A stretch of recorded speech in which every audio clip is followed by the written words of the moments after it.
Good morning, friends. We gonna get started because this is a hybrid session. There might be some people waiting for us to start the session. So, Logan, give us a second. Bernard.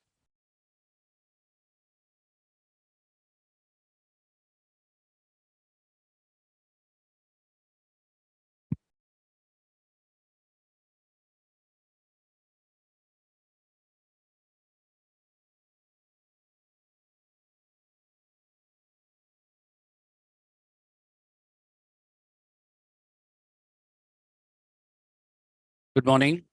My name is Ani Agnihotri. I'm co-chair of US India Business Summit. This is our 13th annual event with Georgia Tech Cyber and other partners. We thank you for joining us here. We have a full 2 days program. A copy of the schedule is in the program book. If you have not received the program book, please get a copy from the front desk. I want to thank Georgia Tech Cyber, and all the sponsoring partners, especially Equinix and Novales, Cantaloupe, Agile One, Tata Group, Forward Foresight, Georgia Pacific, UC Aiken, UC Beaufort, Sheth Foundation, GMSDC, Metro Atlanta Chamber of Commerce, Next Generation Manufacturing, and Connex for being part of this program and helping us to put it together. With this, I would like to invite co-chair of the program, Dr. John McIntyre. I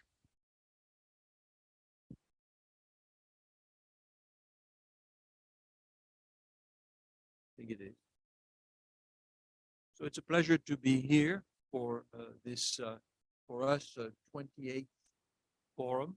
We collaborate very closely with Ani Agnihotri and the US-India Business Summit and the Global USA Business Forum.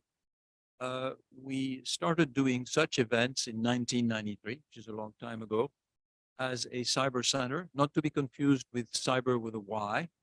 We are a Center for International Business Education and Research, which is a small federally funded national center of excellence. We're one of 15 in the United States, located at top-notch business school. We are privileged to be located in the heart, the center of a technology university. You are here at Tech Square, which is in a way the beating heart of innovation and technology operation and research in the state of Georgia. We leverage that to do programs that are at the intersection of international business opportunities and constraints and technology innovation. It's a challenge. We do about 30 such events a year of one kind or another. This is one of them. We have chosen to do it in hybrid mode, which means that the bulk of our audience, of course, has resorted to the default position, which, as most of us know, is, of course, remotely in the comfort of one's office, or perhaps even one's home. I was talking with one of our sponsor and participants about the challenge of bringing people back physically, not only in the office for the regular scheduled work time, but also in various events. So we are really delighted to be here and to be looking forward to a challenging program, which is videotaped, which will be available in cleaned up videotape form, which we will replicate and use in other contexts. So view this as the core event, which will multiply itself and have a lot of offspring. So thank you very much, Ani, for all the hard work you have done. And Ani is a world traveler, so he managed to really travel globally, plus put together with us this challenging program. And as you can see, we are hitting many of the concerns that business and industry and technology leaders have. So it's a great opportunity. We're happy to be collaborating, and we look forward to really learning a lot from the interaction and the presentations.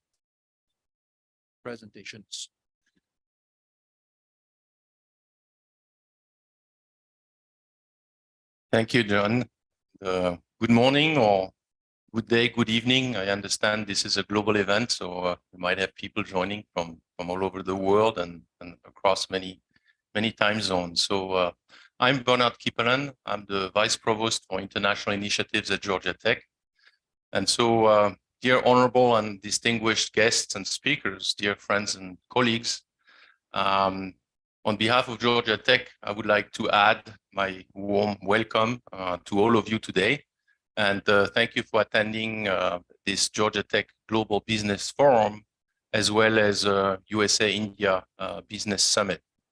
Georgia Tech is proud and excited to partner again this year in the organization of this 28th edition for the Global Business Forum, and the 13th seems to be a lucky number for the USA-India Business Summit. So I would like to really express my sincere gratitude to the two co-chairs of today's event, namely Annie Autry, managing partner at UIBS, and my dear colleague and good friend, Professor John McIntyre from the Scheller College of Business and director of the Georgia Tech Center for International Business Education and Research, or also known as GT Cyber, and really congratulate him for actually the renewal of his center for a new cycle. So thank you, John, and thanks to all your colleagues who have contributed to this. So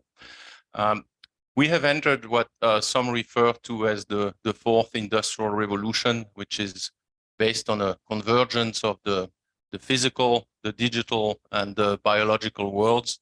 And so our economies are increasingly global, hyper-connected, and competitive. And so I'm thrilled to be able to be with you today in person in that beautiful Academy of Medicine, historic Academy of Medicine building. And so what we've all have witnessed in the past few years is that disruptions such as pandemics are in fact accelerators for change and innovation. So digital technologies are changing businesses and societies at a pace that is unprecedented in human history. Some of these innovations, such as the use of artificial intelligence or AI, confront societies with new complex ethical issues. It's clear, at least to me, that the challenges associated with our global digital economy reinforce the need for trusted global research cooperation between the public and private sectors. The training of globally minded students and workforce with intercultural competencies plays an important role. Diversity and inclusive innovation in the workplace are key. And I'm delighted that this topic is among the priorities that you have identified for today's forum and discussions. So at Georgia Tech, we are committed to developing such leaders who advance technology and improve the human condition. And so connecting globally, being a convener of worldwide collaboration are part of the core goals of our current strategic plan. And so we strive to welcome international students and to bring the world to our campus, the city of Atlanta and the state of Georgia. So earlier this week, an article in the Wall Street Journal, actually last Monday, featured Georgia Tech as one of the top academic institutions for foreigner students. We're very proud of this. And following the release of the Open Doors report. And so during 2021-2022 school year, we enrolled over 8,000 students, which is a 42% jump from the prior year, which is, of course, not that surprising because the prior year was heavily affected by COVID. But what's also quite exciting or interesting, and I'll finish with that, is that applications from India surpassed those from China, for the first time. So this trend is consistent with the fact that the US enrollment of students from India has roughly doubled over the past decade.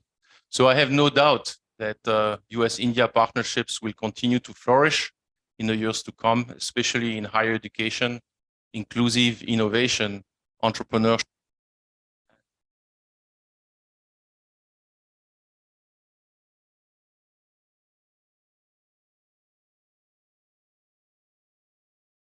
Yeah, maybe this one keeps working. So I have no doubt that the US-India partnerships will continue to flourish in the years to come, especially in higher education, inclusive innovation, entrepreneurship, and business. So again, I'm really excited to see that so many experts have accepted to join the conversation today.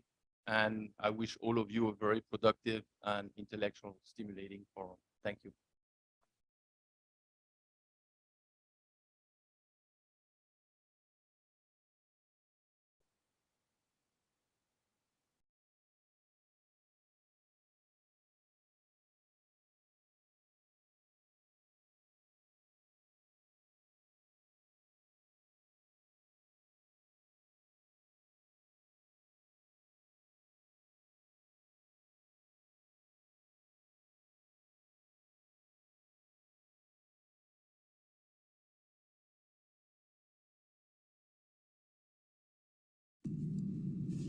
Good morning. I'm Mary Waters, Deputy Commissioner for International Trade with the Georgia Department of Economic Development.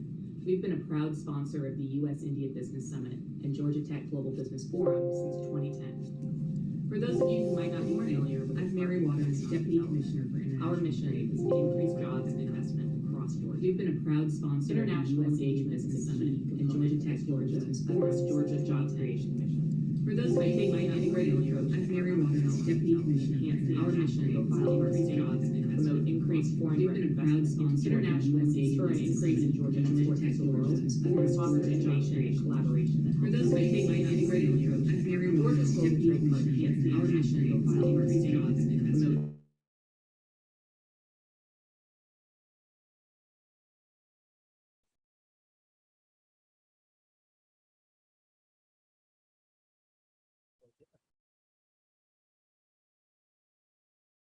Yeah, good morning, everybody. Kind of hard to believe this is the 13th go around of this. 28? Holy moly. Well, it's always an outstanding program, and I think that's why it's been around for so long. I'm sure it's going to be a very interesting and intellectually stimulating day, as it always is. My name is George Tracy. I am the director with U.S. Commercial Service, which rolls up into the International Trade Administration, which then rolls up into the Department of Commerce, the federal government. My organization is, at its core, our mission is to create U.S. jobs. And we do that by engaging with small and mid-sized U.S. exporters to help them expand overseas. We have offices throughout the United States, and probably equally as important, we have personnel working in the embassies and consulates worldwide. So collectively, our organization helps organizations here in the U.S. to operationalize perhaps exporting. And then we leverage our colleagues overseas to identify partners and business associates and so on, so they can actually penetrate those markets and start doing business there. So if anybody that's participating knows of any companies, or if your company is looking to expand their exports or start exports, be sure to reach out. There is definitely an office within reach of wherever you happen to be located. And I think it's worth mentioning that a number of other organizations work alongside our organization. In Georgia, we have the Georgia Department of Economic Development, which has an outstanding international trade specialist team. We have the SBA has a number of different resources that are specific to export operations, as well as Exim Bank and a number of other organizations. So we collectively work kind of like one organization. We typically call it a U.S. Export Assistance Center in each state that collaboratively kind of gangs up on your company and helps you guys do whatever you need to do internationally. So again, welcome to the program. I'm sure it's going to be an outstanding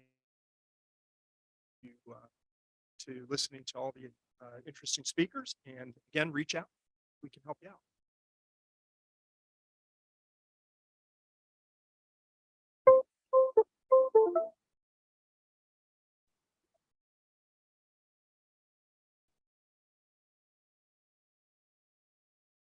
Organizing virtual hybrid events are fun. We're seeing the fun we are having. We're trying to connect with some speakers here. Mr. John Woodward from Metro Atlanta Chamber of Commerce. John, are you online? I am. Can you hear me? Yeah, we can hear you. Please go ahead. Wonderful, wonderful. Well, thank you. Well, hello, everybody. I'm greetings from Ghent, Belgium, Flanders. I'm also on the road here, but I'm pleased to set aside some time to just help open up with my friends and colleagues, George and Mary. George from U.S. Commercial Service, and Mary Waters from Georgia Department of Economic Development. I'm with the Metro Atlanta Chamber. I head up the global commerce team at the Metro Atlanta Chamber. And we focus on, again, working with the colleagues you see here, and certainly with Georgia Tech. Congratulations on those numbers there, increasing India students for the first time over Chinese students. That's quite a milestone. We work with our partners here to help cross-border trade and investment. So anything that is both inbound or outbound. We very much believe that international trade and investment is a two-way street. So I am actually, again, in Belgium right now, actually following up on the Royal Belgian mission to Atlanta in June, which was the largest foreign trade mission to Atlanta since the 1996 Olympics. I'm here presently following up on that, speaking with Belgian companies that were on that mission and are interested in entering or expanding the U.S. market, hopefully Metro Atlanta. And also, just last week, with the partnership of George and Mary and others whom you've heard from, we launched our 2022 cohort of the Atlanta Metro Export Challenge, which supports companies in the 29-county Metro Atlanta region with grants and assistance, counseling assistance to grow their exports and overseas expansion. So again, anything that's cross-border is where we come in to assist. We assist gratis and confidentially as part of the Metro Atlanta Chamber Economic Development Division. We've been pleased to be a partner here with this conference over the years. I'm sorry I cannot be there in person, but again, kudos to Ani and to John and to Georgia Tech in general for all the good work in this regard. We're pleased to be a partner. We're pleased to be a colleague, and looking forward to another successful conference. If I can be of assistance along with my colleagues, feel free to reach out. Ani and John, of course, very well know how to reach me. Thank you. Thanks, John. Have a good trip. Bring some business to Georgia, Atlanta, Thanks. and also some Belgium chocolates for me. Of course, I'll put them in the bag. Great. Thank you. Please stay in audience mode for some time, John. With this, we'll try to take one more shot at Miss Mary Waters, who's Deputy Commissioner for Georgia Department of Economic Development. Her video, she is attending a conference, SUS US Japan conference in Miami. So, Jim. Give it a shot. So.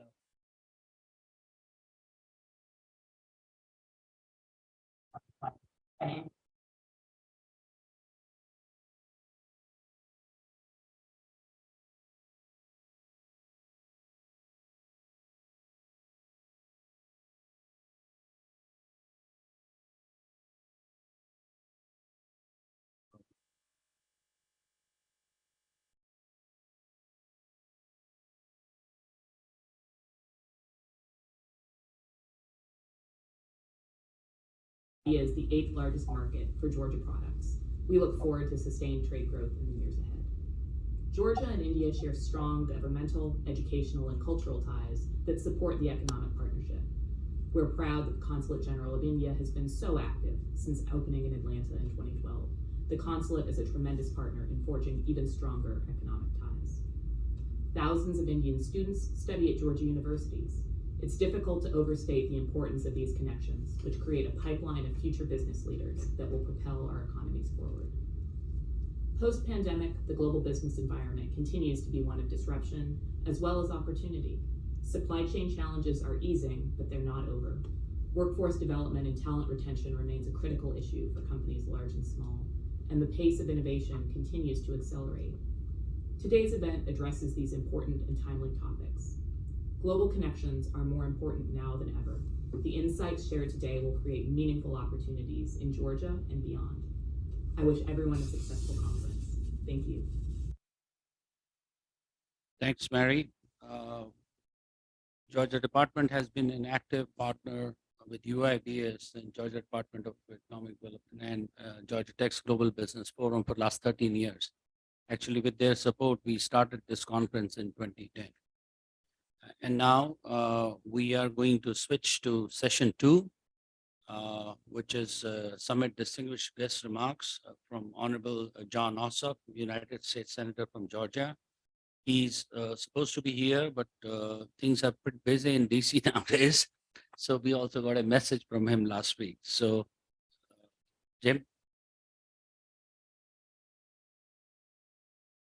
These ones? Yeah, the lights up above. Hello, all. You could make for a better image of the material, which will be edited by after. It's all or nothing. Okay. This is Senator John Ossoff. I'm so sorry I can't be with you at the summit today, but I want to thank everybody who is participating, everybody who is working hard to strengthen relations between the U.S. and India, and between India and the state of Georgia. I want to thank and recognize Dr. Swati Kulkarni, the Consul General here in the Southeast region. I want to thank Forsyth County Chair Alfred John for your leadership, as well as Dr. Kiplin and Professor McIntyre of Georgia Tech, as well as extend a special appreciation to Mr. Ani Agnihotri for your leadership here in Georgia, strengthening U.S.-India relations and your leadership within the Indian American community. I had the privilege of leading a trade mission to India just a few weeks ago and was warmly welcomed by Indian society, Indian students, Indian business leaders, and Indian political leaders. And I believe it is our two countries' shared political heritage of tolerance and pluralism that can form the basis for even stronger commercial, cultural, and security relationships moving forward. I encourage you all to make as much progress as you can at this summit. Thank you for what you're doing. Again, apologies I couldn't be with you. For those who are just visiting, welcome to the state of Georgia. And for all of the Georgians in attendance, it's my pleasure to serve you. And if I can ever help you in any way, please reach out to me and my team at ossoff.senate.gov.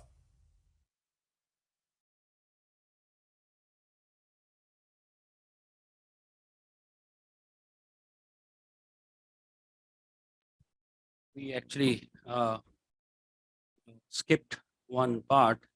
My colleague from Tata North America, Mr. Michael McCabe, is also in session here. Michael, are you there? Yes, I am. Can you hear me? Yeah. Are you, can you be on Zoom? Oh, okay. I am. Yep. I'm Can sorry. you see me also? Yes, yes. Yeah. Thank you. I had to receive our Consul General, so please go ahead.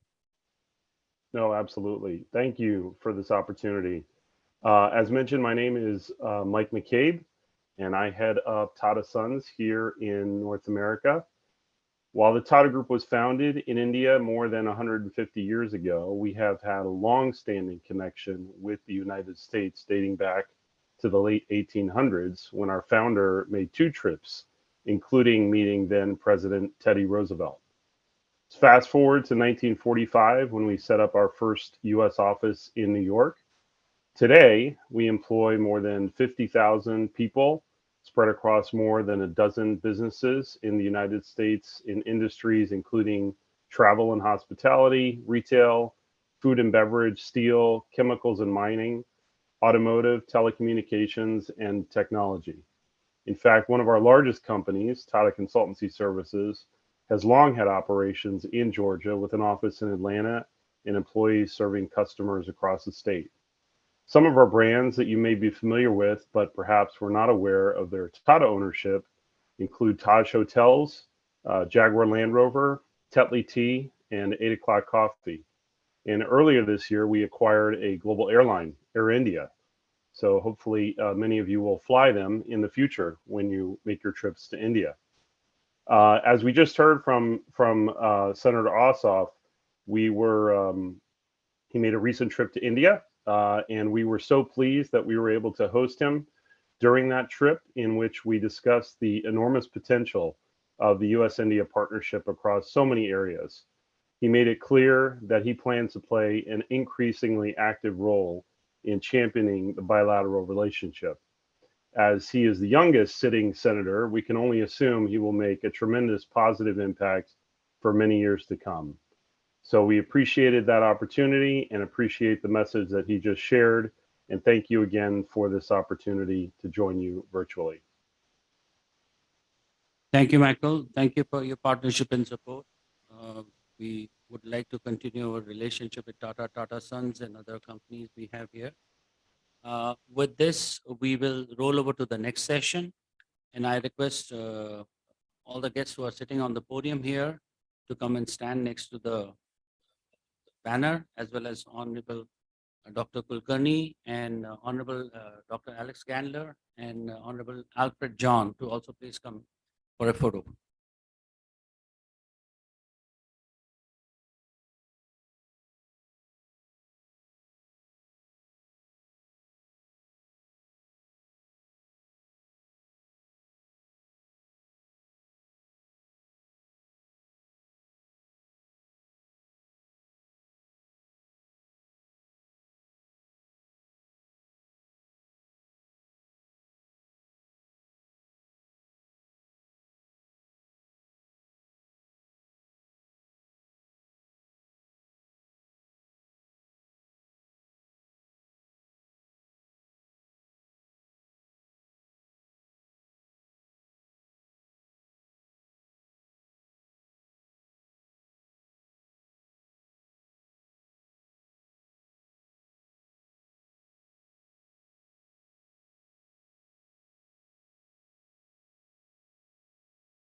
Good morning.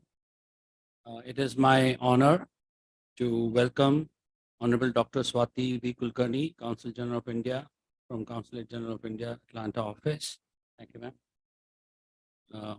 Honored to welcome for the first time Honorable Alex Gandler, Deputy Consul General of Consulate General of Israel to the Southeast USA. Thank you for joining us, sir. And also for the first time, welcoming, actually second time, welcoming Honorable Alfred John, Chairman of the Board for Forsyth County Board of Commissioners, as our distinguished guest. With this, I would request Honorable Swati Kulkarni to give her remarks. Thank you, Mr. Ani. When he starts calling me, I know that it's a time for forum. So it's always a pleasure to attend your event every year. I'm doing it without fail. So good to see all of you. Warm greetings to all of you.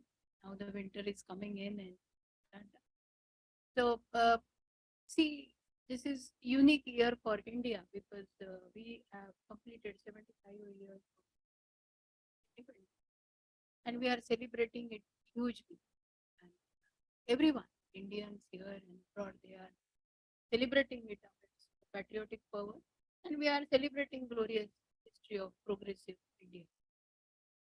In Hindi, we call it Azadi Ka Amrit.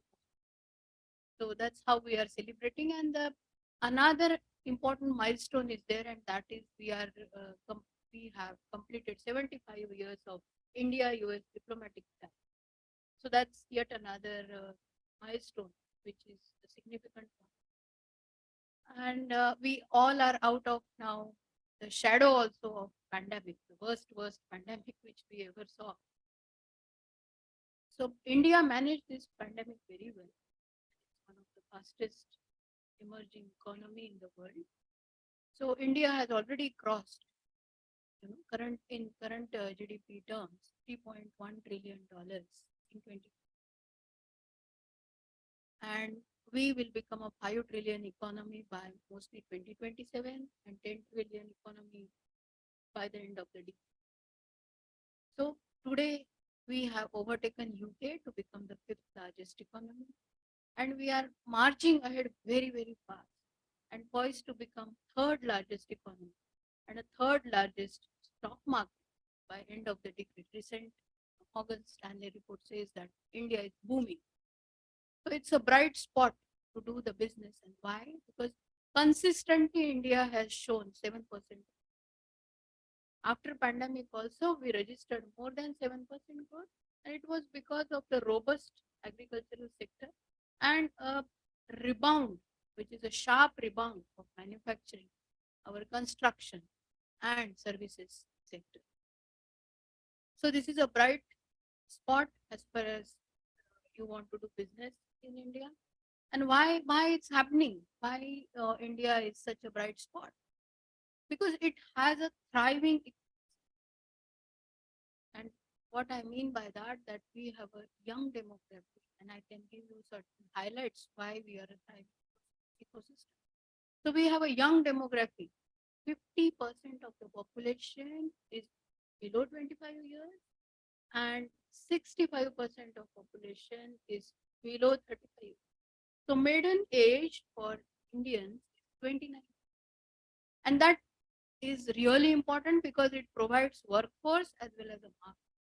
And they are the harbingers of new skills, new technologies, and they are so quick to grasp those nuances of emerging innovation and technology. That is one. Then second, we do have a huge middle class is 400 million plus, and we have a critical mass of people who speak English. That's really good. And the skilled people, we have medical professionals, all those people. Then second important aspect, this is the demographics, but the second important aspect we have is, our government some few years back, it ushered in a JAM Trinity evolution. What is JAM? JAM is a Janadhana Yojana, that is banking for all. So today more than 85% of people in India have banking. Then we have Aadhaar. Aadhaar is a biometric, and 1.2 billion people are holding this biometric identity card in their hand. And mobile, of course, is in hand of each and every one. So this Trinity has created a profound impact in the way the government deals with people and the way the people do their own personal and commercial lives. In India, you will be amazed to know that in 2020, last year, we have done 50 billion plus online payment transactions. And the mobile data is very cheap in India. It is just $0.09 per GB as against $8 in US or $1.4 in UK. So it's very cheap. Even the remotest man in India will have mobile. And he does a business on mobile through Paytm, Google Pay and all. So it has a revolutionized how you do business in India. So credit card, debit cards, all are relegated to the background. So in India, another third aspect of it is that we have a huge diaspora. We have 30 million plus diaspora, and they have created huge knowledge network, skill network. That also is helping India because these people are investing back in India because we saw the IT revolution precisely due to that. And today we are at the cusp of medical revolution because we have already emerged as a pharmacy of the world. We already are back office of the world, and now we will become factory of the world. So these are really amazing times for India, and it's a once in a generation shift which India is showing. So please do business with India because opportunities are too many. As far as India-US bilateral trade is concerned, we have we are there. The goods and services trade is almost $160 billion, and this is without FTA, without any trade deal. That's really great. And the India and Southeast region is concerned, again the trade figures are really good. The bilateral merchandise trade figures in 2019 were something around $12 billion we were doing business. And during COVID, we just did $10.8 billion. And now it has sharply rebounded. And in 2021, we did business of $14.3 billion. And in the first, this is calendar year, I'm speaking about January to December. And this year, from January to August, we have already registered $12 billion of business. So by the end of the year, I'm anticipating it will become $18 billion. So it's a huge, huge growth, which percentage wise can translate beyond. So as far as India and Georgia is concerned, we really are moving ahead because there are very good complementarities as far as agriculture sector is concerned, manufacturing is concerned, fintech is concerned, the film and TV industry is concerned. So there are boundless opportunities in this sector also. And I'm not surprised, and that's why Senator Ossoff went to India and saw that Georgia is on pretty well established and entrenched as far as business is concerned.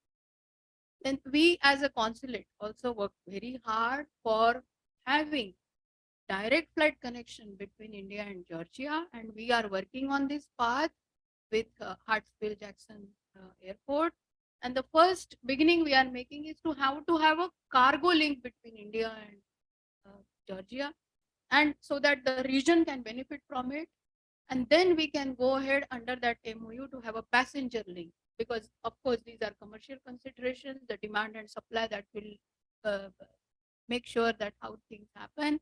But we are at least pushing those competent people on either side to do this happen, to make it happen. Then the second thing which we are working, which we thought we should have a bank here in Atlanta. And we tried very hard to have Bank of Baroda, but somehow that didn't work out. Now we are seeing that ICICI, they are looking for various options how to open a bank here, and hopefully that will fructify. So the other important thing is we want to have a trade office of Georgia. And we were after Mr. Jones and other political dignitaries here to have a trade office of Georgia in India, so that there will be laser focus on how to do this.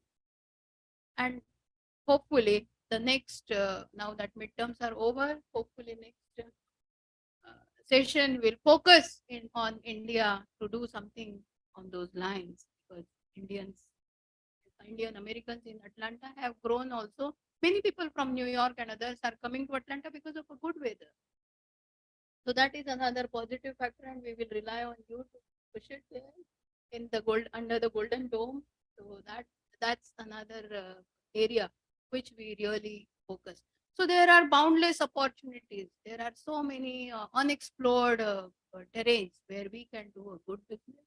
So I'm happy that Team UIBS and the Georgia Tech Forum year after year are doing this important event that provides a platform again to brainstorm, to network, and it's a vital catalyst for exploring those possible opportunities, so that we both, the India, Georgia, and the region and the USA, can have win-win agenda. So I again applaud the team UIBS for doing this event. Thank you.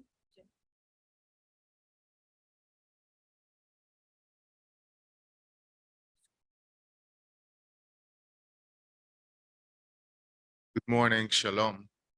Shalom, everyone. I'm honored to be here today. I would like to thank the Honorable John Ossoff for giving a word, Honorable Dr. Swati Kulkarni, Honorable Alfred John, Mr. Ani Agintori, Mr. John McIntyre, all the honorable guests and speakers to come during this fascinating forum. It is an honor to take part in this program with you. Israel, India, and the United States, together we all work to strengthen our countries and societies. We are committed to striving for a better future while addressing global challenges together. On July 14th, 2022, the heads of government of India, Israel, the United Arab Emirates, and the United States convened for the First Leaders Summit of the I2U2 group. This unique grouping of countries aims to harness the vibrancy of their respective societies and entrepreneurial spirits to tackle some of the greatest challenges confronting the world, with a particular focus on joint investment and new initiatives in water, energy, transportation, space, health, and food security. These challenges, among others, are some of the biggest endeavors to be taken by any nation alone in the polarized world we're seeing form today. That is the why for the creation of the I2U2. These multinational corporations that are taking shape around the world are a startup approach to problem solving, a creation of multilateral high-tech incubators to fuel creativity and innovation by mobilizing state resources along with private sector actors and capital to tackle our common challenges. The I2U2 held its inaugural summit 2 years after the historic signing of the Abraham Accords by Israel, the United Arab Emirates, and Bahrain. 2 years later, and we're seeing the fruits of this warm peace.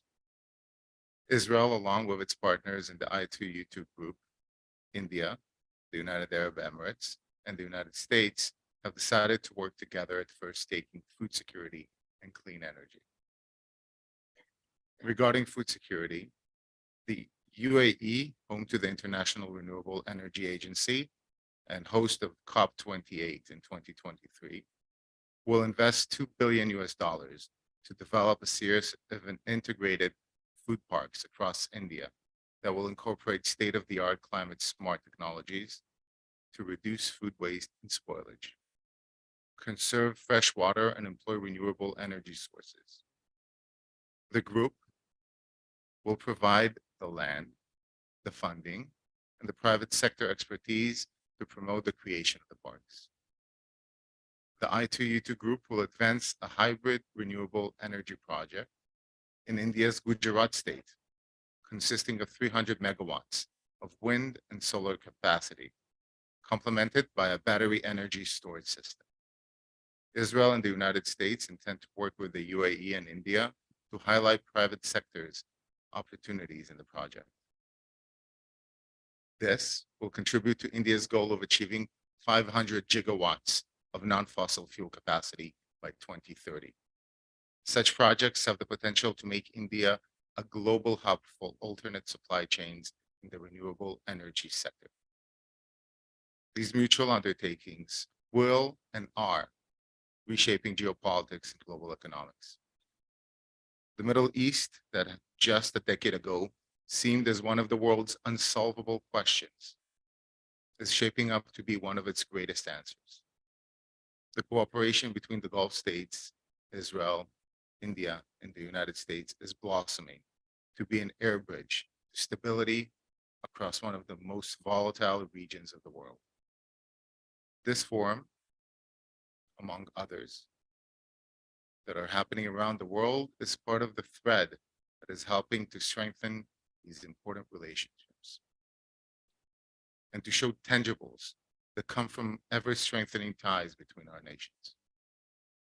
I wish to thank you and offer you the best of luck to this important forum. Thank you very much. We're all also celebrating our 75th year this year. Our countries have been born on the same year. We're also celebrating 75 years of diplomatic relations with the United States. Wish us all good luck with the celebration. It's an endeavor all by itself. Thank you. Thank you, Honorable. We really appreciate your remarks and hope to work with your offices for our future events also. With this, we'll move to Honorable Alfred John, Chairman of the Board of Forsyth County Board of Commissioners. Mr. John. Thank you. Good morning, everyone. And I would like to offer my gratitude to the organizers for the invitation and for the extraordinary effort which you've expended to put this event together. My warm regards, as always, to the Consul General of India. It's a pleasure to be with you, and greetings to the Deputy Consul General of Israel. It is an honor to be with you at this forum. I was elected to the Forsyth County Board of Commissioners in 2020 and currently serve as the board chairman. but it was only a few decades ago that I followed the dream of many Indian-born, such as myself, who immigrated to the U.S. My parents sought new opportunities, and I came along with them. But I didn't know much about opportunities. I was just a kid that was fascinated by words like boulevard and turnpike. Those are foreign words to me. And then, of course, the fantastic cuisine that is known as McDonald's. So here we are. Many years later, my wife and I found opportunities in the state of Georgia, and we moved here in 2002. And we found this little haven called Forsyth County, which not many had heard of. And even to this day, I would propose that it is a gem that not many know of. Combination of natural beauty and a friendly, welcoming population drew me to that place. And 20 years on, I still call it home. Candidly, it reminds me of my home state in India, of Kerala. The topography, the green. Forsyth County is the second fastest growing county in the state of Georgia, and it's currently home to about 260,000 residents. In the last 2+ decades, it has distinguished itself. Now, why do I use the word distinguished? Well, let's start with the basics. The hallmark of a great community is safety, and we pride ourselves on the fact that we have a very low violent crime rate throughout the state of Georgia. That is a big draw for residents, but also businesses. We also have one of the best rated school systems in Georgia with a graduation rate of almost 97%. 2 of the top 10 high schools in the state of Georgia are in Forsyth County. And as you might imagine, that also then draws the brightest and most successful families who want to call Forsyth County home. This year, Lambert High School's team of students won the well-renowned iGEM competition, beating 350 mostly college and some high school teams from around the globe. If you haven't heard of iGEM, if you're not familiar with it, do look it up. It is the International Genetically Engineered Machine Foundation, which focuses on the field of synthetic biology. Now, that is the caliber of our students, and our schools have programs in mechatronics, engineering, advanced science, cybersecurity, aerospace, and drone technology, among others. Now, these students are a reflection of the parents, many of whom are professionals in the world of technology, science, and business. Forsyth County is also home to a satellite campus of University of North Georgia, which in and of itself has an exceptional cybersecurity program. UNG recently broke ground on an expansion, which is a second building, and it is our hope that the programs and offerings will continue to grow with the community. And as you can tell, education is clearly a focus and driver for our community. I will also say that deep in my heart, I have this desire to have a satellite campus of Georgia Tech. So we will continue that conversation. In the last 7 to 10 years or so, Forsyth County has seen an influx of people of Indian birth or origin. The vast majority of these are tech professionals, many of whom own their own companies or are in senior leadership roles in various national and multinational companies. They are now woven into the society of Forsyth County. And I say they, but I should say we. We pride ourselves in our diversity and our governance. The county has a AAA bond rating, which speaks to the overall financial health, but the financial health of the residents is just as important. Now, during the COVID years, we were not quite as affected by joblessness due to the professional roles which allowed many residents to work. Forsyth County is also proud to be in the heart of the Georgia Technology Corridor, which spans the length of 6 exits along Georgia 400. This was recently established and recognized by the state of Georgia, and it's a distinguished designation and a rather easy one to recognize when over 700 tech companies are located in this area. Just in my area alone, Siemens, a German company, Solvay, which is a Belgian company, L3Harris, and LGMRI have all established themselves in Forsyth County. They figured out that you want to be located where there's an abundance of talent. When you have a highly educated population, majority of whom are college educated, it creates a great pool of talent. Forsyth County has seen an explosion of growth in commercial development in the last few years, especially in the light industrial flex commercial space, and there is no dearth of tenants. Hundreds of thousands of square feet of space have already been built and fully occupied. And currently there's one development with close to 1 million square foot of space going vertical. The interest in flex space is driven by light manufacturing and R&D combined with office space. Forsyth County is open for business. Currently, I'm working with developers on 4 to 5 projects through its land use entitlements and zoning. If all 4 go up together, we are looking at over $500 million in capital investment. We are no longer the little engine that could. We are the big train that's chugging along. Forsyth County has been very open and receptive to commercial development, and some projects receive a preferred designation, which entitles it to concierge service and attention. One of these, which is under development, is so impressive that the Consul General herself of Israel, Ms. Anat Sultan Dadon, met with the developer and me to understand more about the project, and also gave us some great insights and ideas. The existing industry is also looking at expanding its current footprint in Forsyth County, whether expanding current operations, merging business units under one roof, or relocating headquarters to Forsyth County. The decision is made easier by the business climate there and an overall quality of life. As I mentioned earlier, many residents who are Indian have companies and employ a number of people in India. So often they travel to India as well as other countries in Europe and elsewhere, both to maintain and also foster growth of their business. In true entrepreneurial spirit, many have delved into commercial development both locally and abroad. While we have access to that level of talent, it is incumbent upon us in leadership to nurture it and explore ways to grow commerce between the two nations. Similarly, we have also engaged with other nations such as Germany and Belgium and remain open and receptive to partnerships around the globe.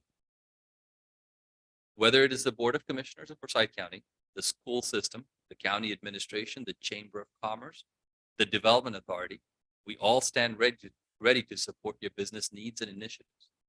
I look forward to welcoming you and to hosting you in Forsyth County. Thank you. Thank you, Mr. Chairman.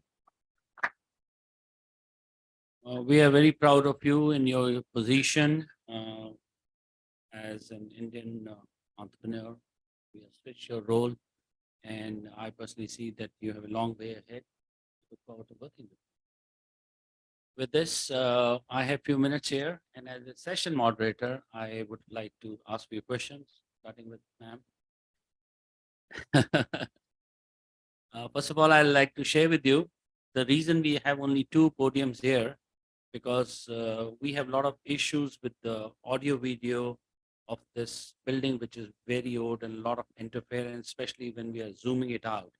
So our mixer can only, because it's a very old building, the wiring is very old, also cannot handle new generation of wiring. So that's why you are sharing this mic. I thought I'll share it with you. Ma'am, the title of this summit is Digital Transformations and Disruptions. And we all have come out from COVID pandemic the last 2 years. And I would like to hear from you your assessment of how India handled the disruption which COVID caused as a country.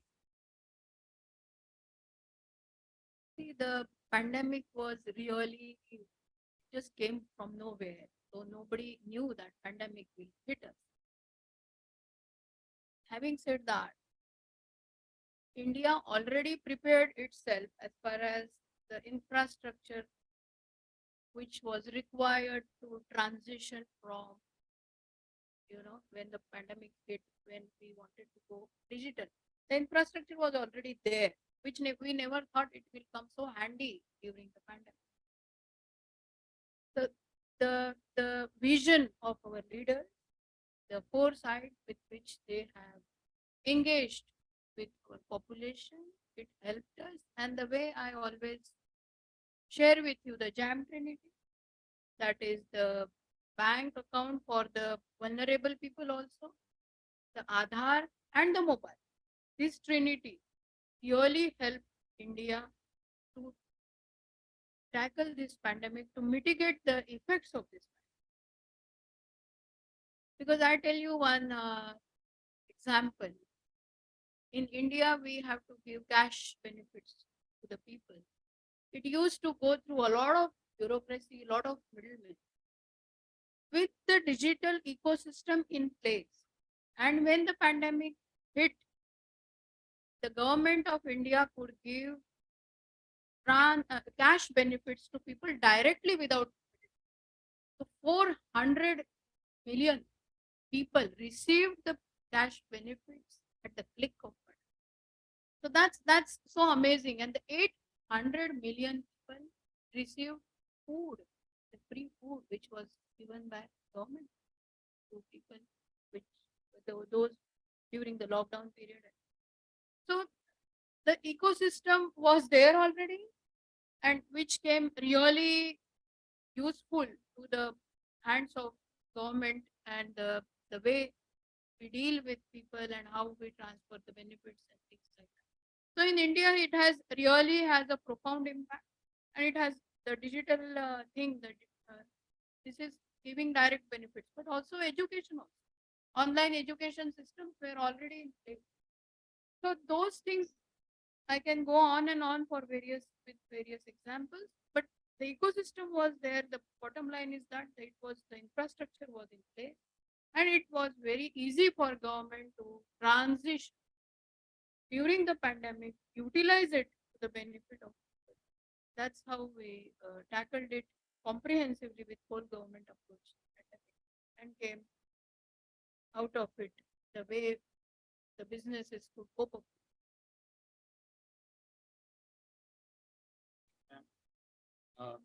My question now to Honorable Alex Candler, sir, is yesterday the world reached a population point of 8 billion people. Israel has 0.01 population of it's about 8 million. When I visited 8, maybe 9, right? So with 0.01% population of the world, what is the USP in small country like Israel to be so innovative,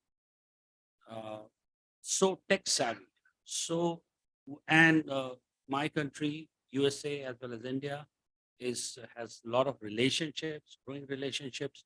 So what is so unique about Israel, and what do you think in next 75 years you would be? So firstly, thank you for the question. It allows me to talk about my country. It's always a good thing. While I was listening to the Consul General, she was mentioning numbers such as 400 million and 800 million. In Israel, we don't speak of these numbers. We speak in hundreds of thousands. Israel is about 9.4, 9.5 million, but not too far from the numbers you were talking about. It's a very small country, the size of New Jersey here in the United States. We hear a lot about Israel punching above its weight in many fields, specifically economy and infrastructure and innovation, startup nation. There are many reasons for it. Mostly based on the fact that we are born out of scarcity. We have to fight for our role and place, both within the borders that we live in and also within the global market. Out of those scarcities, we have to innovate. We come from a country where there are no natural resources. There is no way for us to produce or manufacture and grow to scale like other countries. Our borders around us, just until recently, were borders we couldn't export to. Everything came by a boat, went by a boat or a plane, and it always traveled westwards. Speaking to an acquaintance, a person I met a couple of weeks ago, a prominent Israeli lawyer that came to Atlanta. And he told me the story about how he first flew to the UAE. As I said, we're 2 years past the Abraham Accords. And he tells the story of how the plane takes off from Ben Gurion International Airport next to Tel Aviv. And as always, flies towards the sea to the west, and then does something very unexpected to every Israeli. Does a U-turn and goes to, flies to the west and then does a U-turn and turns to the east for Israelis, and I haven't been living in Israel for the past 5 years, so I couldn't take advantage that it is miraculous. When I flew to India, and I did fly to India, I had to go through Russia, through St. Petersburg. So I had to fly to Moscow, fly up north, and then go to the east. We could not fly through Saudi Arabia, through the UAE, Bahrain, and now we can. Going back to the point of scarcity and punching above our weight, because of those restrictions that we had to develop a market that it could self-sustain itself with technology. That is what we do. We develop technology, we export that technology, be it fintech, cyber, agri-tech, data science, other computer sciences. We deal with brains. That what connects us to India as well. I think that is one of the big connectors. And, Prime Minister Netanyahu, Prime Minister Modi met in Israel and then in New Delhi years later, whether we're talking about is technology. That is the big connector that we have, and that's what connects us to the world and allows us to be such a major player, especially in this data age. We made the right investment at the right time to develop technology, research and development, and invest in research and development twice as much as any other OECD country. And that's what's brought us forward, especially in this age. Thank you, sir. And my question to Chairman John is that in your remarks, very well put together, you mentioned that you are the second fastest growing county in Georgia. As a chairman of the county, what would be your vision and plan to make it number one? So I would suggest that, if you compare us to Bryan County, which is number one, it's a very small county, so they, grow even incrementally, they would be number one. So I would propose to you that we are number one. So, but that said, we continue to create the right environment. Right? In my role, there's politics and then there's policy. It's wiser to focus on policy and not much, because what happens is that engenders trust in government, and then we also ensure that there's a lot of transparency. So whether it's with residents, whether it's with the business community, often residents say that we represent the residential community because they're the voters. But I actually say that we represent not just that, but not just them, but also the business community, because they're as much of a constituent as that as. So I make it a point to regularly meet with both business leaders, industry leaders, sometimes even over a cup of coffee. Right? It's a casual conversation to say, okay, what can we do to foster growth? And managing that growth is just as important as well. Because what you don't want is to grow beyond the infrastructure. In the county, I would say probably a good 95% of the county has broadband. So that again brings talent, it brings business interest as well. So that those are the vision. Thank you. I have a few minutes here, so I'll open up the floor here. If you have any questions to our leaders here, any question, please raise your hand. Go ahead, sir.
So first of all, it's an alliance, and I mentioned changes in geopolitics and in economy, global economy. First of all, economy and connections is defense. When you build that air bridge, I mentioned that from the United States to Israel to the UAE and then to India, pretty much traverse the entire globe. At least the western side of the globe, and you leave the eastern part to the Quad, as you said. There are other alliances, of course, that are operating both in the region and outside of the region, with Israel within it or without it. For us, a lot is security, of course.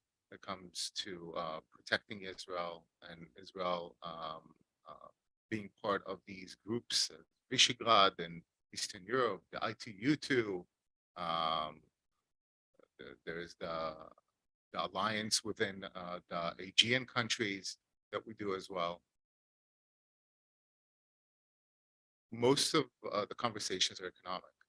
Economy drives relationships. If you don't have the economic relationship, then you're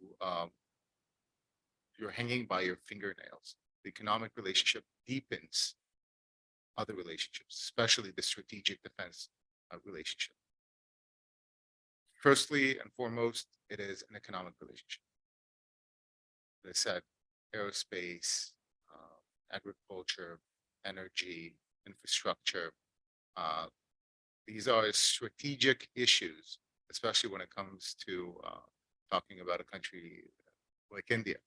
We're talking about one of the big superpowers of the world, specifically regarding amount of people, as we've spoken, a huge infrastructure project that allows, as you said, Consul General, to transfer goods around the world. You talked about India being the pharmacy of the world.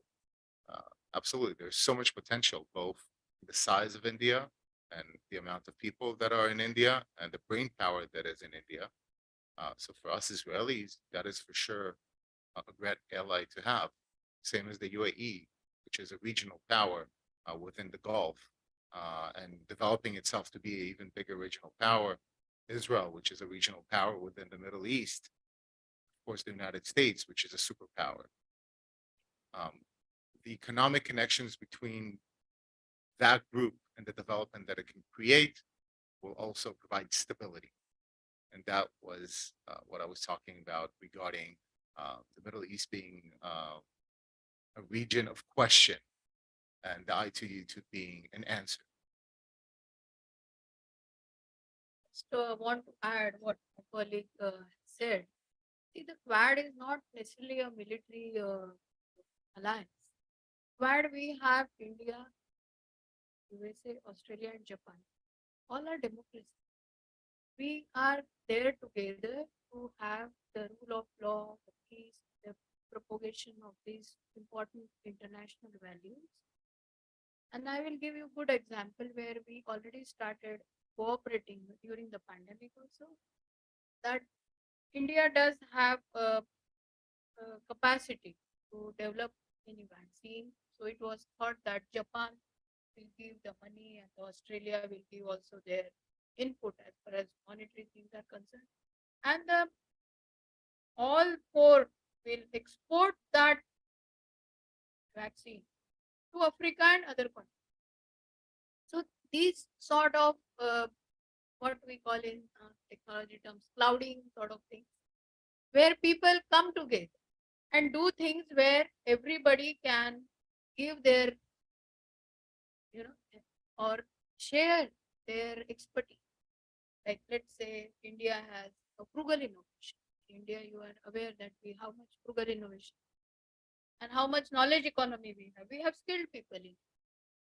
So how that can be utilized to the global good. So that's how these groupings are, and that's how it helps. And I2U2 again, it's a good example where expertise of each one is, you can say, exploited for furthering this global. That's how I2U2 again, the Israel giving its technology. And by the way, India and Israel are also celebrating 30 years of diplomatic. So that's yet another milestone we have. So how we utilize that expertise and share it with for the commons and for everybody. It's again a win-win agenda for all the countries who are part of that.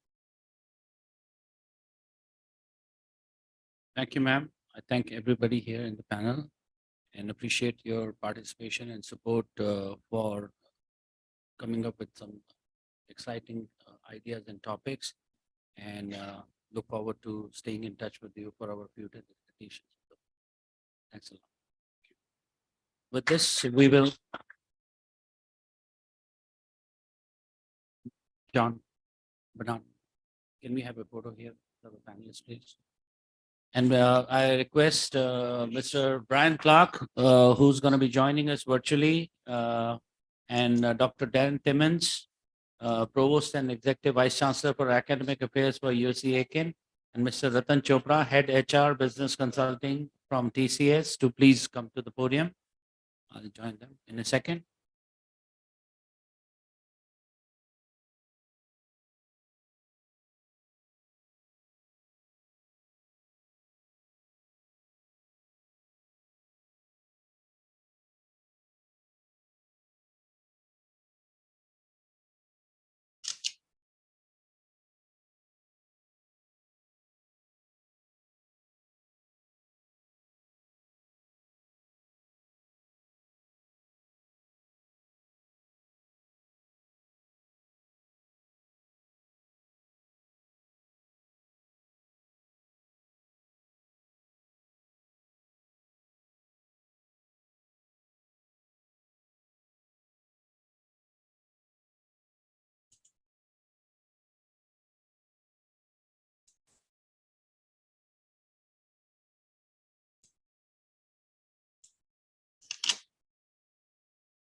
On.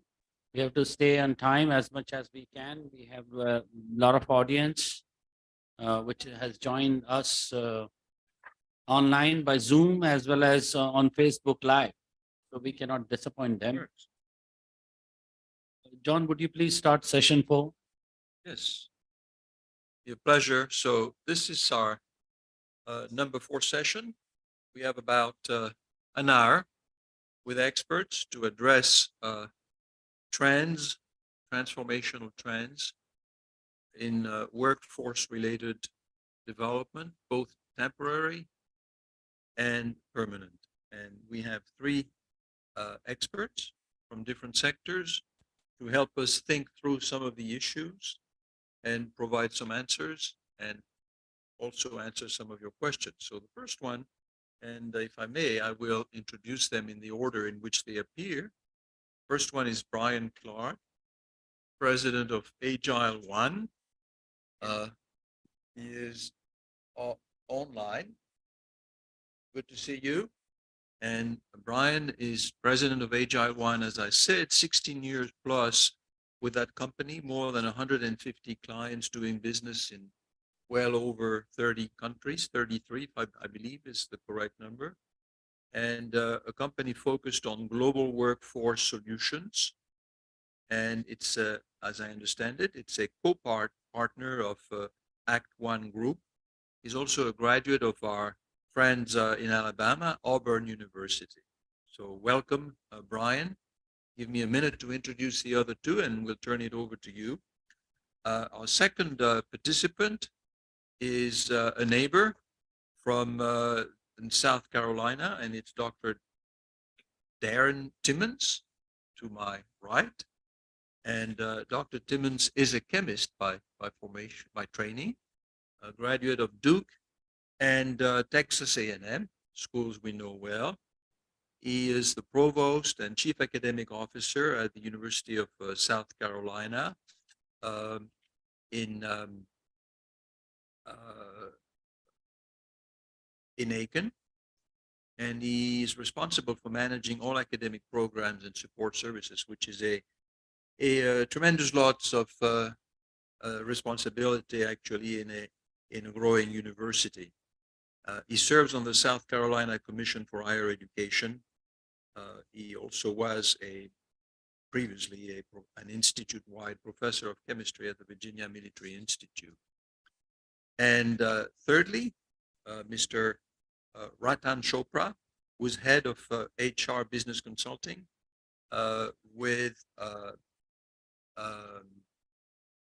TCS, which is Tata Consulting Services, specialized in people solution. And he leads various aspects of the operation, such as workforce and people transition, with TCS customers across the US and Canada, North America at large. 20 years plus experience in talent acquisition, resource management, and employee engagement. TCS deserves better coverage. It's a huge organization with impacts in most of the countries in which it operates. It has over 600,000 employees in 153 different nationalities. And it's also really outperforming in terms of ensuring that diversity is implemented across the board. And I'm happy to have him here with the other partners to address the questions for the session. So without further ado, we'll turn it over to Brian. Brian, tell us where you're joining us from. Hello, how are you doing? Can you hear me okay? Perfect. Outstanding. It's great to see everybody. I am joining you from Washington, D.C. and excited to be a part of this panel.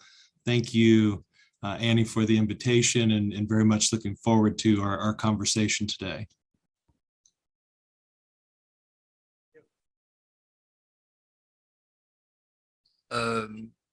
Do you want to make some preliminary remarks and tell us about your company? I would be happy to. Thank you. So as you mentioned, AgileOne is a workforce solutions company. We have been around, the Act One group has been around since 1964, and that's made up of 19 companies, one of which is AgileOne. Our founder and CEO is Miss Janice Bryant Howroyd. If you haven't had a chance to Google her, I would encourage you. She's got an amazing story in terms of growing up in rural North Carolina and really starting her business through, determination and wit. And now she's the first African-American woman to operate $1 billion business in the United States. And so, as you can imagine, because of that, diversity, equity, and inclusion is a big part of what we do and a big part of the solutions that we offer. Critical for us as we partner and grow around the world to bring that message as a part of what we're doing. At the end of the day, though, as I'm excited to speak about with this particular panel, looking at, how do we put people to work? How do we influence and improve the lives of individuals, families, and the communities that they live in? And how do we do that in a way that's impactful around the globe? And so I'm excited to talk about trends, some of the things that we're seeing, and some of the things that, hopefully we can continue to partner together on to combat what we're seeing today, which is this, widening gap between open jobs and how are we going to fill that talent gap that exists. What are some of the trends that you consider most salient that you address as a corporate structure and expanding corporate structure relating to DIE, but also aspects of talent recruitment? Absolutely. I think it's interesting because so many of us right out of the gate have worked from the assumption that the talent gap that exists today was created because of the pandemic. But if you go back and look at the stats, it actually existed, going all the way back into 2019. So before COVID hit, we were already starting to see some of the gaps that exist today. Now, of course, the pandemic increased that and highlighted that in a big way. And now some of the impacts that we're seeing are exacerbated, not only by the continued, we'll call it the great resignation, the great reshuffle, whatever the case is, for more than a year now, we've had more than 4 million people change jobs a month.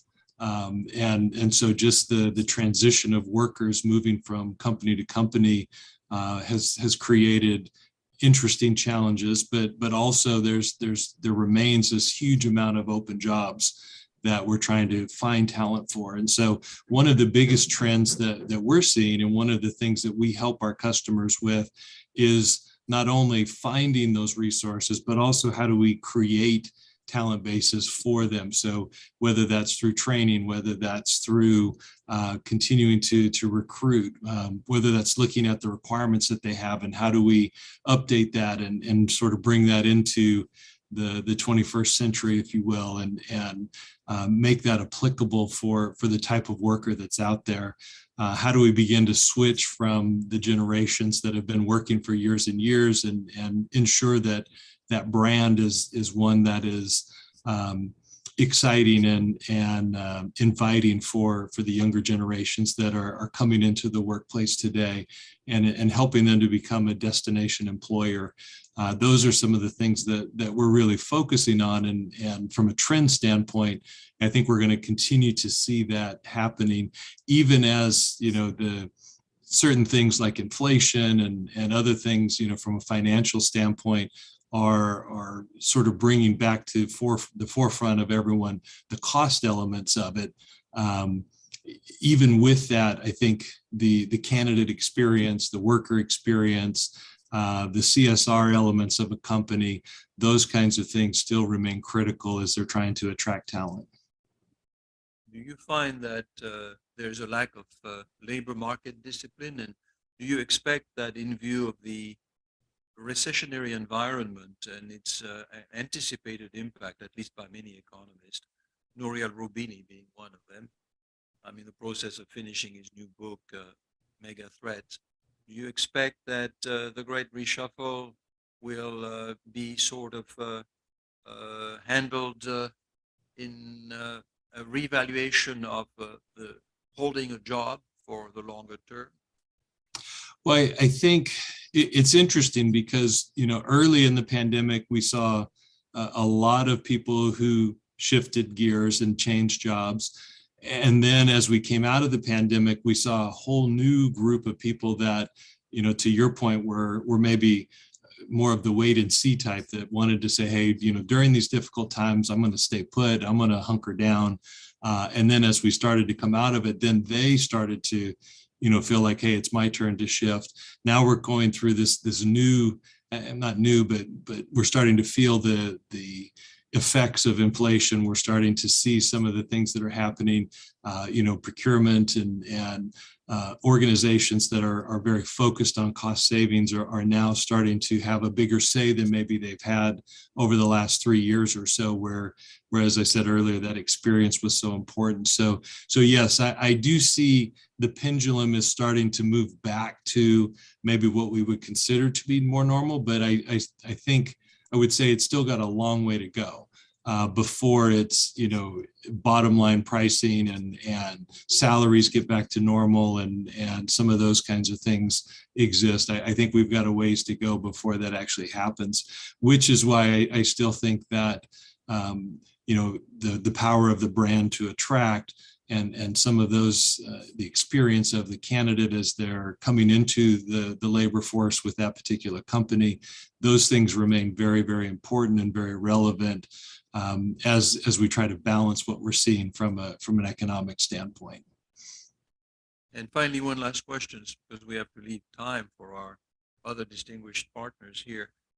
Do you see a significant change in work-related values and approaches retention and recruitment among the generations, the younger generations being the 20-something, the 30-something, and what we would consider over 40 and more established, perhaps in their career path. How do you what do you see? Do you think there is any? It makes sense to really distinguish by generations in terms of work approaches, particularly in the using DIE as the approach to recruitment and one of the competitive edges that you might offer as you select talent. Yeah, and I alluded to that a little bit earlier. So definitely, I think we have to look at it generationally and understand where those workers are coming from and what's important to them. When you think of CSR, when you think of social media, and you know, there's a lot of research being done by these individuals, and not only, you know, what is the company's stance on this particular idea or this particular policy, what are the leaders putting out on social media, what are their stances and their beliefs. There's a lot of things when you start to look at the benefits of a company, and most of that doesn't come necessarily back to when I talk about things like salary and days off and those types of things, but more around, you know, matching donations and time off to work, you know, donate a day here or there from a charity standpoint. Some of those kinds of things are very important to the younger generations, and so as they're entering the marketplace, they seem very much more willing than maybe some of the older generations to move around, to look at different types of jobs, to look at different companies, and really make sure that they believe in what that company's doing, what they're making, what services they're providing. And I think the only other thing I would add to that is how they're working. They want to be very flexible. And so, you know, it's no surprise to say we're seeing a lot more gig type workers and, you know, service type jobs where they are providing a service or a product, and it's a fixed deliverable versus, you know, a 40-hour-a-week type of a job. And so I think we'll continue to see that. We're seeing some amazing statistics of the growth of that type of work over the last 5 to 10 years, and where it's projected, you know, could be as high as 50% by 2030. And so when you start to think about that and how we work and how companies hire people and how they put them to work, it's definitely continuing to evolve. Let me ask you one last question, if I may. Looking at your database and in your experience, based on what you see, what is the average length of time in the first job by a college graduate these days before moving on? And that's a great question. And I don't have that particular stat in front of me. I may try to find it really quickly while we're talking, see if I can find it. But what we're seeing from a trend standpoint definitely is that people are moving around quicker. You know, that stat that I talked about in the very beginning where, you know, 4 million plus workers are changing jobs every month in the US. That shows you that people are moving around quickly, and we know that the younger generation is a big part of that as they continue to look out for those companies that match their values, that match how they want to work, when they want to work, and are doing things that they're passionate about. Do you think this rapid mobility across jobs is beneficial to the society and the economy?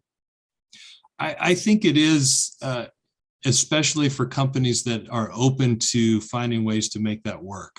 And that sort of goes back to this idea that we have to continually be open and willing to redefine how we work. You know, the work from home, that remote work piece that came out in COVID, and how that's coming back, because I think, you know, it's interesting as you look at both sides of that argument. We've got some companies that are saying, hey, we really want people to collaborate. We want them to be close. We want them in person.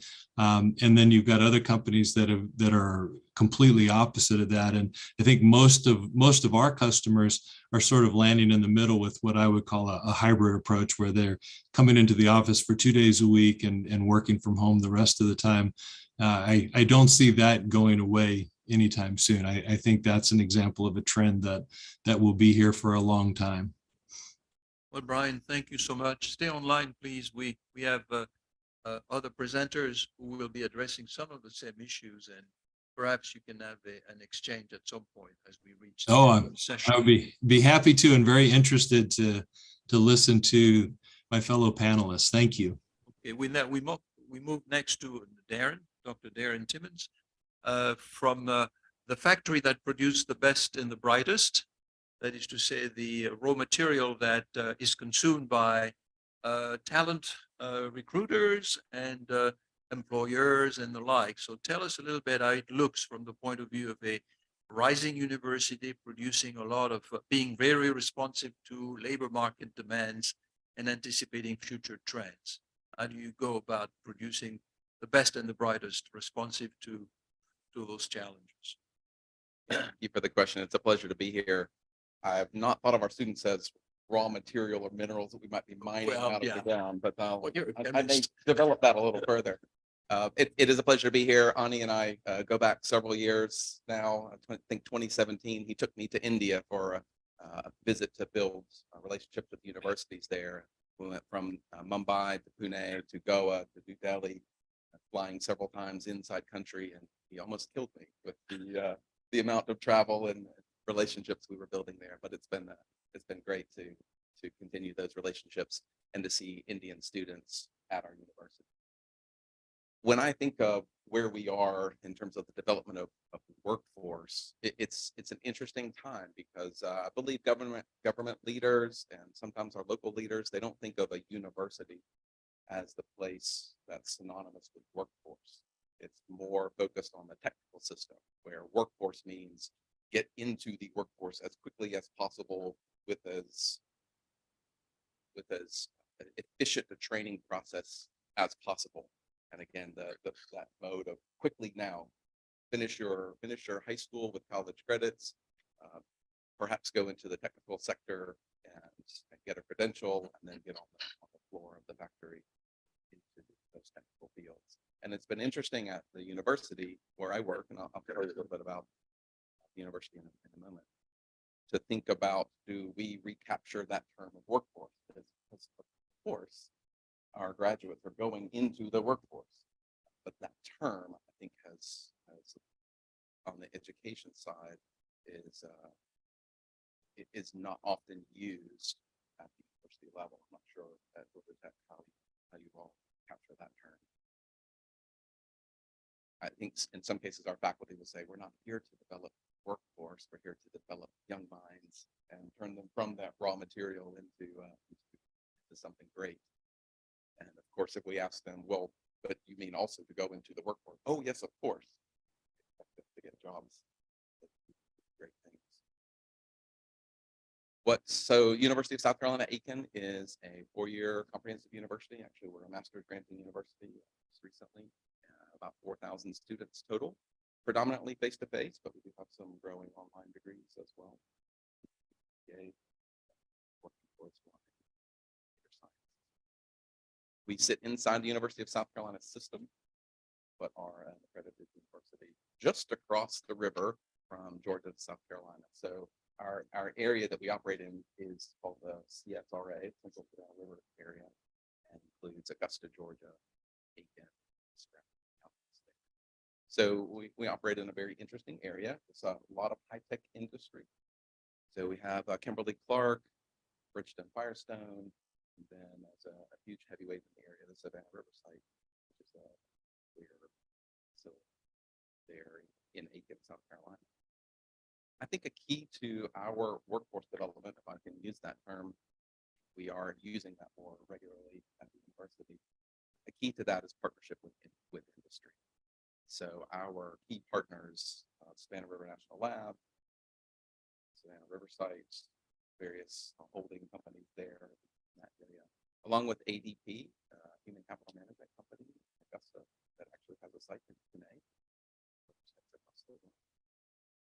So we have partnered with various organizations, various industries to say, what kind of graduates would we want? How should we develop our new degrees? How should we change our degrees now? And also, will you post our students as interns for internships and for capstone projects? So in our technical fields, engineering, mathematics, computer science, all of our students do a year-long capstone project, typically hosted by one of our local industry partners. And that is a great way for, of course, for them to see what it's like to work in the real world, as well as the companies to see what our students have. Okay, good, good. We can keep the questions for later Sure. in sessions. We next turn to Ratan to my right. And Ratan, tell us a little more, because you have in a sense, a global perspective of questions we have raised, not only North American based, but going far beyond, really across perhaps 150 countries. So thank you for the question. I'm happy to be here. So here's the thing, right? So when I hear that, and then I couldn't agree and resonate more in terms of what they've called out as some of the points or the way the industry around us is changing today. Well, the new normal is the only normal. I think that's something that we all have to accept, learn to live with, and move on. I don't think it's for the longest time it's going to go back to what it used to be to where we are today. And globally, if you look at it, the phenomenon has more or less been the same. I haven't seen this change, right? So if I talk about from the organization that I represent, which is Tata Consultancy Services, I believe that the trends that we're seeing or some of the things around the way they are playing out, it's more or less the same across geographies today. What's interesting to note is that today organizations are hiring people for the skills and not necessarily for the potential. That's a big change of how things used to be vis-a-vis how things are now post-pandemic, right? That's a big change. So why skills? One, because it addresses the core challenges that businesses face today, because that's how you could go beyond and then deliver to the expectations of the outcomes that the industry or the market has for you. Because today organizations are focusing on short to medium term results, right? And I'm not getting into the good and bad of it, but that's a reality, right? So this focus more on skills than on potential. And of course, right, skills over roles today as well. What this has also done is that the current population, there's a study by Gartner, I believe, and it says that the youngest workforce today switch at least 12 to 15 jobs in their lifetime. In many cases, that's unheard of if you look at historically how. So it's a big paradigm shift of how it used to be vis-a-vis how it's going to, right? And with the emergence of gig economy, of course, you would see that work is gaining prominence over employment. So that's a very thin line. That what do I mean by that work is gaining prominence over employment? With gig economy, take Uber for example, right? It's about you're available, can you do that job? Or can you do that work? So Uber has signed so many drivers today, technically with no employment contract. But when I'm available, I'm there. When I'm not available, I'm doing something else, right? So what this pandemic is also brought about, or some of the major disruption that I would say today is that while I may do a particular job, which may not be a full-time job for me, this concept of moonlighting, freelancing, consulting, I could do all of this as well while I'm doing what I continue to do. So that's a big shift of how things have been to how things have been now. And your question specifically, I would say that's across geographical barriers of that exist. What is the approach?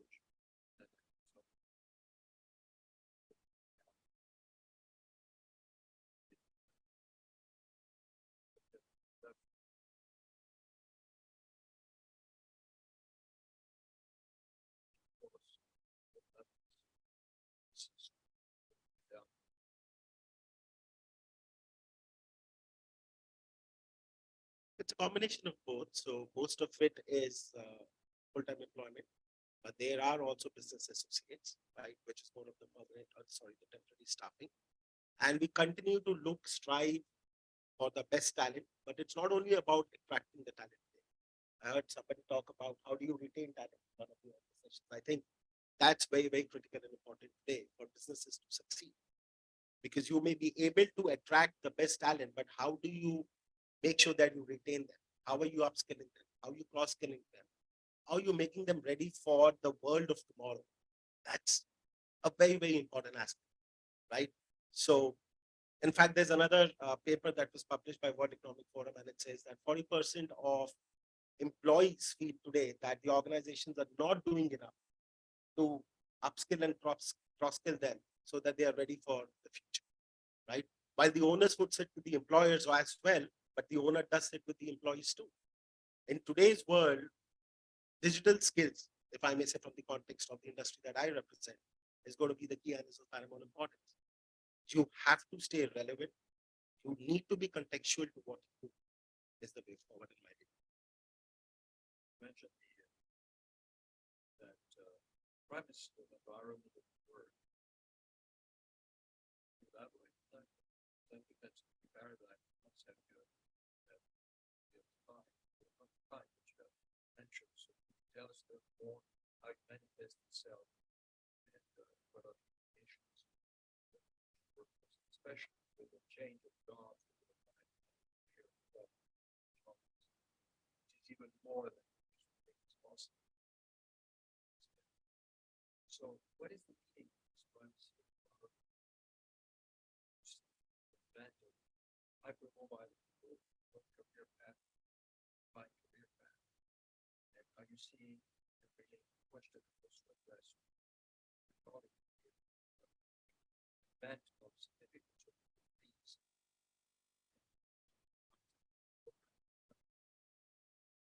The rate of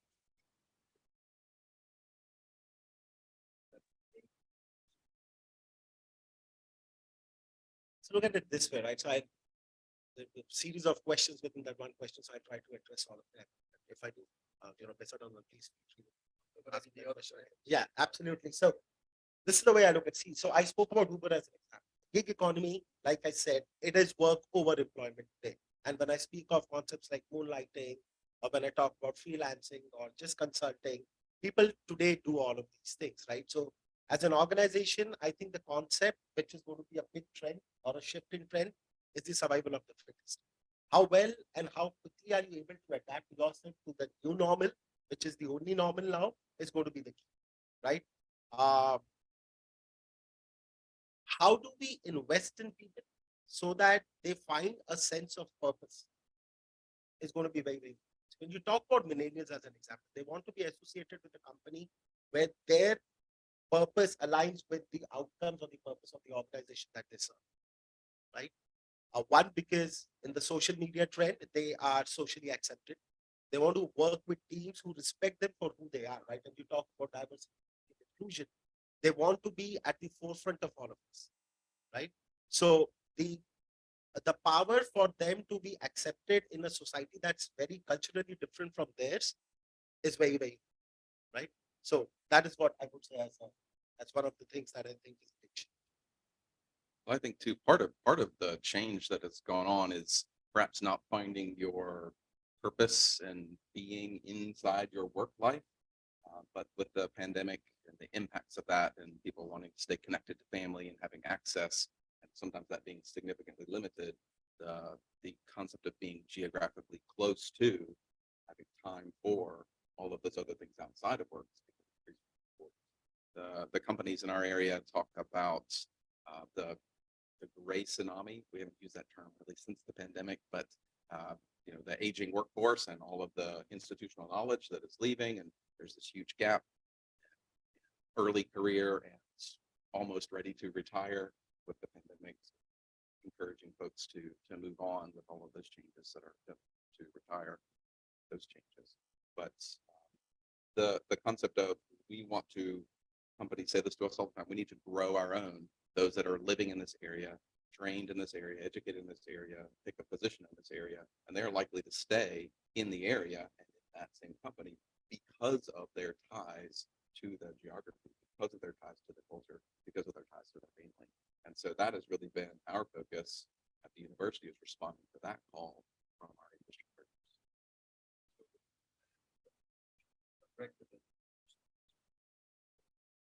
Educate for life. Yeah, but right for the next meet the job.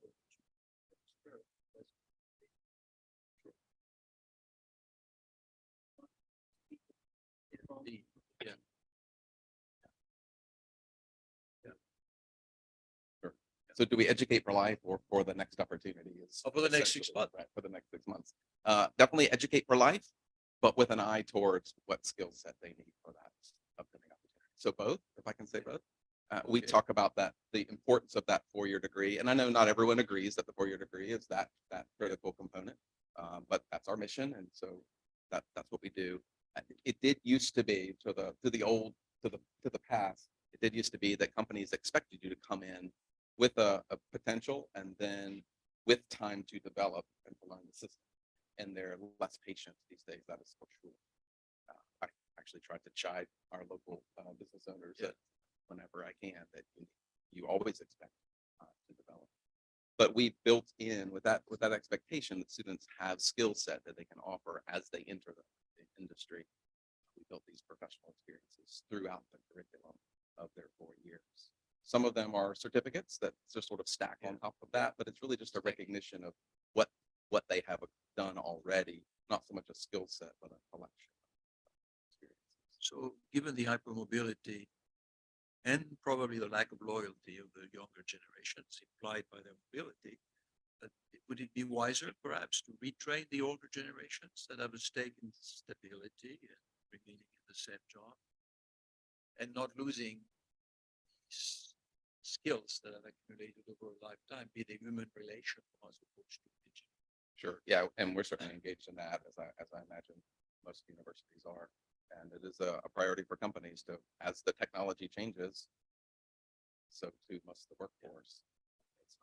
It's not just the 18-year-olds or my high school children that help me with my technology, right? But it has to be each of us growing areas. Because Ratan, India, which is one of the major component building blocks of your organization, the Tata overall corporation, as the Consul General indicated, is a very young population where more than 50% of the population is less than 33 years of age. So obviously, it doesn't surprise me that your organization favor this hypermobility and this approach to the labor market. But if you take an advanced industrialized country like France, where there is a value, where people value a government job for the long time, and young people think of retirement as opposed to thinking of the next job.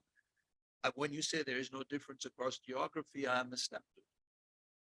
So one, I think the focus today, there's a concept of transferable skills. Yeah. I may have something which is my course, but I also am working on something which is a transferable skill that goes beyond my current scope of work and the nature of industry that I serve. So you talk about manufacturing, retail, any industry, right? Today, you would see a trend in the market that irrespective of the industry that I come from, which could be Tata as my domain expertise, it does not hold me to that one industry segment alone, right? So organizations and individuals today are also focusing on transferring skills, right? And people move across countries, they are moving across industries, they are doing things that they haven't done before, and they're very open to all of that, right? So that's something that I would say. Yeah, go ahead. So we are at the point where we probably can open it up a little bit because we have raised a lot of interesting and controversial questions. And I saw in the eyes of members of the audience some reactions that I don't want to characterize, but so Annie, why don't you have a shot at it because you're the co-chair of the moderator. Yeah, I have a question to, I have a few questions, but I'm gonna ask first question to Brian. Brian, can you hear us? I sure can. Yes, sir. Brian, He's here. are you there? I'm here. Can you hear me? It looks like the Okay. people that are online can hear me. We have a mechanism here, as I said, the mixer is pretty old. Yeah, it is, it is easy way to get out questions. Yeah, There he is. yeah, there is. Sorry, Brian, we didn't want to mute you. No worries. Can you hear me now? Yeah. Okay. So, my question to you and by extension to Ratan also is this, that you guys are a very large company dealing with human capital. What was your model to hire talent, recruit workforce for companies, your clients 2 years before COVID, and what is it now? Has there been any change from 2018 and 2017 and 2022 as a company? Yeah, I think that there's a couple of key things that have changed. And some of this I alluded to earlier. Right? To me, one of the biggest changes that I'm really excited about is this idea that the candidate experience or the employee that's coming in, that experience is so important and such a huge focus. So how do we attract talent? Whereas, if you go back 5 years, 6 years, 8 years ago, it was all about bottom line, right? How do I get good talent as cheap as I possibly can? And so there began to be this shift especially as you went through COVID, that experience became so important, and all the things that the panelists have been talking about in terms of matching up the CSR and the passions and where they want to grow and what they want to do, that being a big part of it. I think the other thing that I'm excited about is pre-pandemic, it was when you talked about DE&I, it was all around what we call tier 2 diversity spend. So the ownership of the company that was providing the talent was a diverse owner, which is important and will always be important. That'll always be a critical component to how companies manage and measure their DE&I. But what I'm excited about, if you think about the pandemic and the social injustice movements and some of those kinds of things that occurred, now there's a big focus on the diversity of the candidates as well. And how do we continue to ensure that the reach of the efforts that we're doing is reaching down and impacting the candidates as well. And so you're looking at the companies, but you're also now looking at the people, and that is how we end up changing generations and really impacting the upcoming and incoming workforce. All right. Thank you, Brian. Ratan, your thoughts, please. Well, I largely agree to what Brian is saying. I would just say, when you talk about diversity, you have to look at the big picture. Diversity of mind more than just diversity. Diversity of thoughts, diversity of ideas. That is something that fuels and propels them, right? And one thing that within TCS we very firmly believe, and we always talk about this, is that there are no legacy. There are only legacy, right? There is nothing that a human cannot do today. When you say things like artificial intelligence, machine learning is going to take away 30% of jobs in many sectors by 2025. There are also studies that show that 90 million new jobs will be created, right? But how do we make sure that we are staying ahead of the curve? Well, that's a shared responsibility between employers and employees, right? But there is a way out of it, right? So hence I say there are no legacy people, there are only legacy. You could upskill, cross-skill yourself, and stay relevant, stay contextual to what you do. And I think that's a big problem. So before I lose track, I have a question to you, Ratan, and also to companies in your industry. Okay. And this is addressed to all Indian big, large companies. TCS is one of them, and then we have Infosys and Wipro and Cognizant, so on and so forth. And out there in the media, several times we hear that a large majority of the employees are from India. What are you in particular, or your companies like TCS are doing to recruit locally? Well, TCS has been at the forefront of this. I think just last week, we announced our growing partnership in Chicago, Illinois region, and we said we'll be adding some 3,000 jobs there. And we do that in most of the local communities that we operate in. I heard Brian talk about CSR. TCS is very active in the STEM programs and how we are working with some of the schools at various levels. And I do not think, since there's an equal opportunity for everybody, it's more on the skills and what you bring to the table than saying that it's focused on having more Asians, and I would restrict myself from using the term Indians. So if you have it in you, and it's not only for my organization, but for any other organization that goes beyond the Indian multinational companies, so to say, that where there is talent, and if you have what it takes for you to grow and to help the organization meet its core business objectives, I think you would have the job.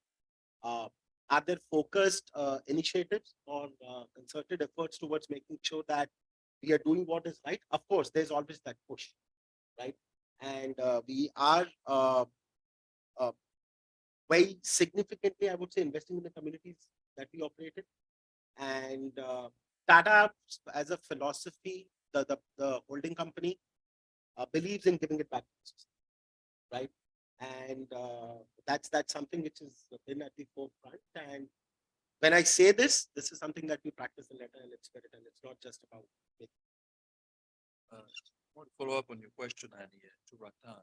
You mentioned machine learning, of course, you can include artificial intelligence, organization, areas in which Georgia Tech and other universities does very well. So it's changing the nature of the workforce, but I sense that you have in place already, you're prepared to really handle that in terms of your talent recruitment. And you are making the case, the opposite to a Luddite case, that these rapid changes that have been ongoing but are really going to be accelerating in the coming short years will be beneficial, right? And will create more jobs rather than destroy jobs, which is, the old labor economics argument. Does technology create it, or which is it? Is it creation or is it destroying? And I think your company, because of its diversity, looking at the talent aspect of it, has already taken side with the notion that it is a positive creative force. And you're planning your approach along those lines. Could you say a few more about that? What do you anticipate in terms of job creation globally or in particular geographies? So we do significantly invest in our people. Okay. There used to be a time when we used to report that what percentage of our annual revenues are plowed back into training and development. We stopped doing that today because we believe that learning is one of the core value systems for TCS, right? Now, the training and development, or the TD department, as you call it, is very robust. It is very intuitive. We've gamified a lot of things that we do there. We're making it very exciting for the employees to go ahead and enroll themselves for training. There's a lot of focus on mid-level transitions today. We are talking about linking learnings with career, right? And it's not the other way around. We are talking about linking learnings with career. We're talking about a differential compensation for people who complete certain courses, because that's how you stay ahead of the curve, right? So these are some of the things that we bring in to make sure that people always stay relevant, because the industry that I represent probably changes at the fastest pace today, right? But again, at the same time, what's interesting is that any industry today or any company today is a technology company. That's a big paradigm shift of how manufacturing was never called a technology company, but today you don't say that. You use them at the same breath, right? Every industry is a technology company. So how do you invest in your people, make it relevant for them, so that it comes back to them as individuals and we as an enterprise? And you keep them in the same job, in the same enterprise. Well, there are opportunities for them to move within the Tata Group. I've been with my company for 15 years and this is my 7th role, right? So that's because I've always been up to challenges. I've always asked for something more than what I've done in the past. And like I said, if you have it in you, there's enough and more opportunities that exist.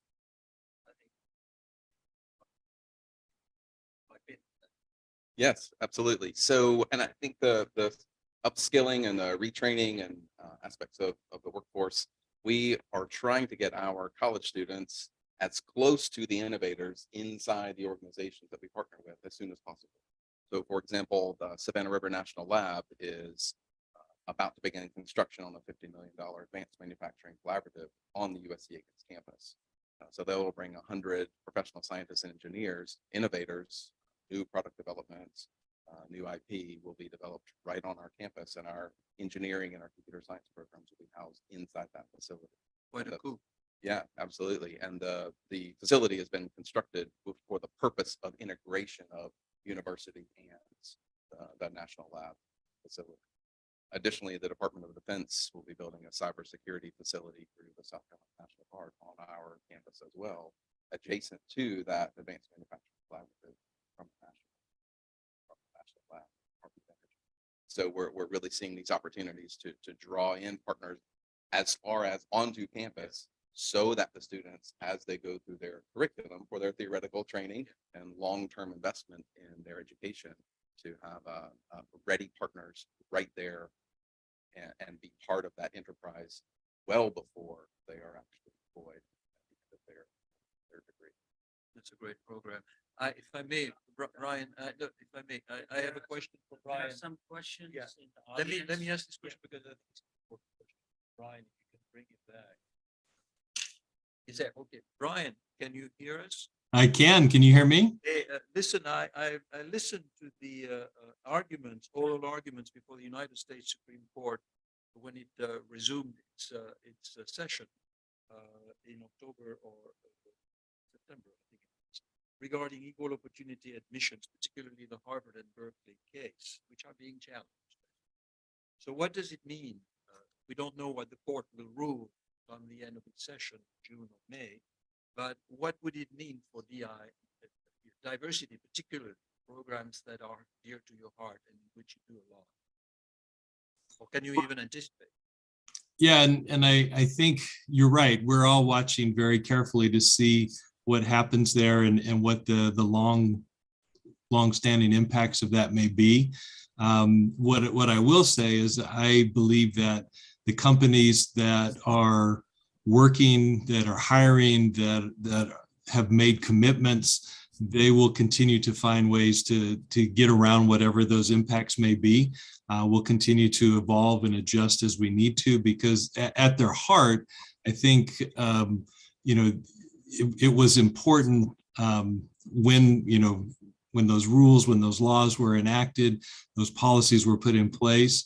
And so I think regardless of what comes from that, we're going to continue to find ways to ensure that there is equal opportunity, there's the right representation, and that we are continuing to grow those talent pools as we need to. Thank you. Glad to hear it. Annie, you want to turn it over to the audience? Questions from audience? Yeah.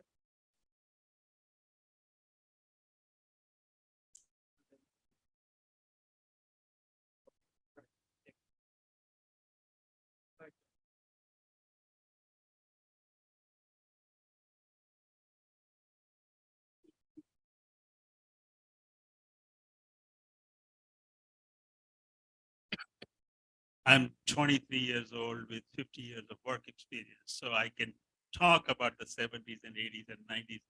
In those days, it used to be, permanent jobs, right? Lifetime employment.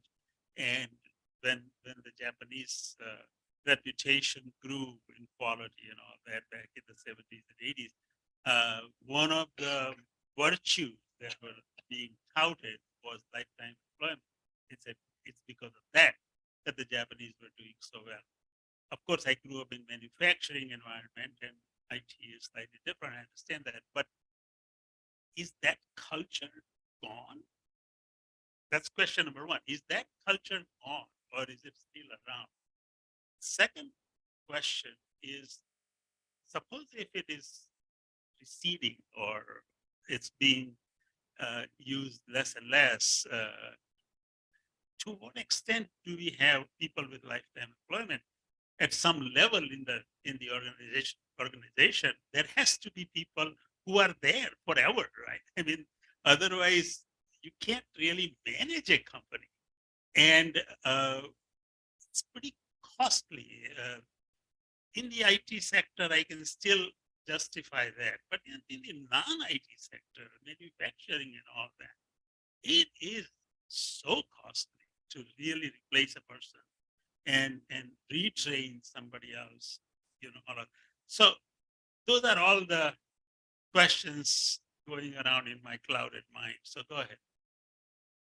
Yeah, and I spoke to that a little bit. I think CEOs of the manufacturing companies in our area are trying to capture that long-term employment commitment from from their employees, scratching their heads. How do we keep these young ones that are coming into the company? How do we keep them for a lifetime? And they may not be thinking about for a lifetime exactly, but certainly for more than 3 years. So they're importing from across the US into a high-tech workforce. They get some skills and then go somewhere else. And now they still have the same problem that they had all throughout. So while it may be a time gone past, I don't believe that the companies have accepted that at this point. So I would agree with that. I absolutely. But you have to keep in mind, when I did speak of 20 jobs for the youngest workforce that's available today, you also have to keep in mind that this is a generation that believes in instant gratification. If they don't get what they want to compete. So either you make your ecosystem so conducive for them to thrive, survive, and grow that we probably wouldn't be discussing some of the issues that we're discussing today. Or you're always playing the catching up game. Even within my organization, and I really know of this, that you need people who are seasoned and tenured who continue with the industry over a period of time because they understand the ecosystem, right? So for TCS also, and I would say that with a lot of confidence, all our leaders are, they've risen through the ranks, the organization, right? And today they are playing the roles of the chairman of Tata Sons or the CEO of the Tata companies. But the environment needs to be structured around what the workforce demands, vis-a-vis how traditional things have been happening, because that approach wouldn't take you a long time.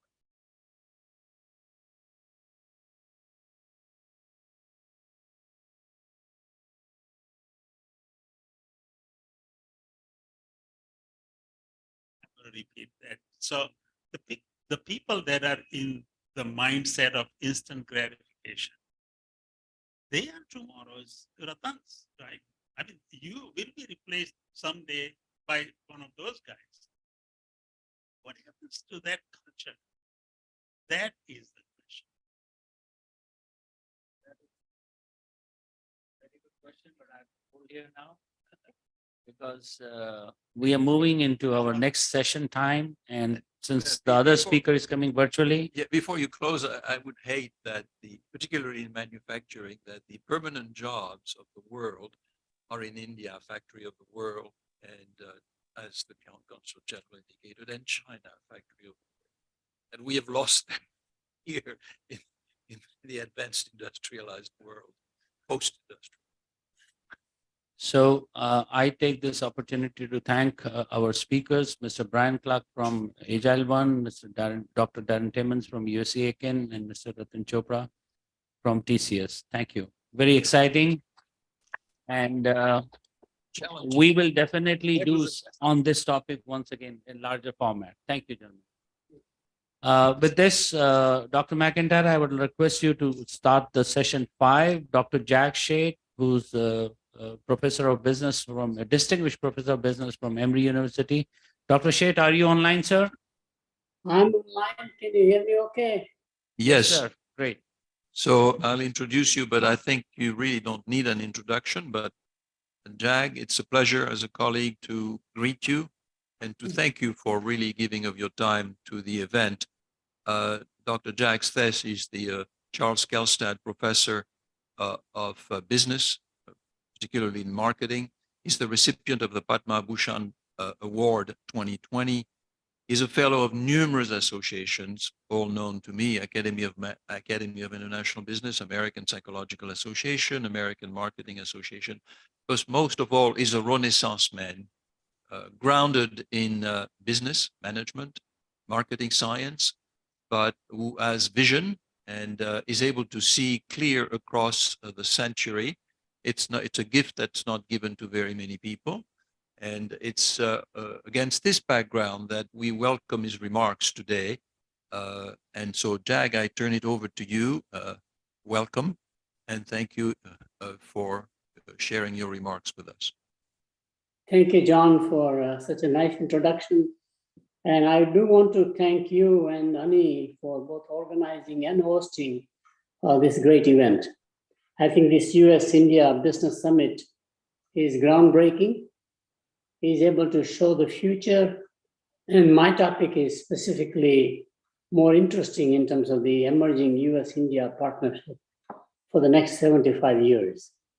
Let me give a broad picture. The partnership has solidly begun more recently in the last 7 to 8 years, and it is likely to continue growing over time.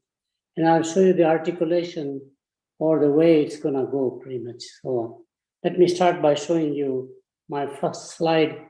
Let me see if I can get it done myself. And if so, I don't have to bother the host over there. Can you see the slide okay?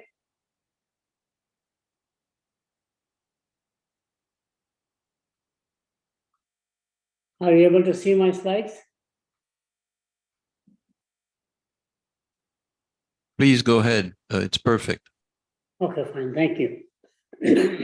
So the title is US-India Partnership the next 75 years. Let me show you the second slide. The timing is very key to understand. There was an old world order. As of 1987, 2 North American nations, US, Canada, 12 common European country nations, Western Europe, not the EU yet. Japan as a late entrant after World War II really controlled the world economy. And that drove also the politics and the military. 75% of GDP was generated by these 15 nations. 45% of all world trade was within these nations. And the reason why the trade is less is that most of these countries imported significant raw materials from their former colonies, like the British Commonwealth nations, for example, or French had their own colonies from where they would import agricultural or industrial resources.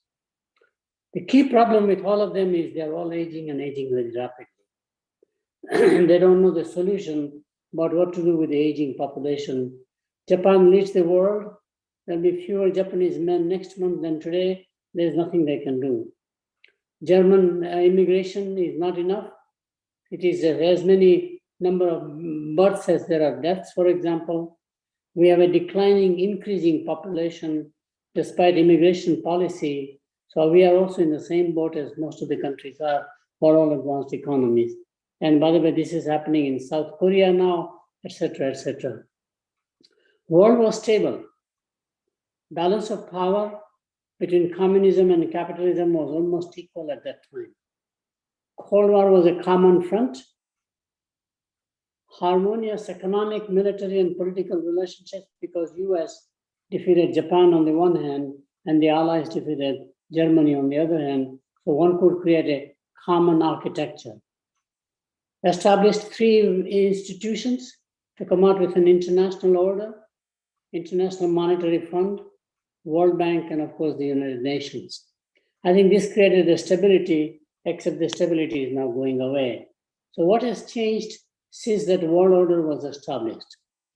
The biggest event has been collapse of communism and therefore the rise of independent nations, former Soviet Union bloc essentially by and large, Poland on the one hand, or Hungary on the other hand. Yugoslavia, of course, fell apart in the process. But it's very interesting to see how we have so many countries having their own independence, not a part of the bloc. Smartphones and social media have brought about an enormous transition or transformation of the society in general and politics in particular. Rapid aging of advanced nations, as I mentioned. We also established a new world trade regime because in the 90s, growth was not coming from domestic economies. And therefore, one established liberalization of trade, old tariff system was gone pretty much, and WTO was created, World Trade Organization as an arbitrator to make sure that we do liberal trade, bilateral free trade agreements, or multilateral trade agreements, or a groups to be formed, but it is managed very well. There's an arbitration mediation process, or a place where you can go and file your complaints. there was a now growing need for cybersecurity. All of this has brought about significant changes, and we have the new world order, or I call it a disorder. First of all, biggest dramatic change has been the rise of China, and China emerges as an economic superpower. And I'll show you some data in a moment. Enormous discord among our traditional allies and alliances. The harmony is not there as it used to be there. It was very well managed behind the scenes, but since the last administration in the US, things began to fall apart. There was even a debate whether NATO can survive by itself, except for the recent Ukraine war. And there are many other alliances worldwide which are uneasy whether they can continue or cannot continue. Populism everywhere. In fact, it's mind-boggling to see the elections where the incumbent party is defeated just because it is incumbent. People are very unhappy. What happened in Brazil, for example, what happened in Chile, what happened in Ecuador, what happened in Europe, it just goes on. Nobody would imagine the kind of changes taking place in France in terms of the elections. So incumbency actually is more like a curse rather than an advantage. And this is happening all over the world. Europe is leaning more toward the extreme right. Latin America, many countries are moving toward the left essentially. Asia-centric economic and military pivot. The world is now looking at Asia as the future of the second half of the century essentially. And things happening in Asia will happen and it will have an impact worldwide. Of course, the G20 conference taking place right now in Bali is a good indicator, and kind of behind the scene negotiations taking place clearly is talking about focus on Asia, both military as well as economic, is going to become quite important. Rise of the new middle class in emerging markets. This is a very key phenomenon in consumer markets. More and more middle class wants branded products. Consumption right now is about 60% unbranded products, especially in emerging economies like India and Africa, and to some extent now China. But it is going to change all toward buying more and more branded products. The old distribution systems, which is unorganized retailing sector, is getting highly organized significantly by the e-commerce approach, for example. E-commerce is really creating an architecture of organized retailing. We also have a political and social acrimony globally, mostly created by social media, access to the masses and therefore followers, and one can create debates about everything in life. And capital markets are in turmoil. And I'll talk about primarily the rise of private equity shaping a lot of this US-India partnership relationships going forward. We need to watch the rise of private equity more so than the public equity or even the debt market. So what are the consequences? What we find is that the evolution of a new world order. Rather than Japan, it's being replaced by China. India emerges as another major trilateral power, and the United States on the other side. And this is driven by the rise of consumer markets as demand-driven things. India and China are the two largest consumer markets. In fact, these three nations probably accommodate 70–75% of all consumption in the world. It's that big. Infrastructure demand among all these three countries is very high. Chinese have already led in terms of investing in infrastructure. We are catching up in the United States, and India is about to invest massive amounts of money in terms of basic infrastructure, both physical as well as digital.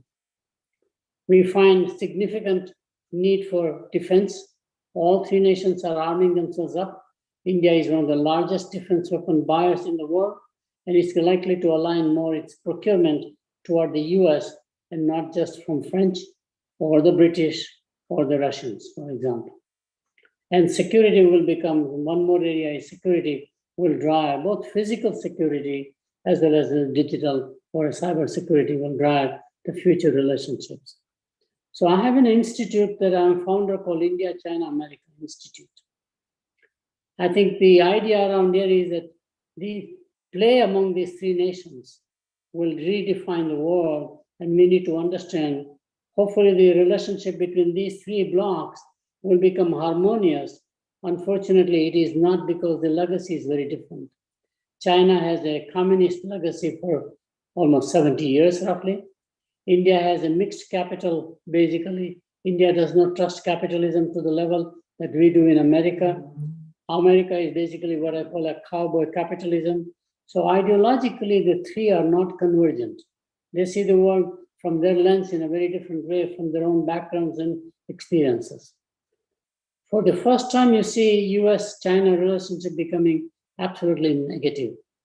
I used to have a question mark or positive at one time, which was the case, but I think since the rise of the new leadership in China and change in our leadership, for example, the relationship is becoming far and far apart and almost becoming one of rivalry rather than a partnership. On the other hand, India relationship with United States, which used to be always a question mark, and now is becoming more positive. And therefore, what happens to the relationship between China and India will become very important understanding. So far, it looks like India and China also are distancing, which means you have India, United States as one counterbalancing force against China. India becomes now strategic in the new world order. And here is the reason. Look at the data. This is the estimated 22 numbers. I got it from Wikipedia, but it is ultimately attributed to the International Monetary Fund. I really like measuring GDP not in the nominal sense, but using purchasing power parity. Given that we have floating exchange rates, the devaluation of rupee is so strong, it will be always calculated very differently if you measure in terms of the traditional measures. So purchasing power parity is a better measure than per capita income, for example. How much can you buy? Services are relatively affordable in countries like India, or to some extent even in China. Services are very expensive in America, especially medical services, educational services, or any way you look at it. So it tries to balance out the same market basket of goods. How do you balance it and come out with an index or an indicator and then calculate the GDP? So China is already $33 trillion. In regular GDP, it is still far behind America. US is 25 trillion in a PPP. India is about 11 trillion, and India is underestimated because it still has a significant, relative to other two nations, a large cash economy.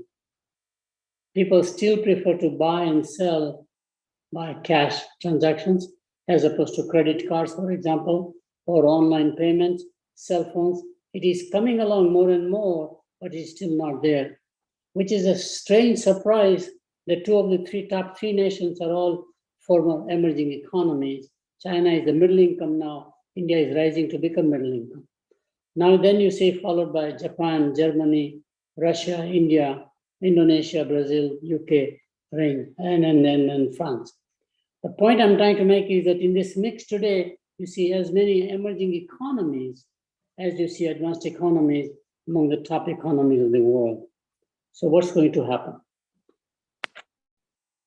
What I see as but 9 different potential areas of cooperation beginning very quickly between India and the United States.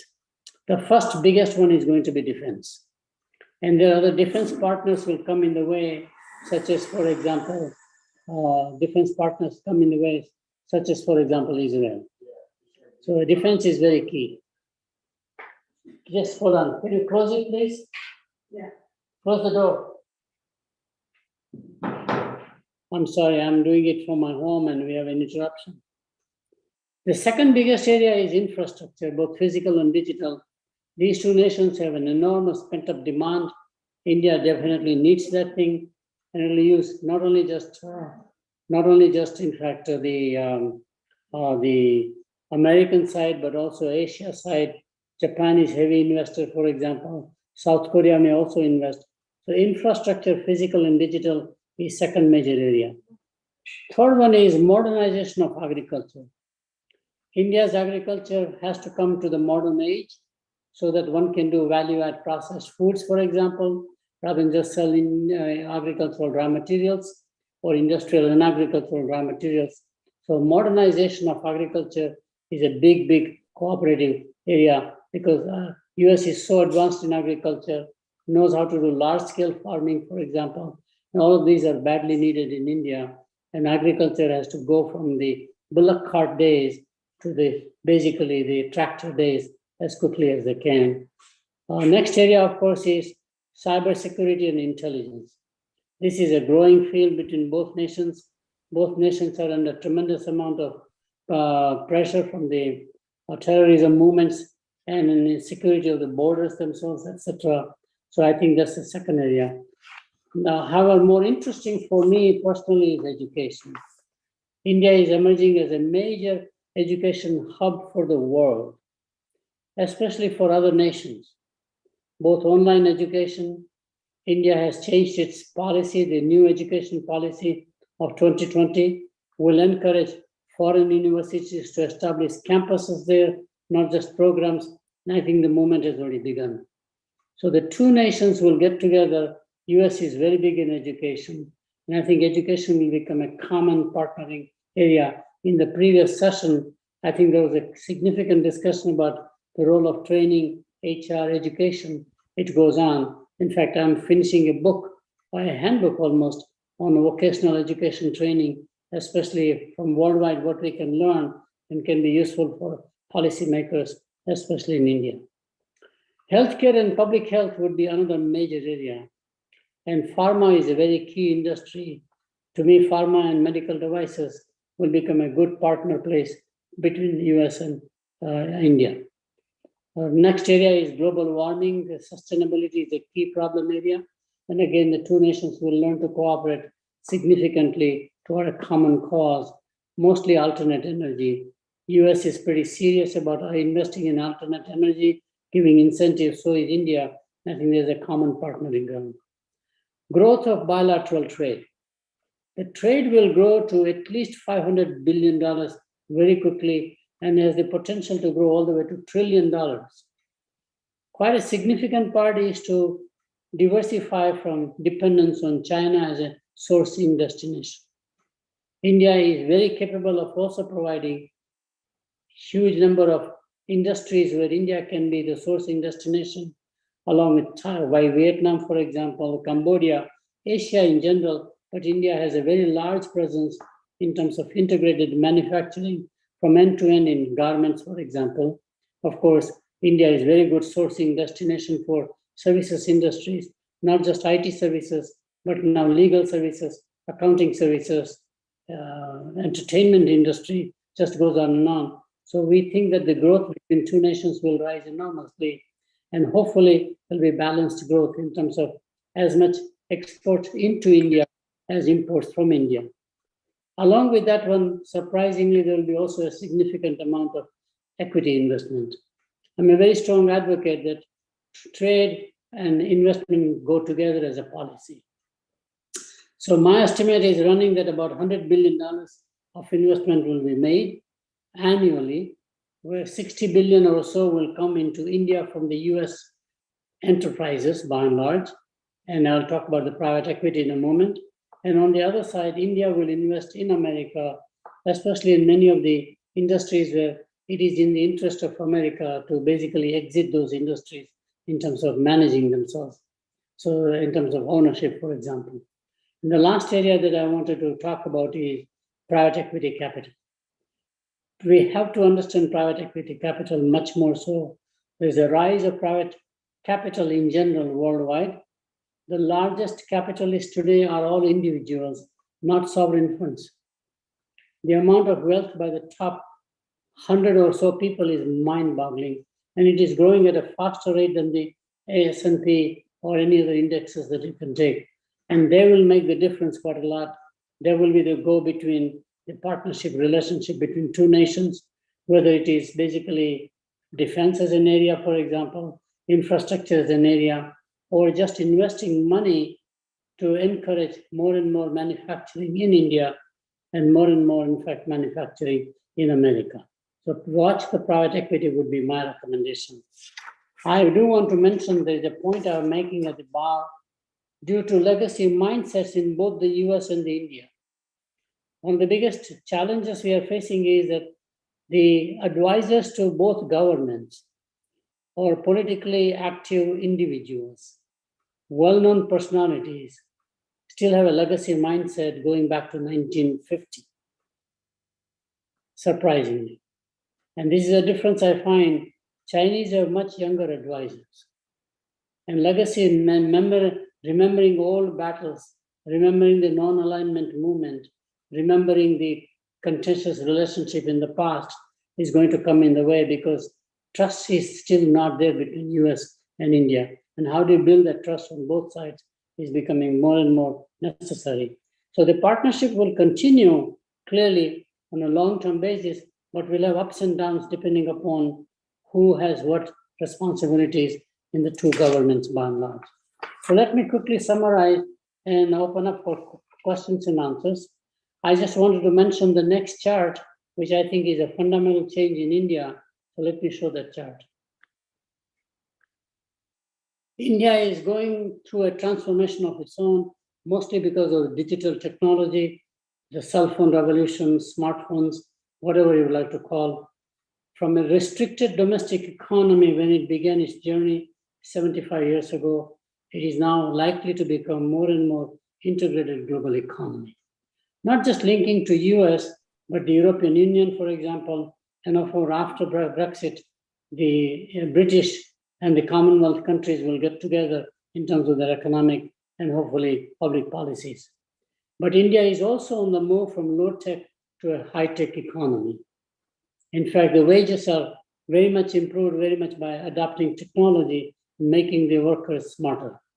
For example, automobile industry alone can tell you that today all oil change, a mechanic could do it or one could do it themselves is not possible. Automobiles are today basically computerized machines. Very complicated. You need a test instrument. Now you have to retrain the technician to become a smart technician, and the wages go up in the process. All movie making is giving way to digital media. So we need to learn skill sets about animation, for example, have to learn the skill set about special effects, etc. And those again come on higher wages. So generally from low wage economy, it is likely to become more and more high wage economy, which is an evolution toward a low income country to the middle income country, as China has shown it can be done. So here is the conclusion. India is emerging as a strategic nation in the world order. Both China and America consider India as a very strategic for their future. China in terms of potential rivalry, competition in Asia, or influence in that part of the world. America, because America needs a partner, especially in the South China Sea, the Quad understanding right now, etc. It goes on deeper than what I'm suggesting here. I think it's going to happen. India has become more strategic to both sides of the equation. India is also very, very well wired with Russia, which is also emerging as a very key nation to understand its policy and where it's likely to go. Bilateral trade is likely to exceed $500 billion per year as the US looks for alternative sources to diversify from China. A lot will depend, however, on what happens in the world between now and the next decade with respect to geopolitics of the world. It has become more unpredictable about the future, especially with the Russian-Ukraine war that's taking place right now. Where does it go? Does it expand even further? Is it contained by diplomacy and policy? Is there some sort of a mediator that can emerge as it has happened in the previous wars? That I think is becoming very key. So I will stop here and see, John, if you have any questions for me. Thank you very much. Yes, thank you so much, Jag, for stimulating, eye-opening presentation, raising a lot of questions. I have one that's sort of in the middle in terms of level of analysis. India's rise and India's middle class really come out in part of the IT outsourcing in the 1990s and the first part of the 21st century with first generation cities, second generation cities, third tier cities, responding to global market needs for IT outsourcing. Can we expect to see more IT outsourcing in India as a source of revenue and as a further buttress for the middle class? Or can we expect that India will stand on her own in terms of having an autonomous, innovative IT industry, not so much dependent on outsourcing? The Indian IT industry will make a major change. Neither sending work to India or bringing Indian workers to America is viable. The cost structure is not viable. At the same time, if you look at the largest number of applications for H-1B visas, it is coming from American multinationals. So companies like Microsoft, Google, all of the companies, Accenture, will have their own dedicated employment base in India. In other words, American multinationals in the IT services especially will become the largest employers in India, surpassing all the Indian IT services companies such as Wipro, Infosys, TCS, etc. Accenture is already leading the way right now. At one time, IBM was supposed to be the largest employer in India or the largest employer among the IBM. America was number one, followed by Japan, followed by India in terms of IBM employees. They were about to surpass Japan. They might have surpassed, but IBM has slowed down its growth, but it is now taken over by Accenture, for example. There are more employees by Accenture worldwide, and a large share will go to. So the traditional outsourcing that is done will not happen. That's the main point. I think it will be the US multinationals who will have their own employment base as if like a large subsidiary doing the work, internal work. Thank you. That is a major shift. We have little bit of time, like 1 minute, for a question from the audience. Anyone wants to have a go at it? Yes, sir. We probably need to get a mic to you. Let me bring it to you. So, my name is Priya Misra. Excellent, excellent presentation. Very well researched. You seem to be an expert on a lot more than what you have led on. So I enjoyed it. Any economy, especially a democratic economy, needs a lot more than the vote. If you're going to progress, electricity is the lifeblood of any economy. You need water. You need good education. The Wall Street Journal this last weekend published a story about the H-1B visas. Yes. And there's a lot of dissension, it turns out, within political services, political circles, to allow more Indians or not allow. Something like 80% of the folks on the list are Indians. There's a huge demand, especially in Silicon Valley, for Indians who are qualified to come and work for them. How long would that trend continue? Based on what you said, maybe not long. Maybe the future is outsourcing directly in it. But Yeah. could you address the two critical areas, electricity and water? Because without those, we're not going to progress very much. I think water is the biggest challenge, more so than electricity. Electricity, there is a very significant shift taking place in terms of alternate energy. And it seems like in India, what is going to be the largest alternate energy source will be the solar technology, not the wind technology, especially offshore wind, for example, as it is common in Europe. I also believe that India, for the first time, will now at least accept the idea that a nuclear power for electricity is a must. And this is where India will probably align with other nations who are absolutely more dominant in the nuclear energy production, such as France, for example, or as South Korea, for example.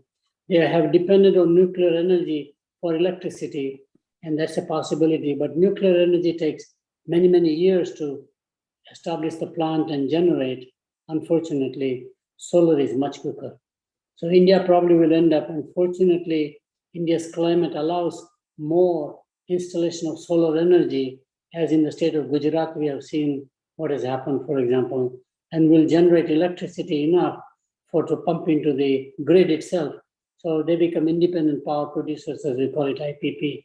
So I'm betting more on the solar energy in India as an alternative energy. Natural gas, by the way, is very badly needed in India, which is a huge partnership because America is one of the largest natural gas producers in the world. In fact, Indian Gas Authority actually has, I think it's in Louisiana or someplace in South, their own infrastructure to carry natural gas on a boat around here, liquid natural gas to come to India. So there's another energy, is another area where there will be cooperation. Thank you, Jag. Thank you very much. We have reached the end of our allotted time, and the next presentation is awaiting online in session 6. So hearty thanks to you and look forward to seeing you in person soon. Thank you so much for your question, sir. Also. Thank you.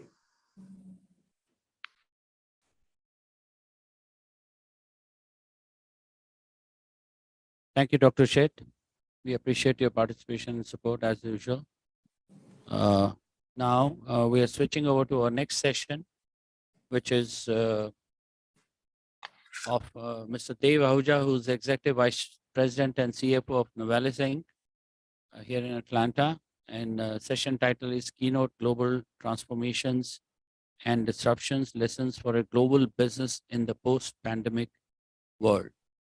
This is very similar to what the conference title is, but it is going to be addressed to a global business. All Dave, right. are you there? Yes, I'm here. Can you hear me? Yes, good.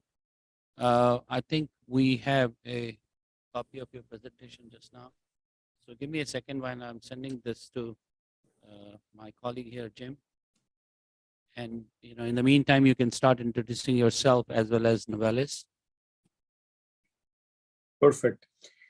So good morning, everybody, and it's great to be here. Unfortunately, it was just not possible to be there personally and face to face. I will do my best to cover the topic of my presentation remotely. So really, starting from what the topic is, we are going to be talking about global digital transformation and disruptions. And we will talk about what Novelis has been doing in this space, what are the lessons we have learned on our digital journey, what are the accomplishments that we have been able to get on our journey. So that will be really the focus of my presentation. Let me first begin with the agenda, just to walk you through how we are going to sequence it. I will start by talking about Novelis briefly for so many of you who may not know us. Talk about how our lives have changed after the pandemic, and then get on to the main topic, which is really how we see digital technologies as a key enabler for our business, and really get a bit into some of the real life things that we have done. What have we learned from there? How do we see the journey going ahead? And really that will be the conclusion of my presentation then. So moving on to the next slide. Dave, would we, for some reason, are not receiving your presentation? Would you be able to share with us, please? Oh, okay. Absolutely. I'm sorry about that.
Dave. I think we have received it and we are projecting it now. Dave, can you hear me? Yes, have you got it now? Yeah, we have received it and we are projecting it. Okay, all right. So then I'm sorry about that misunderstanding. So I'm on the slide number 3, if you can go there, which is about who we are. So Novellus is a company headquartered out of Atlanta. I will just wait for it to go to slide number 3.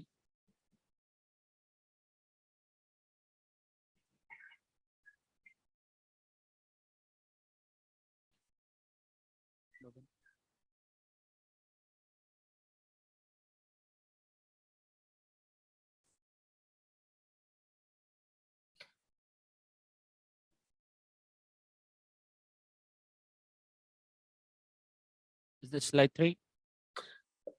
Yes, this is the slide I want. Okay. So Novellus is a company headquartered out of Atlanta with a global footprint. We have altogether 12,690 employees. Our operations are spread over 9 countries with 33 manufacturing locations. Our annual shipment volumes are 4 million tons. We are really the largest downstream aluminum player in the world outside of China. Our revenues last year were of the order of $17 billion, and our annual EBITDA is $2 billion. We are a subsidiary of the Aditya Birla Group, which is headquartered in India and is one of the largest business houses in India. So that's about who we are. Moving to the next slide. We are driven by our purpose, and our purpose is really shaping a sustainable world together. Purpose is the reason we do what we do, and it is the core of who we are. And if I were to really break down our purpose, we can think about this in 3 parts. Number 1, shaping. Shaping is what we do from cans to cars to consumer electronics. Globally, we have the largest market share in the beverage can space, almost about 1/3 of the global market share. In automotive, we are the largest player in the aluminum automotive space, and we deal with every OEM in the world. Our value proposition comes out of lightweighting of vehicles. For example, the Ford F-150, which is the largest single platform in passenger cars in the US. It is an aluminum intensive car. And, what we really do is lightweight and therefore help reduce emissions. But every OEM, automotive OEM in the world is our customer. And that's a big space we play in. Outside of that, we also operate in the specialties space. So when it comes to specialties, we are in building and construction. We are in consumer electronics as a supplier to some of the largest players in the world, making iPhones, iPads, like Apple. We are into heat exchangers, transportation, where we make truck bodies, truck trailers, or rather aluminum for truck bodies and truck trailers. So that is what we call specialties. We also play in the battery space area, in the battery plates area, which is a growing area with the growth in electric vehicles. So shaping is what we do. Sustainability is our core. We are the largest recyclers of aluminum in the world. And we are making the earth better. What we have really accomplished in the recycling space is really an incredible story. Almost 60% of the material that we use is recycled aluminum. And recycled aluminum consumes just 5% of the energy that would be consumed in making primary aluminum. So recycling is something that, is a very proud part of what we do. The other core word that you see in our purpose statement is world together. So together represents the possibilities of collaboration. We work together with our customers, with our suppliers, and really with all the strong partnerships that we have, it is a key driver of our success. So partnering is part of the way we work, in short. So moving on to the next slide.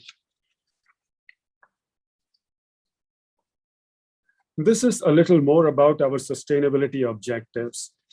What we have taken upon ourselves is to become a fully carbon neutral company by the year 2050.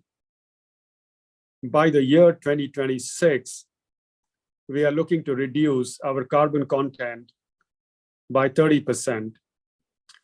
We have set other goals when it comes to sustainability, which is 10% reduction in energy usage by 2026, 10% reduction in water usage by 2026, and 20% reduction in waste to landfill. Outside of that, we are very focused on diversity and inclusion. We are working on increasing the representation of women in our company, targeting 30% women in our leadership team and 15% in senior technical roles by the year 2025. We want to embrace the diversity of our employees and empower our employees to drive efforts to become an inclusive organization. And we want our management team to lead by example when it comes to inclusion. So it is all about strengthening our corporate culture and holding ourselves to the highest standards when it comes to becoming an inclusive company.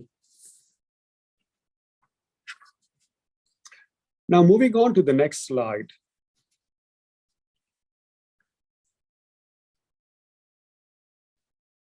So like all companies, the pandemic did bring some significant change in our lives and the way we do business. It accelerated our journey towards becoming a more digitized company. So what we are doing right now is driving an aggressive growth strategy. We are at the forefront in the industry to accelerate our capabilities towards Industry 4.0 capabilities. So that is a key part of our core strategy. I've already talked about sustainability, which is another core of how we do business, how we will continue to do business in future. Then the next one is about footprint expansion. So just at the start of the pandemic in 2020, we completed the acquisition of another peer in our industry called Aleris. This was like a 2.8 billion acquisition. And it is very strategic to expanding our footprint into new segments like aerospace, where we did not have presence earlier, but also strengthening our footprint across the world and in China in terms of geographic reach, and also in terms of higher exposure to the building and construction space, which we see as extremely strategic. So we have completed the acquisition and we are doing very well in terms of reaping the benefits of synergy from the Aleris acquisition. So that's the second part. The third part is really market forces. The pandemic has taught a lot of lessons to us, as to many other companies, about how we need to rethink about our supply chain. We have seen disruptions like the availability or the lack of availability of semiconductors, which impacted our customers in the automotive sector in particular, and therefore impacted us. Labor shortages have been a big part of the challenge coming out of the pandemic. And more than anything else, accelerating our journey towards industry best practices has become a core to our strategy. So we are rethinking the way we should be planning our supply chain in future. We are rethinking how we need to win the war for talent. So the pandemic has left a lot of lessons. And as we think about our strategy in future, it will impact the way we do business. So this is about how the pandemic has impacted us in the last couple of years as we have learned all the lessons coming out of it. Moving to the next slide. Now we are touching the core of our subject today, which is the space around digitization. And really, digital technologies have become a key business enablers on several fronts. And I will start with the pillars of how these are seen by us. So the first is manufacturing and supply chain excellence, which means building best-in-class capabilities, both on manufacturing and operations and on the supply chain. Second is transforming customer experience. How do we transform the end-to-end experience with our customers? How do we enhance employee experience? And how do we move in an accelerated way towards back office process excellence? So essentially, we want digital technologies to be an enabler for transformation, transforming some of the key back office functions, such as procurement and finance, and also enabling our human capital to work better and more efficiently, more innovatively. It's all part of how we think about digital technologies. And then product development and innovation, that's a key area. So as we partner with customers, applying digital technologies to do product development better, more innovatively, and becoming better partners is another pillar of how digital technologies are changing the way we do business. And there are countless ways in which we will be able to create an impact leveraging these technologies. And I can just mention some of them. For example, impacting plant asset performance positively, better supply chain planning, creating a safer manufacturing environment, driving better levels of customer satisfaction, process transformation, doing transactions more efficiently, customer value innovation, adding more value to our customers and making the relationship more strategic and stickier. These are just some of the many, many ways in which we are aiming to use digital technologies as a tool to transform the way we do business. Going to the next slide, how did we start our journey? And we started our journey much ahead of the pandemic. We did not really just wake up as the pandemic started, when many companies realized the need to accelerate their digital journey. We went into it before, and we are so happy we did that. So really the area we focused upon was advancing our manufacturing analytics capabilities. Over the last few years, starting from FY19, we have launched programs globally across our plants, targeting specific manufacturing sites and bringing in use cases. And with these use cases, we were able to impact our manufacturing efficiencies in a very tangible way. You can see from the slide that we established a center of excellence with about 100 people trained on advanced analytics and digital technologies and enablers. We had 15 use cases over 4 waves, and another 4 cases were added. To start with, we had 15 use cases. We had 15 use cases in the beginning. We added 4 more to it, and then later on added 8 to 12 in the 3rd wave.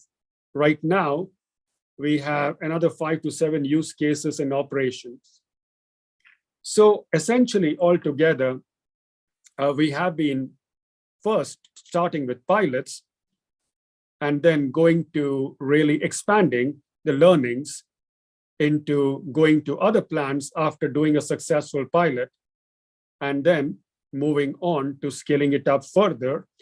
So essentially, altogether, 50 use cases, which we executed successfully, delivering about a 3 to 4% increase in EBITDA with return on assets or return on investments contributing to about 80 to about 85 million onto the bottom line. So a very successful foray starting into getting into the use of digital technology starting from fiscal year 19. And the journey continues. And just to make it more real life, what exactly did we do? I want to take one example. If you go to the next slide. So one of the things that we aim for is reducing melt loss in our manufacturing process. One of the key areas of efficiency, or if we don't do it well, leakage, is the melt loss.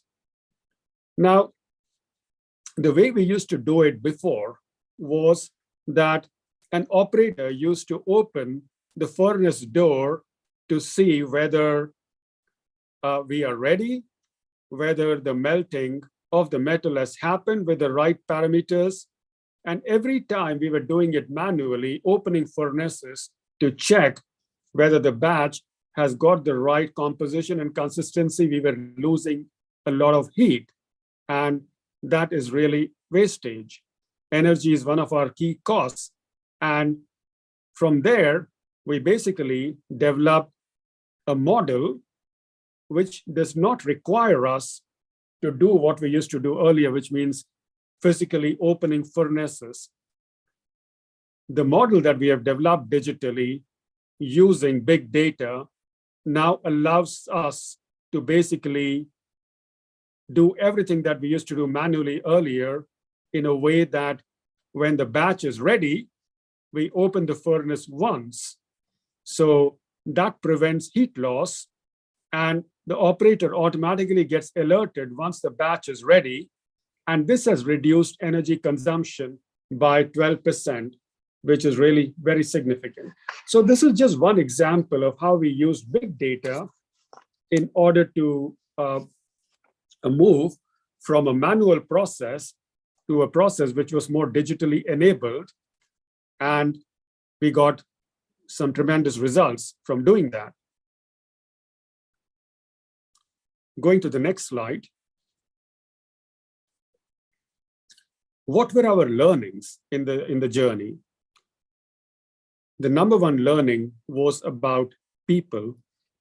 People are really the catalyst for change. When we launch a big journey like moving towards a more digitized environment, having the right level of education, training, explaining the why to people, why are we doing what we are doing, how it can help us solve problems, is all very necessary. If we do not go with a purpose which is understood by everybody, and we do not go with the right inputs in terms of training, we cannot be successful on the journey. That was one of the key enablers. Having a holistic vision which addresses people, processes, and technology is the other thing. The third is really using a piloting model, not scaling up before we have proven the concept. So the model that we used of doing a step-by-step scaling up has helped us be successful, starting from a proof of concept to then really incorporating the technology across the entire company. That model has worked for us very well, and that has become a best practice. So now we are at a pivotal point where the organization needs to be ready for the next step of growth. And this has become, in short, a key enabler to drive our future. So what are we doing? If we go to the next slide. In short, we are shifting from targeted use cases to a framework where the use of digital technologies becomes the way we work.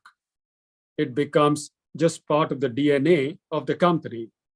And you will see the focus areas: energy, maintenance and reliability, to make sure that we are getting the best productivity of our assets, syncing the plant with the supply chain and making sure that we are moving materials efficiently, making sure that resource requirements are synced with operational planning and the S&OP process.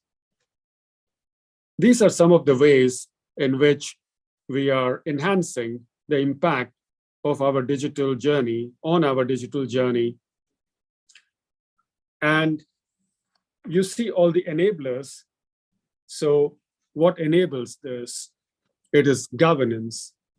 It is measuring performance, basically first setting the right standards, setting the right expectations, and then measuring them to make sure that we are achieving what we are setting out as targets. Then making sure that we build capabilities into the organization, making sure that we are getting the right technologies. So these are some of the enablers. Our aim is to really become a best-in-class Industry 4.0 technology company as we move forward. Going to the next slide.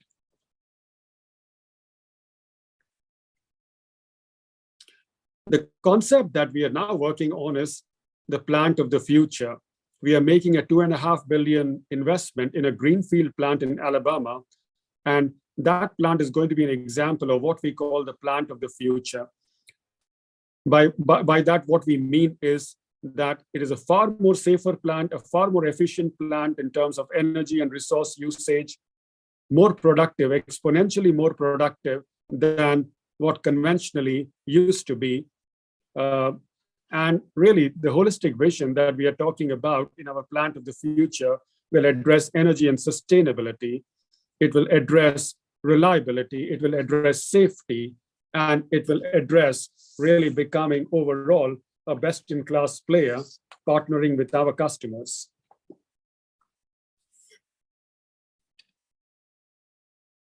Going to the next slide.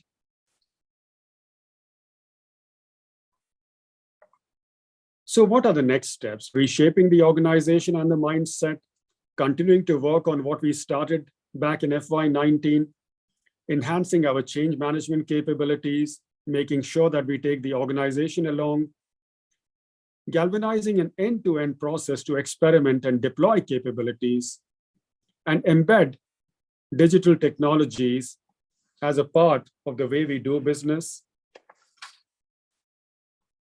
That's really where our journey is looking forward. So that is all I had in terms of my prepared presentation. And Ani, if we still have time, Ani, John, happy to take any questions. Dave, excellent presentation. It's so detailed, and it will take us a day to talk about it. But my one question to you is that you, towards the end of this presentation, you mentioned about your new plant and the plant of the future. Now, in terms of you have international experience of studying and working in India, in Asia, in Europe, and now you're managing the plant in China in terms of your company and in USA. Now, what do you see in the future this kind of collaboration would come from Indian manufacturing companies in US? Yeah, I think that as we look at the future, I think that India is having the potential to move from just an outsourcing destination to a country which is really becoming a key enabler for deploying digital technologies across the world. I mean, all the companies that in the past used to be really doing transactional processing and it was all about cost arbitrage, I see the opportunity of getting into the value added space. And we see India as an attractive source of getting talent, of getting technology and capabilities, and really, in short, becoming a partner in the more value added space versus the conventional transactional space. So that is where I see the biggest opportunity of working together with India. Great. Thank you for your answer. John, do you have any question?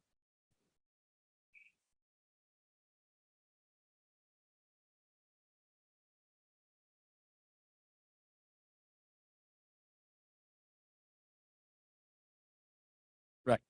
Okay.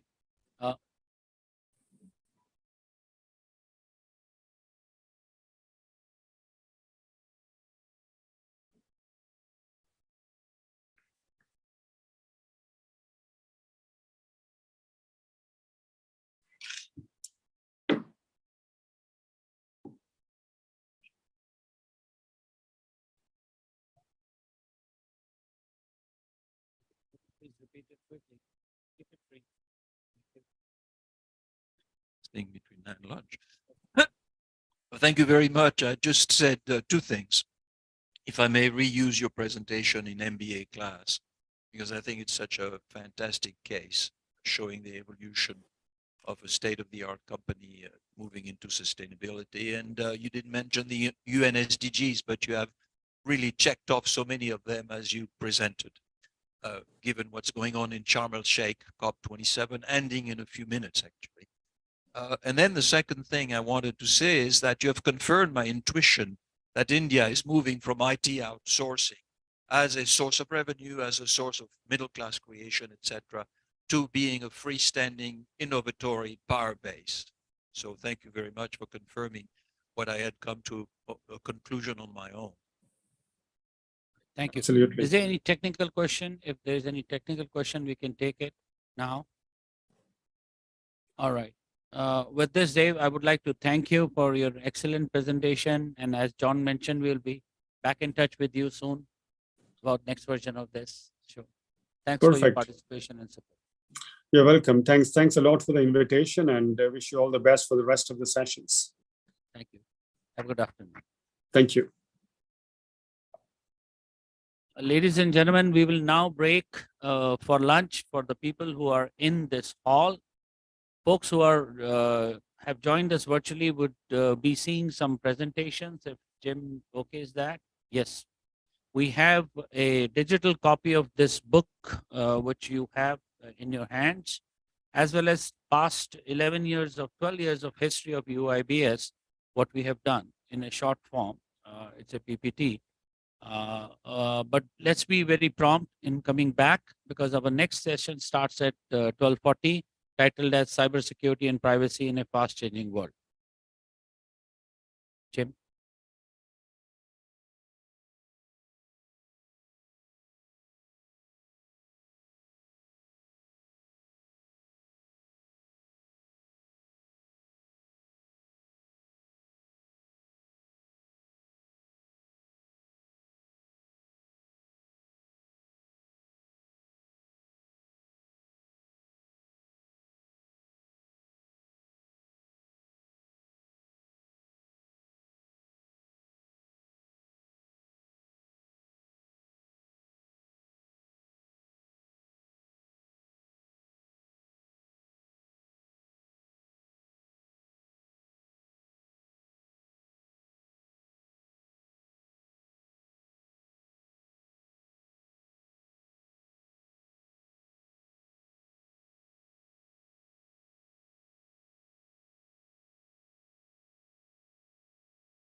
Hello, Brian. Can you hear me? I can. Can you hear me? I can hear you. Just want to make sure. Yeah, everything's good. Awesome.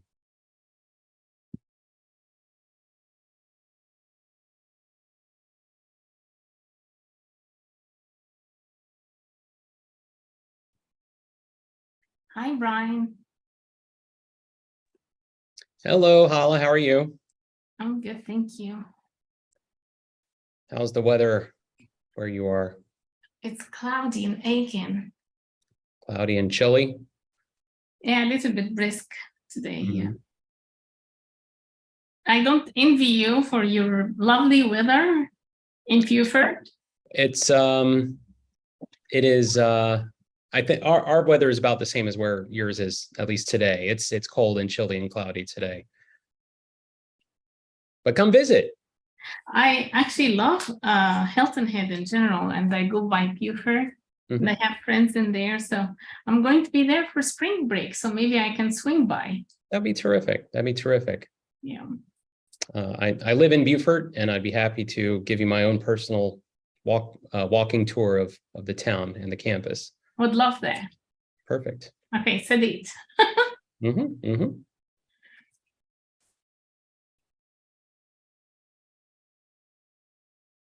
How's your semester going?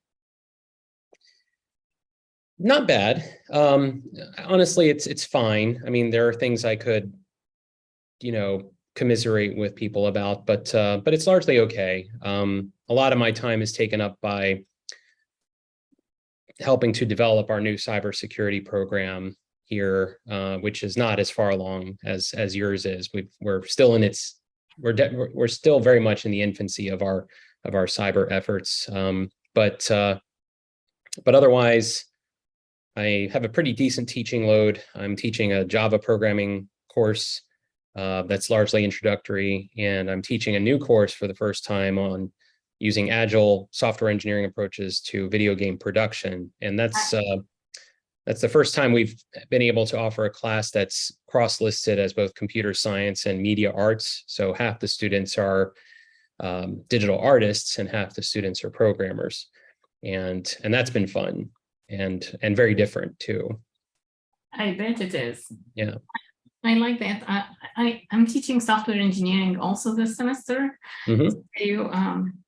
I really like it because I get them to develop some cool software and apps and stuff. But I'm a user of GitHub, so I use that. Very good. I use it in my class. So. Excellent. Yeah. Historically, I've used Bitbucket for a lot of the GitHub-like stuff, because years ago, Bitbucket had a free plan for students and educators where you could have unlimited private repositories. So, and at the time, GitHub still, I think they only allowed you to have maybe like 2 or 3 private repos. And then Microsoft took it over. And then at some point, GitHub just said, okay, if you're, a hobbyist or a student, you can have as many of these private repos as you want. Because I've already got like a slew of recordings and lecture slides and tutorials that are oriented towards Bitbucket, I'm hesitant to change. I understand. It's a lot of work. Yeah. I'm excited about my digital forensic course this spring. So that's cool. That will be fun. Bring my industry experience to it will be great. Very good. Very good. Yeah. Our digital forensics class is happening this semester, and I'm hoping that eventually it will get to a steady state where we have like a regular instructor for it every year. We've largely been, relying on part-time faculty who have strong expertise in the field, but they're remote. And I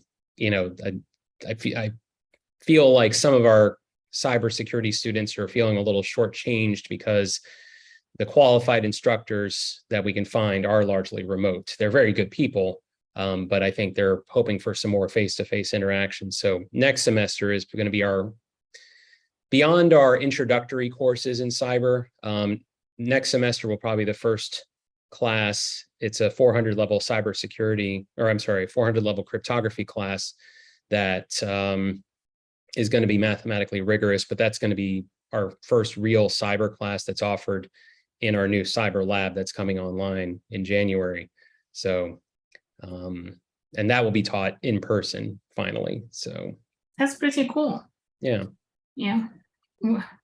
We do the cryptography at 200 level. I want to change that to be a higher level and have it not only cryptography, but also introduction to blockchain. Okay. Okay. So I'm going to work on the curriculum this spring. So That's cool. yeah, a lot That's of cool. work. Yeah. I mean, Great. we introduced 2 new courses this fall. Like we put them in for approval, which is the cloud computing and cloud security. So Mhm. that would be fun courses for our curriculum. Very good. And I'm working more on it this spring, make it really robust and Cool. updated. Yeah. Hey, James, if you're listening, I'm seeing a message from Paul in the chat. He may be missing the proper link to join as a panelist.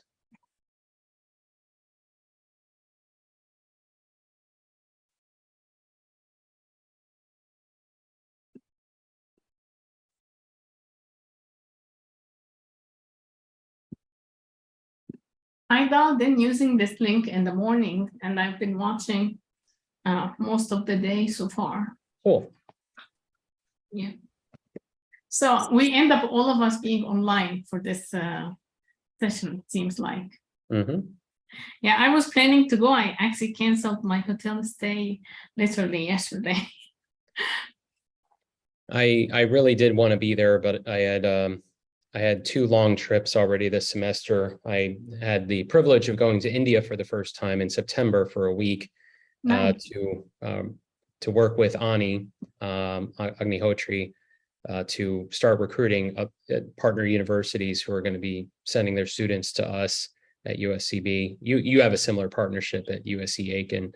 And then I went to my first in-person conference in several years in California, and that was about a week. And I can't afford to take off any more time from teaching. So yeah. So I'm sorry, I'm the person who's at fault here at the end of the day. Oh, that's fine. I totally understand. I have been to 2 conferences already this year, and I've been on the road a lot. So I'm okay to be at home. I'm at the school. That's my office. And we have the tabletop today. So we have the turkey luncheon for everybody. So I had to go and run and see everybody before our session. Very good. Mm. Where are you from originally? Egypt. How long have you been here in America? Most of my life. Yeah. Yeah. Came for college, actually. I had a friend from graduate school who I think her undergraduate was at the American University in Cairo. Yep. Yeah. I went to UConn for quasi. I was in Cairo University and University of Connecticut at the same time. And then I graduated in '94. And then I got hired by Deloitte to work for them from school. So I started working for Deloitte after that. And I'm married to American from Kentucky, actually. He is a horse surgeon, hence Aiken. Oh, that's right. Because y'all have, it's a very big horse community, equestrian community there in Aiken. It is, yep. Yeah. My my former wife, it's hard for me to say ex-wife because I feel like that has a negative connotation, but a woman that I used to be married to and I'm still friends with is joined the faculty at UConn in their mass media communications department several years ago. So we still stay in touch, and it's interesting to see the projects that she's working on. Yep. If she works there, she will see a block with my name there. I was honors grad, and I had 3.98, something like that, 3.91 on GPA. So I have a block with my name there in the Hall of Honors, whatever. Hall of Honors. So I'll yeah, mention that so- to her. I'll see if she can take a you picture. will see the break with my name on it. Then 1994 was my middle name. So yeah. Gotcha. How do you pronounce your middle name? Strohmeyer. Strohmeyer. Okay. Yeah, and my That's last what- name is Berry. So I go, but really, I'm legally Hannah Strohmeyer. I didn't change it to Berry, but I always use Hannah Berry because everybody calls me Miss Berry or Dr. Berry. So Uh-huh. yeah. But we're big time golfers. That's why we like your area and Hilton Head. Yeah, it's I don't golf, but I know plenty of people who do. In my own where I live on Ladies Island, and the adjacent neighborhood is built around a golf course. So maybe I did golf a little bit when I was in grad school, just maybe like 2 or 3 times. But I never got never picked up the bug for it necessarily. I enjoyed it when I was doing it. Yes. But it wasn't something like, oh, I have to go golfing today. I'm not at that point yet. I'm more of like, I'd rather just go for a jog and listen to music and think. You like fishing? Do I like fishing? Haven't fished in a long time, but I think like, with all the boats around here, I probably should ask, friends of mine if I can ride on their boat and at least watch them fish. I was just talking to William here. He's an instructor and he was in the fishing team at Clemson. Mm. And I was like, oh, let's go fishing because I love fishing. And then, so I'm married to a country boy, so I'm country also. So, and also I'm a horsewoman. So anyway, so I was like, let's go fishing. And he goes, oh, I don't do ocean. He doesn't go fishing in the ocean. He just does lakes and stuff. I was like, that's not fun. And then he goes, oh, we'll go to Myrtle Beach. And he goes, you'll not find any fish in Myrtle Beach. I was like, my husband and I are expert in catching sharks right now. All type of sharks we were able to catch in that ocean. And but the good fish to eat is where you are in Beaufort. Yeah. Well, we have a growing number of great white sharks in our area. Yeah, I follow them when they ping here. Oh wow, okay. Yeah.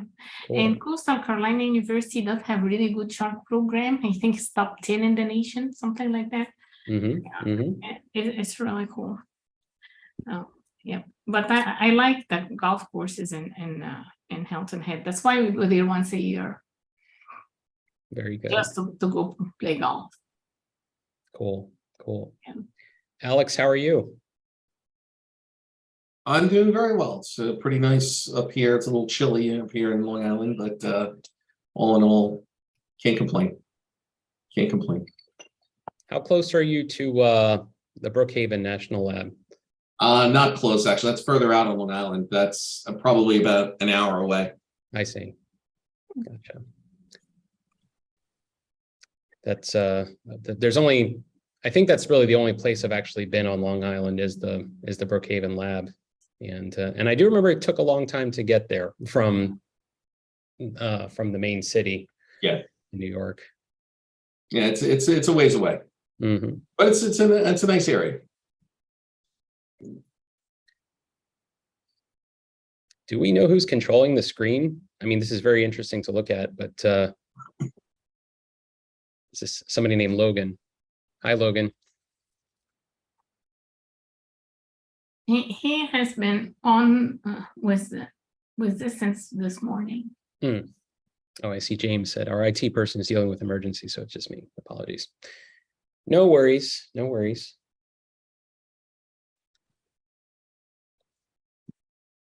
Right. I know we're scheduled to go to 1:30. I do have a stop at 1:30 because I have to head back to the university. So that's technically I do too. So we'll find a way to wrap everything up by then. And if we want to limit our remarks to maybe just like 7 or 8 minutes a piece, and then have an abbreviated Q&A, that's fine. Once again, thanks for the tour, by the way. I absolutely enjoyed that campus and I enjoyed Beaufort. Yeah, it's a fun town, I think. It's I mean, it's a fun town. I don't know if I wouldn't. Oh, what happened? Yeah. There we are. Okay. Are we live now? Not sure yet. Okay. That looks like the room where we would have been. Yes. They were speaking in the morning in it. I saw that. And then the second panel were mostly online. We could put up cardboard cutouts of ourselves. That looks like Ani.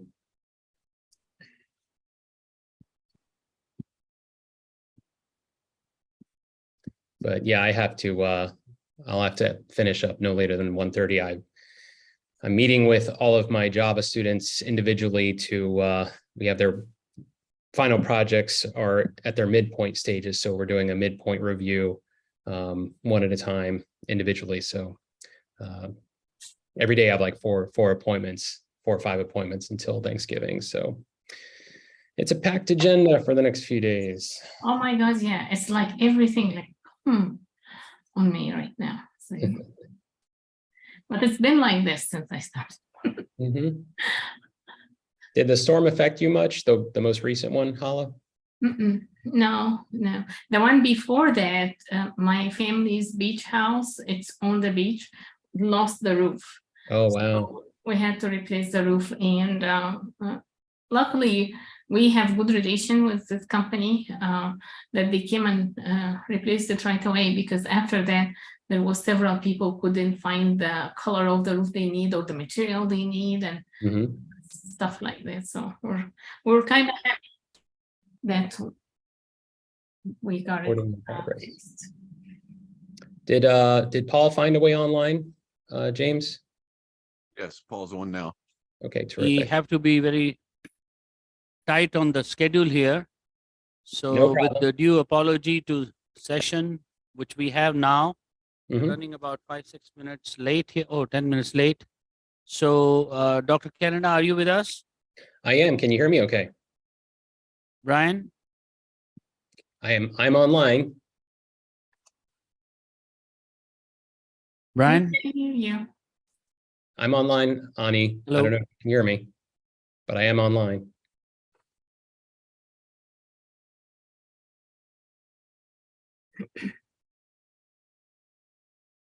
Brian, can you hear me? I can hear you. Okay. Let's see where we have our audio person.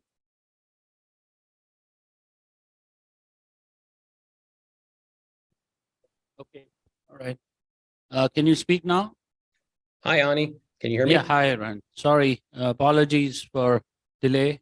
We kind of extended. So please start the session. Yeah, no problem. Ani, do you have copies of slides to advance on the speaker's behalf? Okay. We had received from Paul. Paul's- Are the speakers able to advance to share their own screens? Yeah. Yes, they can. They should do that. Okay. All right. Alex, if you have slides on your own, I'll have you share. I don't actually. I'm just going to talk about what we're doing. Okay. Paul, I think you were, let's see. Paul, I think you were listed first in the program. Can you hear me okay, Paul? Yes, I can, Brian. Okay, terrific. Are you able to, do you have your own slides to share if they give you control of the screen? I do have a handful of slides here. Okay. All right. Well, I'll start by introducing myself. My name is Brian Canada. I am the chair of the Computer Science and Mathematics Department at the University of South Carolina, Beaufort, located not too far from Hilton Head Island, Savannah, Georgia, and Charleston, South Carolina. It's my great pleasure to serve as the moderator for this panel on cybersecurity and privacy in a fast-changing world, part 1. There will be a part 2 of with a different set of panelists tomorrow at roughly the same time, I believe around 11:30 a.m. to 12:20 p.m. I will briefly mention that at USCB, we are in the infancy relatively speaking, of a cybersecurity academic program effort. We have a relatively new bachelor's program called Information Science Technology. And in the fall of 2021, we started offering a concentration in cybersecurity within that academic program. And we are very excited that this fall semester's commencement, we will be graduating our first students from that concentration in cybersecurity within the ISAT major, Information Science and Technology major. We are hoping within the next few months to start a program review process with the Department of Homeland Security and the National Security Agency, so that within a few years, we will be certified, USCB will be certified as a Center of Academic Excellence in Cyber Defense.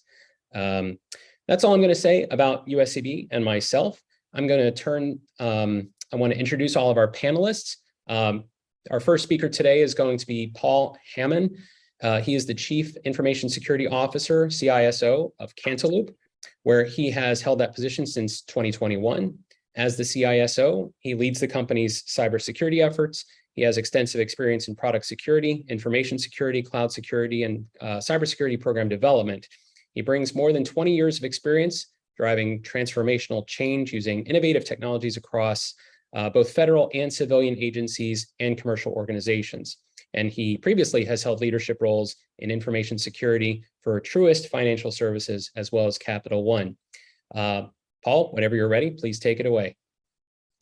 Thank you for the introduction, Brian. I appreciate it. And glad to be on the panel with all the other panelists today, and very excited to have the conversation with everybody.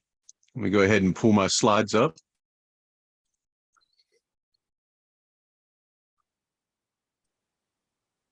Zoom tells me everybody can see those. We sure can. Everything looks great. Okay, great. All right, so high-level metric information that I pulled up as far as, so I went after cybersecurity aspects a little bit first before we kind of shift over into some of the privacy aspects, and I was going to talk about some of the lineage that I'm starting to see there, which I'm sure some of my colleagues on the panel are also starting to see some of those things and trends as well. From essentially 2020 through 2021, and then we're starting to see the same trends coming into 2022 with an increase of ransomware attacks across all industries, all verticals. And as usual, 51%, US is still leading and being attacked. So go us. We're leading everybody else at 51% of the attacks are still coming towards the United States at this point. The variants of the attacks have changed a little bit. With Conti variant, we've seen a 228% increase in Conti variants being spread coming in through ransomware. There's been increase across government sectors, and the retail sector that I'm currently working in has also seen a 100% increase in these types of attacks. I know personally with inside of our own environment, with the types of attacks, coming in through our email layer, we certainly have seen a significant increase in those attacks coming in through there, as well as the level of sophistication of those attacks that have been coming in. This information here, quick little slide just to show that trend that we've been seeing with the increases from 2020 coming into 2021. All the information is not in for 2022 just yet, but the earlier trends that we've started to track here at the beginning of the year show that those ransomware attacks are on the increase there as well. Now I'm going to pivot over to another piece away from ransomware, because this is where we've started to see the ransomware starting to come in the most, rather than them taking advantage of some type of a vulnerability someplace. They're usually coming in through a business email compromise or a phishing attempt. And I've seen all of these upticks across all types of the phishing attacks this year, with block phishing, spear phishing, whaling, smishing, and vishing. I know the smishing and vishing has been, at least for me and people that I know, has been off the scales recently. Lots of attacks and attempts to do social engineering via text messages coming in. I probably receive something almost weekly from somebody somewhere, whether it's business related or personally related, of some type of a text message that people have received where they're trying to convince the person to click on the link in the text message. Increases across the board, same types of trends that we've seen with ransomware as well. Another thing that they've started to do is abusing brands. Attackers piggybacking off of big tech names like Amazon and Microsoft or eBay, Google, Zoom, Netflix, any of the big tech companies out there. You know, I probably know somebody that has seen some type of phishing attack, whether email or via text, that has been coming in recently with an attempt to try and social engineer them by clicking on something and then advance their attack from there. Why does this matter into privacy?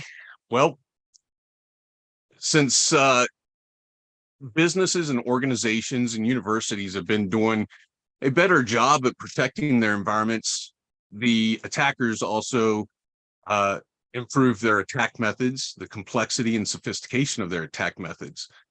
Part of that, what they've started to do and also realize, is that people are using a lot of BYOD devices. Those BYOD devices may not, and a lot of times are not held to the same security standards that we would put our company or organizational equipment at. And a lot of times we have to be a little bit more flexible on what we can and can't do when we start dealing with BYOD devices coming into the environment. So what the attackers have started to do is attack people not from their business persona, but from their own personal personas, their social media accounts, and then they try and use those footholds into the person's personal persona and identity to leapfrog over into their business persona or identity, so that then they can start to look for ways to continue to elevate either privileges or continue their attack to try and get somebody to potentially send funds to a location that hasn't really been approved through some type of a fraudulent invoice or bank transfer means. That's all I had for today. Just covering some high-level information, and then how I've seen some of these, both the cybersecurity landscape, the threat landscape, along with the business email compromises and ransomware getting tied in. And now it's coming back over from a privacy standpoint, and people are being attacked in their own personal lives so that the attackers can try and use that to get back over into the organizations to get to the type of information and data that they typically want to try and get. Very good. Very good. Thank you so much, Paul. Really appreciate the very high level overview of what's going on in ransomware. I've written down some possible questions that I may ask during the Q&A session, some of which will be probably for the benefit of, I see some of my own students in the audience here, some of whom have not taken any cybersecurity courses yet. So I may ask you some questions that are, probably going to be a little bit on the elementary side for their benefit. But thank you again, Paul. Let's switch over to our next speaker. That's going to be Alex Pelaez. He is an associate professor of information systems and business analytics at Hofstra University. And he is also the CEO of a company called 5E Analytics, sometimes called 5-Element Analytics. He has broad experience across a number of industries with a career that's been lasting over 20 years. His specialties have included strategic implementation of technology assets and technical resources. He has successfully managed multiple large systems implementations, including enterprise data warehouses on the scale of 10 to 50 terabytes, customer relationship management systems, financial and payroll systems, e-commerce sites, and more. And he has helped C-level executives design overall technology strategies, and he has recommended and implemented sorry about that. I've got my own timer here. Thank you, sorry about that.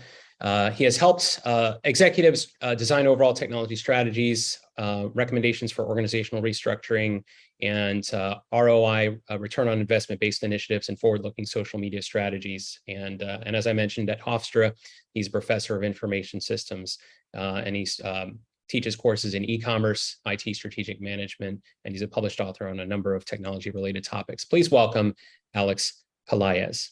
Thank you. Thanks, Brian. Thank you for the opportunity to speak. I didn't have any slides prepared because I just wanted to also really have a conversation about what's going on in the industry. I'm going to break it up into three kind of parts.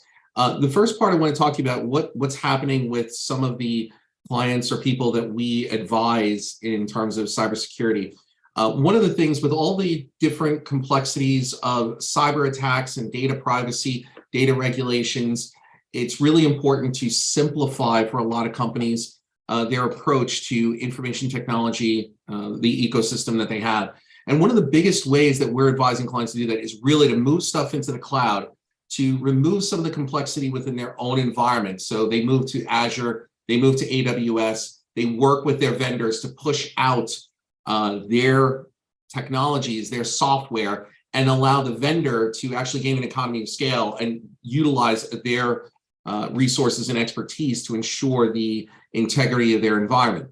It is really difficult for a lot of small to mid-sized firms to have a robust information technology department to handle cyber attacks and get the right assets in order to protect the environment. And so leveraging these vendors is actually very important to do that. It's also cost effective because trying to build out an effective defensive layer from the utilities that go on individual devices, and as the previous speaker said, anybody can bring in their own device. The complexity is just enormous for a lot of small and mid-sized firms. So leveraging vendors to do that and paying them to bring that expertise to the table is extremely important. Now, for the companies that are engaging the vendors, they have to understand what is happening. They have to be able to assess the risks. They have to be able to manage that contractual obligation with those vendors in order to be able to effectively engage in that contract and ensure that their assets are safe. And the way they do that is really by a lot of learning and a lot of questions, and then hiring counter vendors to actually audit their trail, figure out what is ultimately happening. The second piece is the evolving landscape is just, it really is just evolving so much and so fast that it is hard to keep up. We're seeing certain sophisticated attacks taking down certain governments. Here on Long Island, Suffolk County is still suffering from a major ransomware attack that affects a lot of clients, some of the clients that we have, in terms of dealing with the county government. And they're on paper for certain things that affected their 911 system for a while, and they had to actually take calls via paper. So the risks of not doing it or not handling this are very large, and we have to make sure that our senior teams as well as the mid-level teams are all educated in terms of how to mitigate these risks, how to handle the risks, and when something happens, be able to respond effectively. And that is a very, very important aspect of every organization. We're all intertwined. It's not just cybersecurity for one firm, it's cybersecurity for all the firms within a given ecosystem. And really the third area is a little bit more on the research that we do and some of the things that we do here at 5E. It's utilizing data science to analyze the data of traffic that's coming in, of access levels, and be able to discern whether or not traffic is fraudulent, whether or not there's a propensity for an attack in a certain area. One of the things that we're trying to research is, can we determine, and we've done this before, can we determine things like dark traffic that's not real? We actually wrote a paper years ago for a conference. We're trying to get more data to actually expand on this, to identify illegal traffic or traffic that is not real to a retail site, to a blogger site or news organization. And the reason that's important is because a lot of times cyber attacks, will come under this dark traffic type of paradigm. These are simulated attacks, and you can identify certain patterns. One of the things that we know is that attacks that are generated by a computer will have a different variant structure than if it was by a human, because a human will change their cadence in terms of, as a human's interacting with a website, they will end up spending a lot more time at the beginning. They'll spend a little less time because they'll be clicking. And then at the end, when they've determined what they wanted, they spend a little bit more time. So their cadence of interaction is very different. Whereas if there's an automated feature, something that's trying to probe, something that's trying to attack, generally speaking, you won't see those variances in the cadence of their interactivity. You will see these constant attacks, and examining that type of traffic, that type of interaction could lead you to determine whether or not this is a real type of interaction or whether it is a fraudulent or specifically an attack in a particular area. So I think, and for the students that are out there, I think you're in a great field. And I wish this field was a little bit more prevalent when I was younger, because I don't think it can get any more exciting. But I will add, it is a very stressful area because you have to be right. You can't be wrong once. The other folks can be wrong, only have to be right once. But it's a great opportunity, and honestly, it's a great skill set to have. And for the companies out there, it's learning how to mitigate the risks. It's learning how to meet those challenges and how to respond effectively. So I'll leave it at that because I know we're short on time as well. Thank you so much, Alex. I really like that phrase, the cadence of interaction. I think I'm going to come back to that in the Q&A. So thank you again, Alex. That was really, really cool. Our last speaker for this session is Dr. Hala Strohmeyer-Berry. She's an assistant professor and the director of cyber at the University of South Carolina, Aiken, a fellow USC System campus about 2 hours away from here in Beaufort. Prior to that, she was a computer science lecturer at the University of North Carolina in Wilmington. And throughout Dr. Strohmeyer's career, she has received numerous awards and recognitions related to her experience in business management. Among her many certifications she's a certified information systems auditor. She's also certified in the governance of enterprise IT and as a project management professional and as an AWS, Amazon Web Services cloud practitioner. Her primary areas of research are of research interest are cybersecurity, supply chain cybersecurity, cloud computing, cybersecurity, computer and network security, cyber risk management, national security, and cyber policies. It's a pleasure for me to introduce Dr. Strohmeyer. Take it away when you're ready. Thank you so much. So thank you for having us today as well. It's my first time to be a panelist in this conference, and I hope I'll be invited again. I'm going to talk briefly about some of the research I'm doing. Not going to talk about my ransomware attack research that I just published, but I'm going to talk about something different to carry over from my other two colleagues. They have been talking about the ransomware attack, the phishing attacks, the different attacks that are happening. We talked about Alex talked about the risk and risk assessment and what you do with it, but we needed to talk a little bit more about our users. And because you get those attacks when you have a user. So I looked at the cybercrime in general, and I see it is on the rise. So it's not going to come down anytime soon. And then you see that we have now deployed the 5G technology, which will add more devices and will have more connectivity to IoTs and you name it. I also looked at my students, and they are born to the digital age. And they are the one who's using mainly social media. They do online gaming, streaming videos, streaming TV, everything pretty much they are doing it in the digital space. So I was like, okay, so let me look at my students and see, are they really have good awareness about cybersecurity? Are they know about their privacy, especially in the video gaming industry? And that was the topic of my research.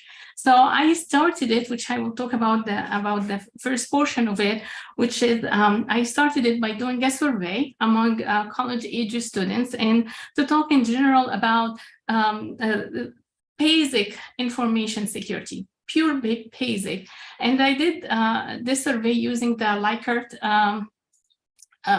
module, and then the Likert scale. And then I had the survey to be anonymous, so there is no judgment, there is nothing. So I wanted to make sure that they will be truthful also in completing it. And it's not to my surprise, but it did really confirm my my assessment is that I found some of the questions, for example, is like simple use of password, like how often do you change your password? You know, and when you are in industry, you know that you have to change it monthly if it is an admin, or every 90 days, it has to be complex, all that. And then when you ask the new age, computer scientists out there and the cybersecurity students and my college age students, those questions, I wanted to understand, really understand why we have this security measures in place to begin with, and do they implement it? Do they implement it at the personal level, or only at because when they are using the computer that they access the university with, or at their workplace? And it was very interesting to see the outcome of the survey. And all cyber professionals out there, we have a lot of work ahead of us, I can tell you that. So for example, the survey revealed that only 20% of the entire population, they change their password every 3 months, 20%. So you can look at 80% are not doing it, right? And then when I look at a different question was like, have you installed an anti-malware software in your computer? So I see 70% of them did install it. But when you have the follow-on questions, do you know why you install it, or what was it? And we keep it open. And then they were like, it came with our desktop. So it was like, okay, it came with the computer. Have you renewed it? No, we didn't know even we need to renew our anti-malware software. So it is shocking, right? And then I had other questions about like, do you use the same password, for example, for university, the same as what you use for your gaming? So 50% they said yes, 50% they said no. So we still have a lot of work to do on our hand here. And then another thing I asked about the PIIs and the personal identifying information they put on their gaming console when they start playing games and so forth. And they had no problem putting their name if they ask for a driver's license number, address, phone number, credit card information, all of that, no problem. They have basically volunteered this information to have a free game and stuff like that. And then the other question that was really shocking to me, also the answer is that students trust the other gamers that they play games with as well. So they have no problem sharing information with them. They are like their friends right now. And what I'm saying, why it is very important for us to start actually pushing cybersecurity awareness program, cybersecurity education to even middle schoolers and on, is because some of the reports that came out recently saying that the cyber criminals, as well as the state-sponsored criminal, are actually targeting college-age students, anybody who's 18 years or older, that they are playing video game to recruit them to perform criminal activities for them. So it's not only we are talking about like in this research, I have twofold for it. One is for using the use of the gaming or the video game in general to be a recruiting tool for those cyber criminals and perform cyber attacks, and obviously stealing the PIIs and all of the information about students. But the other part of it is the awareness for the digital age that will be your employers, the employees, that they will be your colleagues in the future, they don't have that cybersecurity awareness to begin with embedded with them, and they will be clicked before they know it. Like they are very fast in clicking. So the results really from my research is basically we need to push down the cyber education as early as middle school and on, and basically try to, not because you're a computer science student then you can learn cybersecurity. We want to have cybersecurity education across the board in every field and in every schools we have here, as well as we go into to start them as young as you. Like if you give your child, for example, a phone, you need to be to make them aware of what they cannot do with it. And with that, I will turn it over to Brian. Thank you so much, Dr. Strohmeyer. All of you have done a wonderful job of talking about cybersecurity risks from what I think is an appropriately high level. And we have a number of questions in the Q&A from my new good friend, Robert V. Jones, who is the CEO of a cybersecurity company called PreSafe. And I'll start with one of his questions that I had on my list of questions to ask the panel, and that was about zero trust.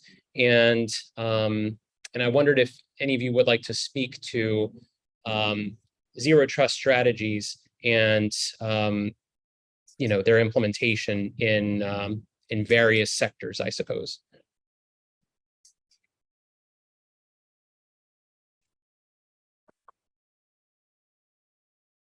I guess I'll jump in. So I love zero trust. I don't know if I would consider myself a traditional, or I guess what zero trust is. There's a lot of companies into zero trust right now with a lot of different capabilities. When I first started getting involved with implementing zero trust, I didn't really realize I was doing it.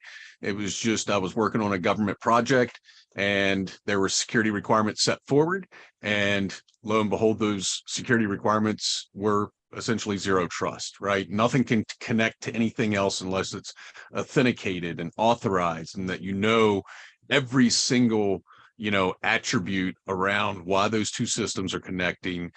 Nothing else can come in, right? It's all controlled port protocol, fine-grained access control at the network layer.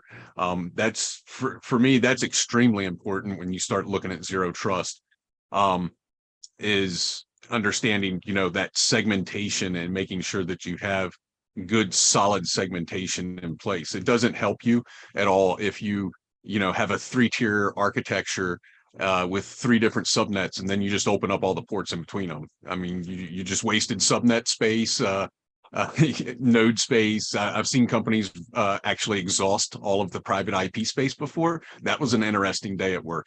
And it also cost us millions of dollars to unwind because people started using the cloud and they started, not realizing that they were putting out overlapping CIDRs and stuff like that. But big fan of zero trust myself. I'm not going to point out a specific tool or something like that. I think it's more important to really for people to understand the methodology and the true intent behind zero trust. Mm-hmm. If I can add to that a little, zero trust actually is not really a new term.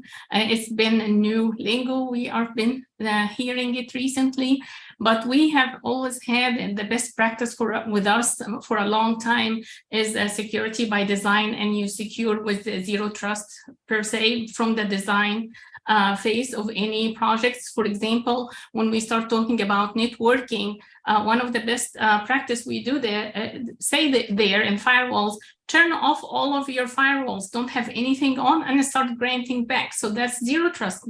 Basically, you grant back as you need them after you test them and so forth. So it's been with us for quite a long time.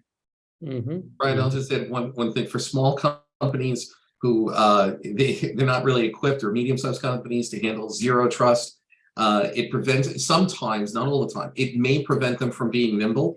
But I also know from dealing with other companies, the biggest violators of things for zero trust are going to be executives who say, I don't want that, let me use my own device, and you're not putting anything on it. There's always exceptions, and as much as the CISO says, please don't do this. Your paycheck comes from there. And then they say, okay, we'll figure out a way to get you on. And then Yeah, it goes back to awareness, right? It goes back to cybersecurity back to awareness awareness. because your user is your number one weakest link, really. So because the Exactly. user, they will click on the email before even they read it, where it's from or what is it about. So your user, I don't care who you are out there. No matter even if you are my chair of the board, you still need to go through cybersecurity training because you know what, the criminals are ahead of us. Always. So they are a step ahead. So we need to defend against that. So we need to make sure that we always have a refresher for our C-level people in industry. Agreed. I still run through phishing campaigns against myself. You know, it's been about 3 or 4 years since somebody got me on one. It was a pretty sophisticated one.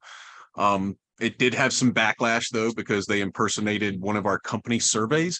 So then they got mad because I didn't fill out any more company surveys after that. But that was the premise that they got me. They did a really good job of impersonating a company survey that, you know, the company sent out all the time internally, and they spoofed the internal address 100%. And, you know, they got me.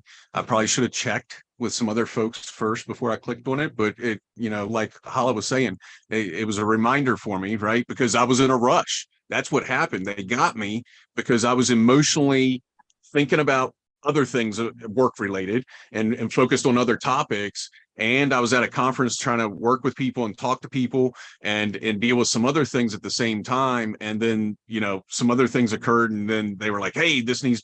So yeah, I got caught. So it's always good to retest. If I chime a little bit on that too, we are really good about detection, but we really lack in the response side of it.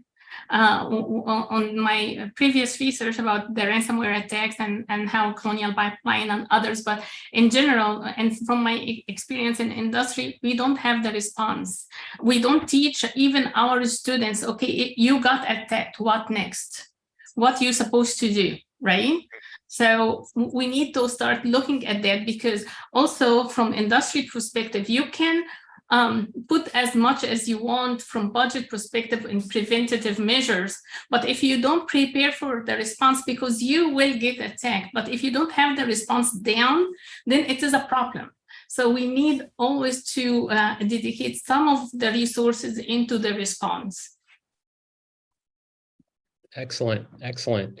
I'd like to I'd like to come back to Alex's point that he made about a cadence of interaction and the tools that are used to basically discriminate between the cadence that a human has and perhaps the lack thereof that might be associated with an automated attacker. Alex and anybody else, are you noticing that, like, maybe the programmers behind these attacks, are they getting smarter about trying to look more human so that the cadence is less, how should we say, looks less automated, for lack of a better word? They're definitely getting more sophisticated from what we've seen in terms of analyzing various logs. However, there are still certain patterns because anytime someone's doing a program, right, no matter what, you have pseudo-random numbers, you have different variable distributions and so forth, you're still going to have some pattern. And even humans have patterns. The difference is that the human interaction will really depend on what the topic is they're doing. In other words, am I just trying to access an asset? Am I doing that randomly? And an attacker doesn't have a tremendous amount of time. They need to get in, try and get what they want and get out before they get noticed. So they are getting very sophisticated, though. They're trying different techniques. As far as software, I know Darktrace is doing certain things in artificial intelligence. I'm not sure who else, and I know there's a couple of other companies doing stuff in it, but I don't know what they're doing because obviously that's proprietary, and I couldn't give you any other companies. There is a company, Alex, which I was going to reach out to you after the conference. There's another company called Deduce, and I can introduce you to some folks over there if you want to talk to them. But they collect a lot of retail data about what people are logging in with. right? Like Paul goes to Amazon, he logged in with his phone. This is the phone that we've seen him on for the past, 2 years, 3 years, right? Now, an anomaly to that is, okay, well, Paul shows up and all of a sudden he's coming from Canada and he's on a different type of phone. Why? Right? He actually has a bunch of deals with a bunch of retail companies, over 150 some, probably more now, where he's getting that type of contextual information. They actually caught a hacker one time because they caught him because while he was doing his hack, he decided he wanted to go over to Amazon and buy something. And then that's when they made the connection between what he was hacking and his personal persona or identity online. And they said, all right, now we got you, because they made the connection between the two devices and knew it was him by all the other data that was there. But as soon as he slipped up, right, it was that one mistake, and somebody was sitting there just waiting to connect those two dots. And once they connected those two dots together, they knew who it was and they were able to go after him and take him down after that. Very, very good. I am afraid that we will have to leave it there because we are at our 1:30 time limit. We are going to have a part 2 of this session with 3 other panelists tomorrow at I think 11:30 Eastern time, Eastern US time. And there's certainly a lot of additional questions I'd love to ask our panel. Some of which have to do very much with human factors, but I really appreciate everyone's time today. So thank you very much again to Dr. Strohmeyer, to Dr. Pelaez, and to Paul Hamann. And this was great. This was a very lively discussion. I think we all interacted very well, and thank you all for your time. This is great. Thank you very much. Thank you.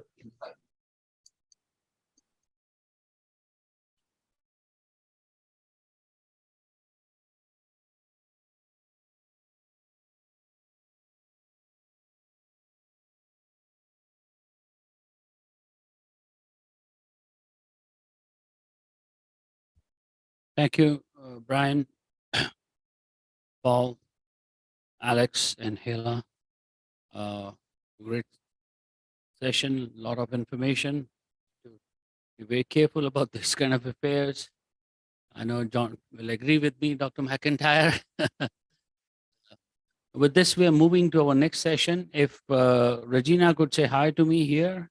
Are you here? Okay, great.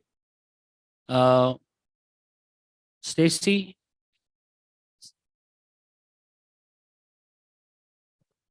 I'm here. She's- I'm here. Okay, good, wonderful. Ken, please join us. All right.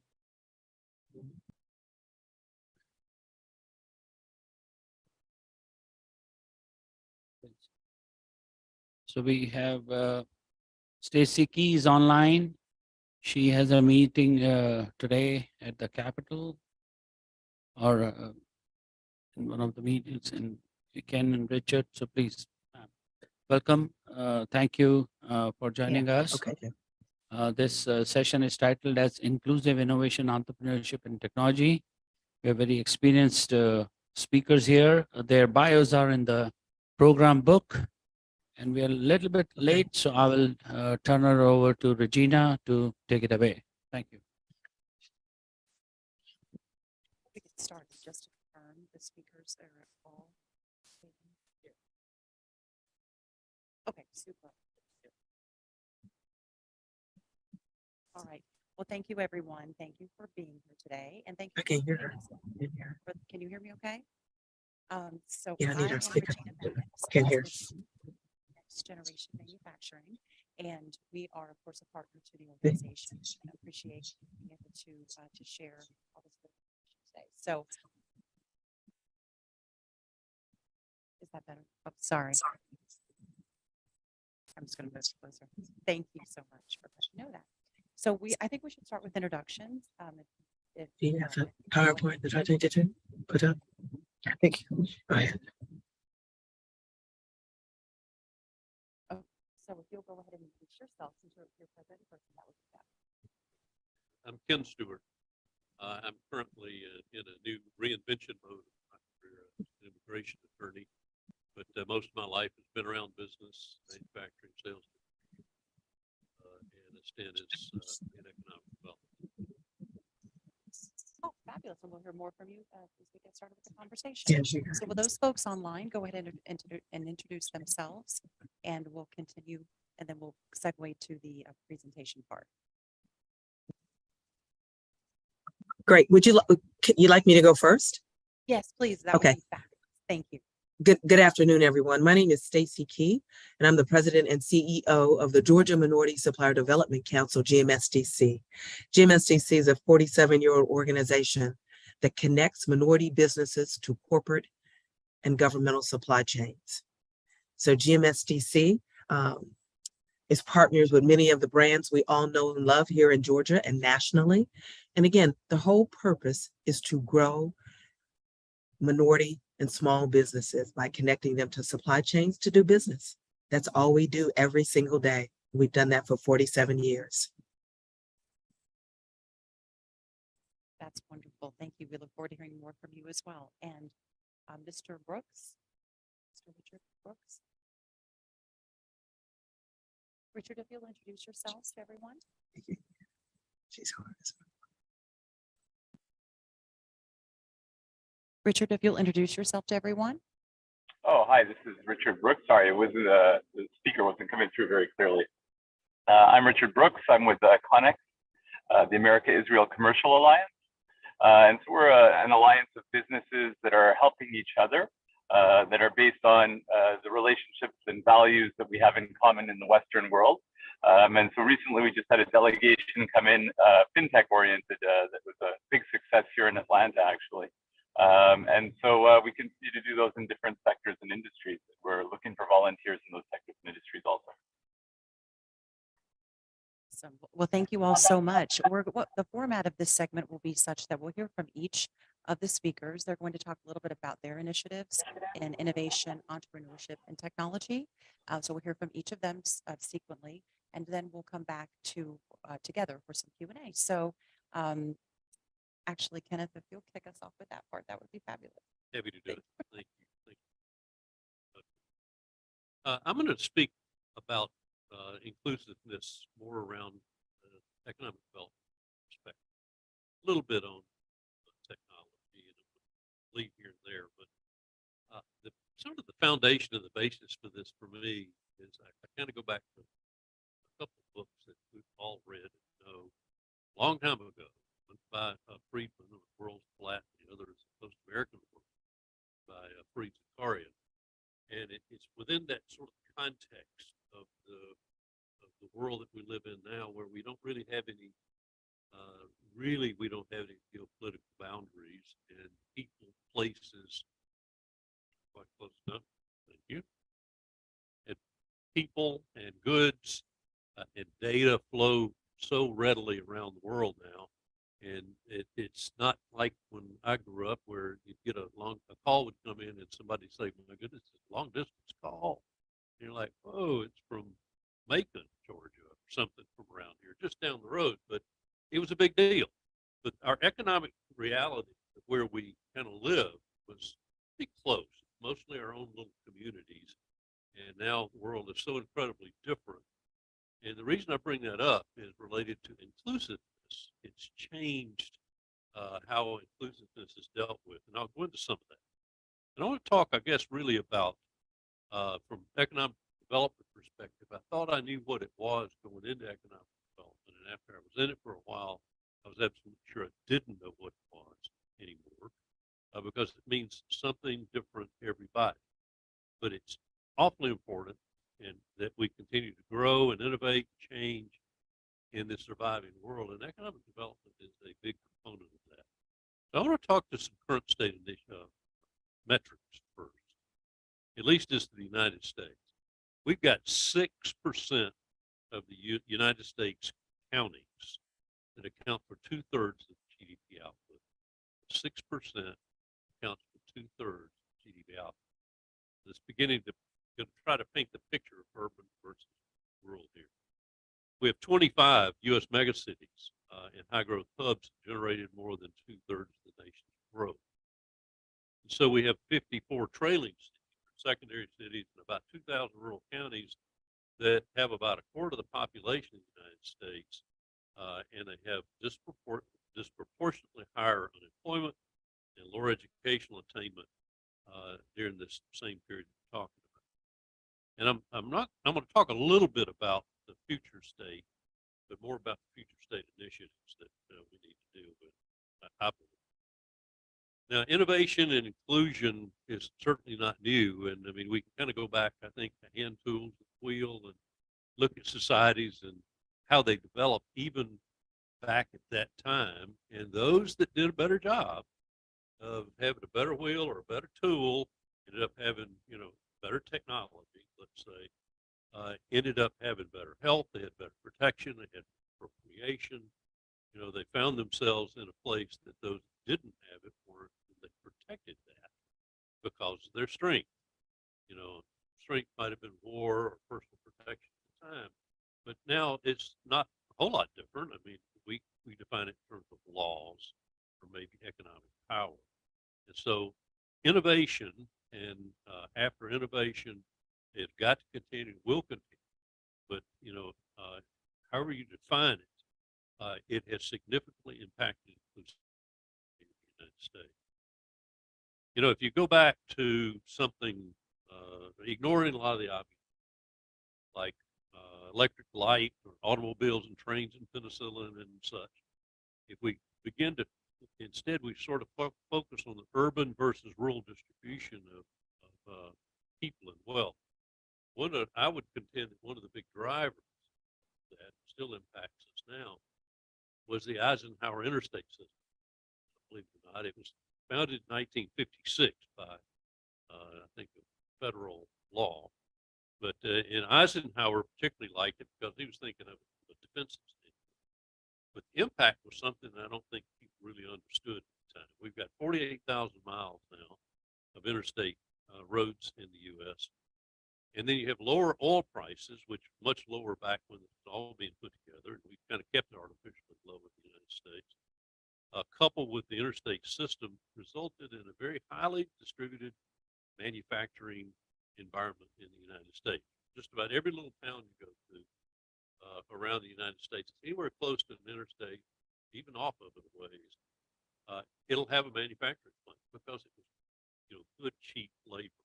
So we had a little bit of decent distribution, but rubber tires, tractors, cars, cheap fossil fuel, and a diminished energy and capital being spent on railroads to keep that infrastructure system modernized and expanded, resulted in what I think is a trifecta of or whipsaw on inclusive development in the United States.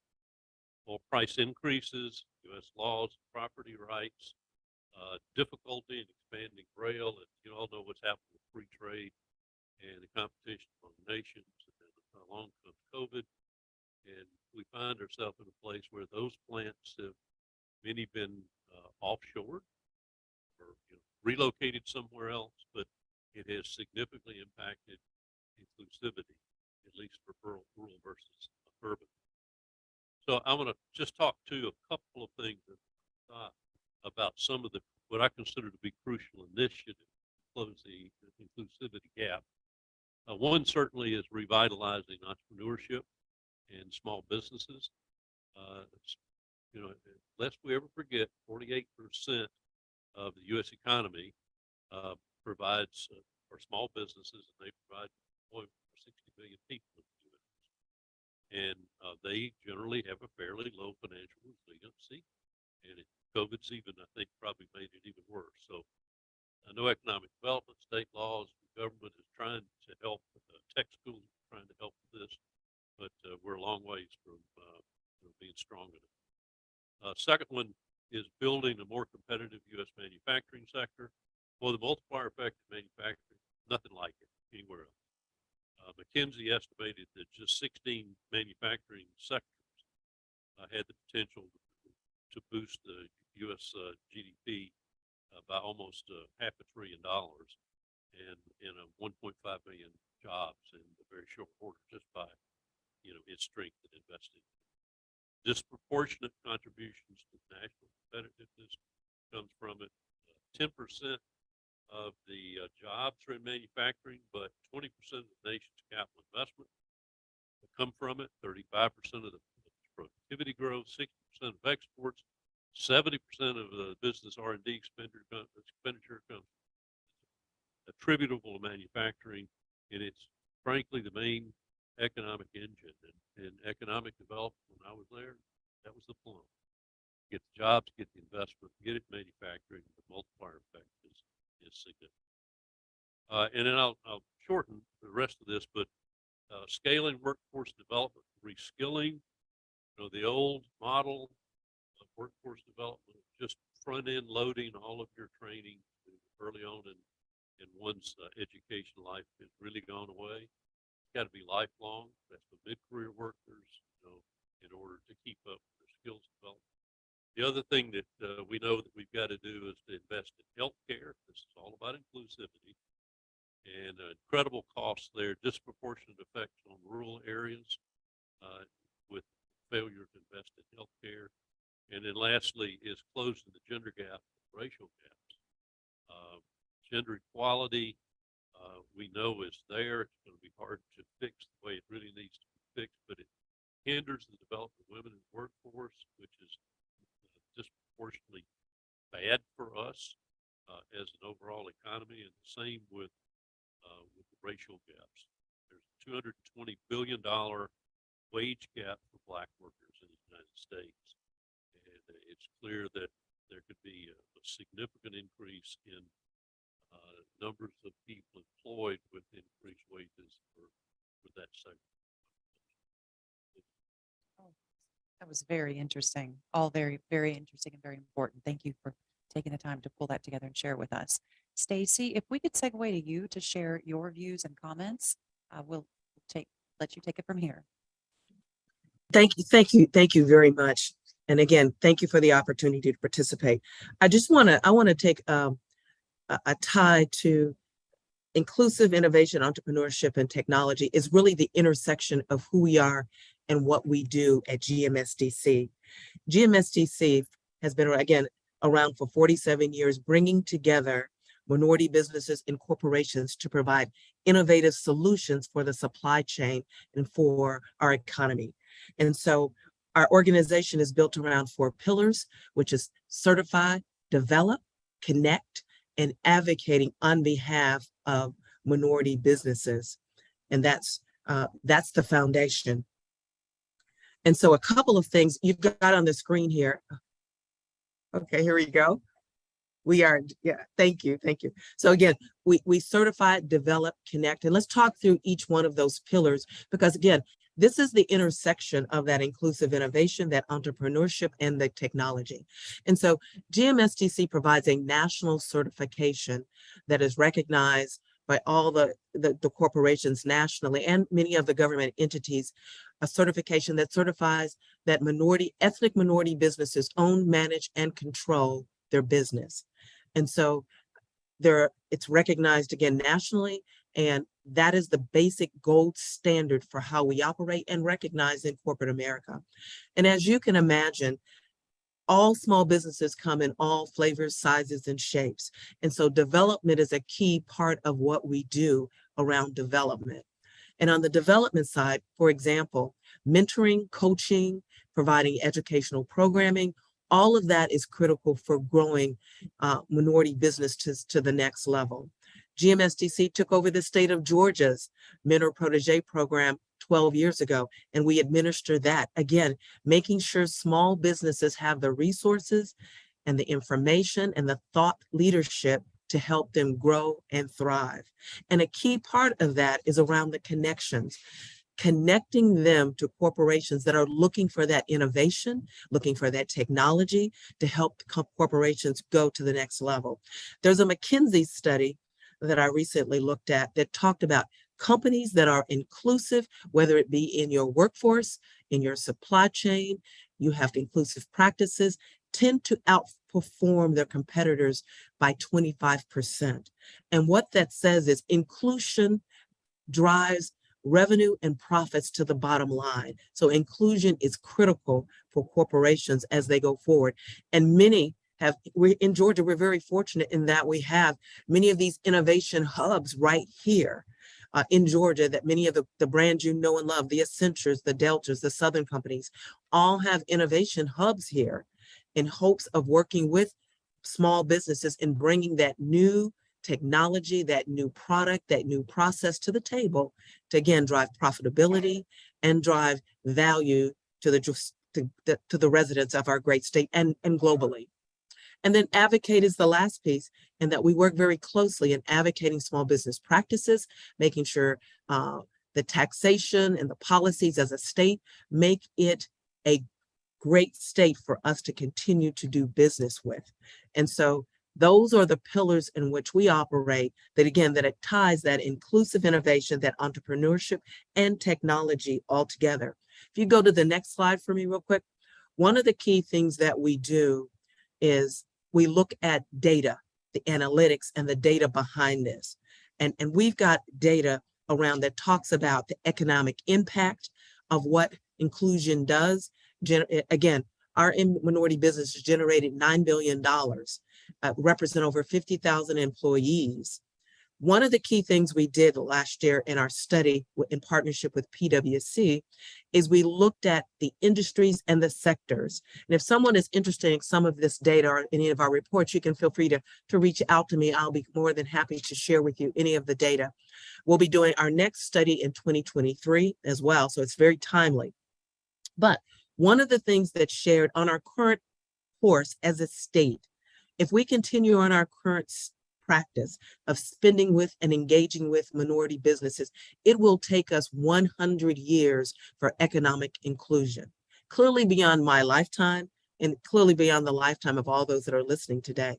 But if we can work together in partnership and increase our spend with minority businesses by 1% annually, if you're at 2, go to 3, or 4, go to 5, it's meeting you where you are, not asking us to take huge leaps, but meeting everyone where they are, we can get to economic equality and parity in 15 years, which is clearly within my lifetime.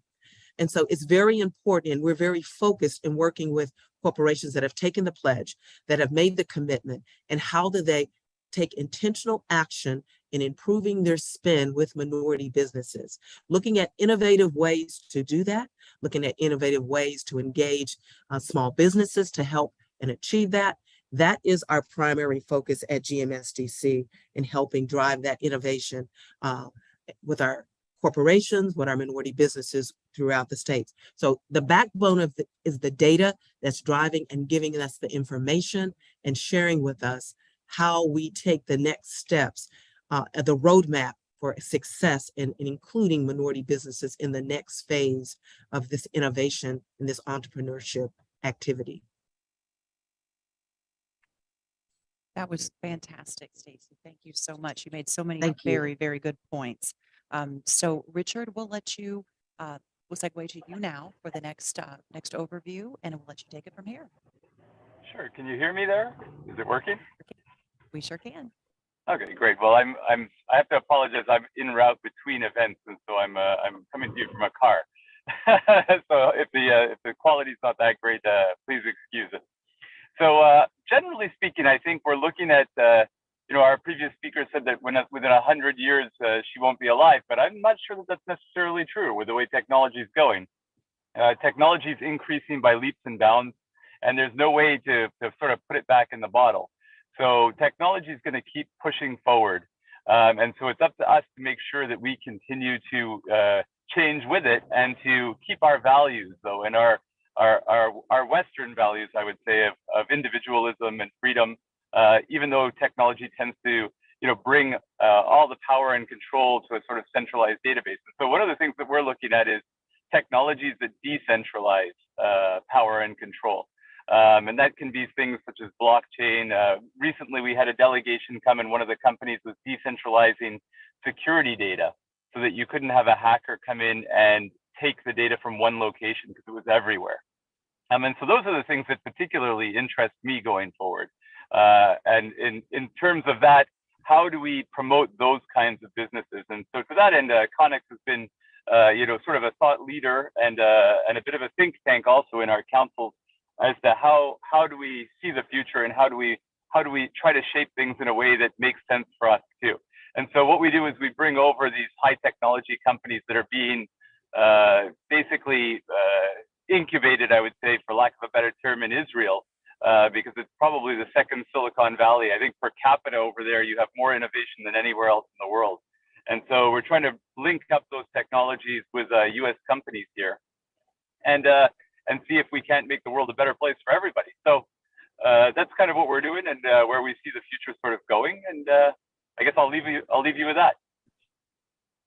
Oh, thank you, Richard. We'll be asking you more about that, certainly. So you each have made some very succinct points and something that we want to expound upon for each of you, or actually collectively. The first question we'd like to ask is, and you've each touched on this somewhat, but what are some of the challenges in implementing inclusion and diversity in each of your respective areas? And Kent, I know you did touch on this, but if you could add a little more flavor to it. If you ride, if you just take an opportunity to ride through areas where there's less inclusivity, and it doesn't have to be rural areas. That's kind of over urban focused. It just happens right here in urban areas. Well, again, race, gender, economic. But if there's a failure to recognize the value of investment, and you say, well, who starts? If you look at some of the literature out there, it says that, well, manufacturing companies should invest in it. And, boy, that's great. That's sure they should. What's the motivation? When you're looking at your shareholder and return and look at the next, release of earnings, and you look at your equity prices, then what's the motivation to invest in something where you can't identify an almost immediate return? And I think that's where there's a legitimate purpose of government to provide incentives or disincentives to get the kinds of things need to be done. And I think this is probably one of those things that the government needs to engage in some fashion. So, yeah, there's a lot of things: health, technology distribution, training, that can occur. But I think that there's got to be a focused, intentional approach to this, and I think there's a legitimate purpose for the role of government.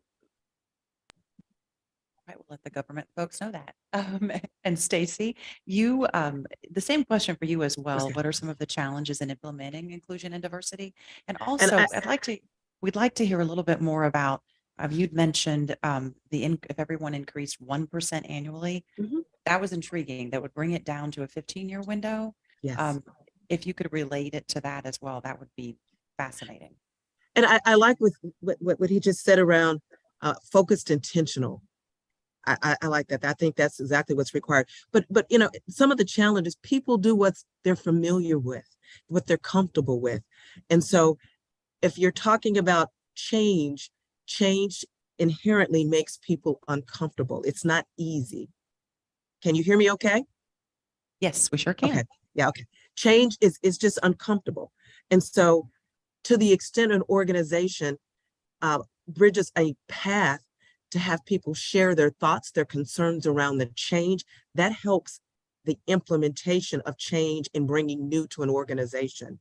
But again, it takes champions, it takes people committed, people passionate about it, and then to bring those along that are not as comfortable, because we all travel different paths, we all have different experiences, and so change impacts people differently.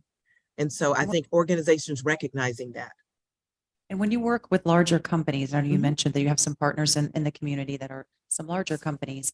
Do you find that people presume that larger companies have more resources, or do you find that smaller companies can more easily pivot and make those changes because they can do it locally? And a combination. Larger companies do have more resources. They absolutely do. But they're looking for the small business mentality and culture, which is I'm flexible, I pivot, I can change on a dime. And so they're looking for that kind of entrepreneurial spirit to be brought to the table around the products and services that they can deliver. So that's the reason for in bringing small businesses to the table, because they bring out of the box thinking that maybe others do not. They feel some constraints within an organization, and small businesses don't have the same structure or the constraints that many of the larger organizations have. And so, yes, on both sides. Wonderful. Thank you. And then as you tie that to 100 years, as we looked at the data and the current spin rate, again, data can tell the story. At the current pace, if we just continue at the pace, the data shows we can't get there in less than 100 years. But when we start modeling the data and making change and increasing that spend, and I look at the depth and breadth of the dollars that is being invested in supply chains, we can get there. The data just says you can get there in 100 years. If people make that commitment for the 1% challenge, again, meeting you where you are, wherever that happens to be, and applauding and celebrating you on where you are and helping you go to the next level.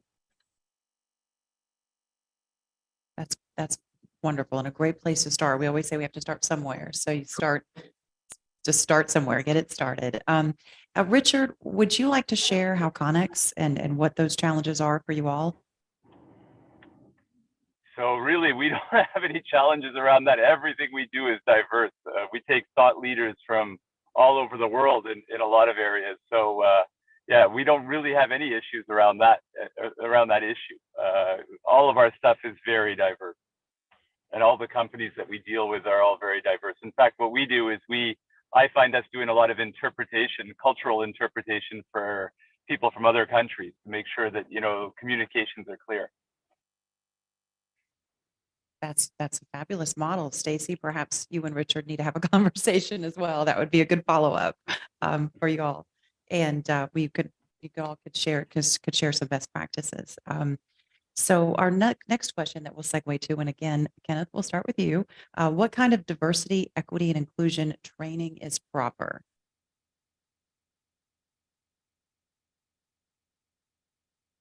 That is a really good question. What's proper?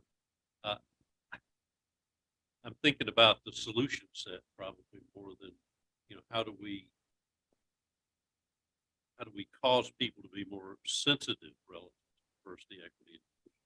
You know, DEI is on the lips of most businesses now, and most governments, most training, and it gets all the way down to the, you know, to the personal level. And I think it's probably as much about letting people know that there are inequalities there, what they look like, what to look for, and how to define it, how to talk about it, and what to support legislatively. There's a lot, I think, in society today that's a lot more sensitive to issues associated with inclusivity and DEI. So, you know, again, how do we do it? There are a lot of programs in universities and in government now, in government and businesses now, that are talking about it, and that's a good start. But the initiatives themselves to begin to solve some of the issues associated with this. So you think educating everyone is probably educating all sides is probably a good place to start. I agree. So Stacy, would you like to jump in there with your response? Yeah, I would just add that whether it's in person or it's online or it's in small groups, whatever the format, I think you've got to try multiple things. There's just not one solution for everyone. I think each organization has to have some tailoring to that specific organization and their specific needs. And so I think what I'm seeing, organizations are open to various kinds of training options, training content, and they're trying to meet their employees where they are to take them to the next level as an organization. So my thought is that it's customized based on the needs of an organization and the people that represent that organization. Very good. And Richard, you mentioned that this isn't really a challenge for you all. So how would you suggest then, looking at it from afar, that perhaps a nugget that someone could start with, considering that you're already doing this? Yeah.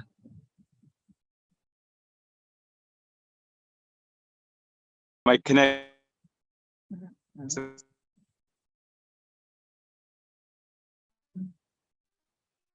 Well, I think we may have to come back to you, Richard. I think your connection may have gone away, so we'll come back to you on that. Stacy, we'll start with you on this one. Okay. Regarding communication issues, how do you communicate? You have such a broad network, and that's wonderful. So you have a lot of unique players in your network. How do you communicate what your policies are, what the expectations are, and how would it then the companies that you work with communicate with their teams so that everyone is working on the same page? I think whether it's a corporation or it's a small business, we encourage our corporations around the area of supplier diversity that it starts with the CEO of the organization making a commitment and having a statement. That's something that's shared throughout the organization so that everybody understands the vision.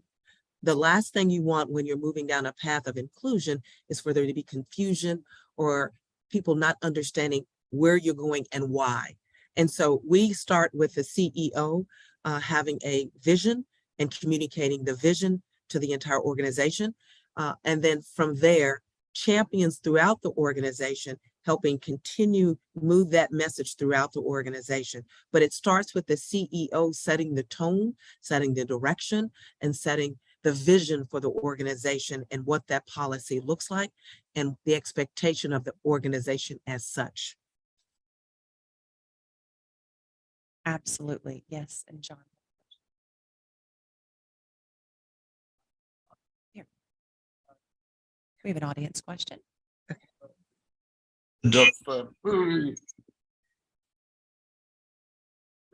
Reminded of the leadership role of the state of Georgia, if you can adjust the sound. I'm reminded of the inaugural of Jimmy Carter as governor of the state of Georgia and his first statement, and I see somebody already knows what I'm about to say, in which he set the tone for change. So when you say that it starts at the top, it does indeed. The challenge is to make it percolate down. You know, Correct. the Japanese have a way, they sort of, they give directives from the top and then they sort of ask the bottom to bring back the directive up right through the chain and putting their seal of approval on it at every level. But needless to say, it cannot vary very much from what the top.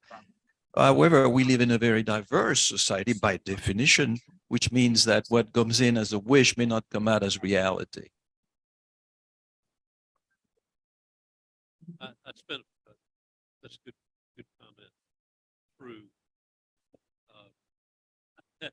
No, it's not about, I'm not thinking necessarily about the inaugural itself, but I'm thinking about just the whole process of what's ODOI, organizational development, organizational improvement. I mean, that process, you know, we like to think that you just go and turn the key or you send out a message or the CEO decides they're going to send a memo and everything is okay.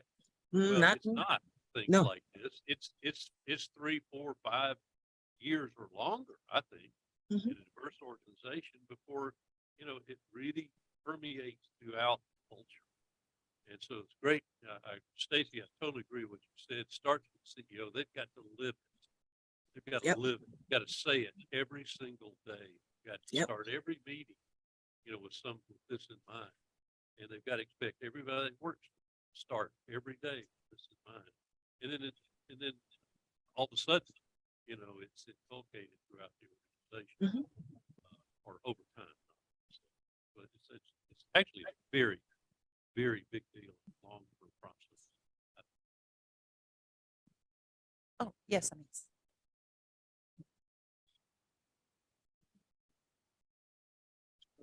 So my question is to Stacy. Stacy, you know, your organization's mandate is actually basically what the topic is, right? How do you bring inclusivity? How could you bring diversity, you know, job opportunity?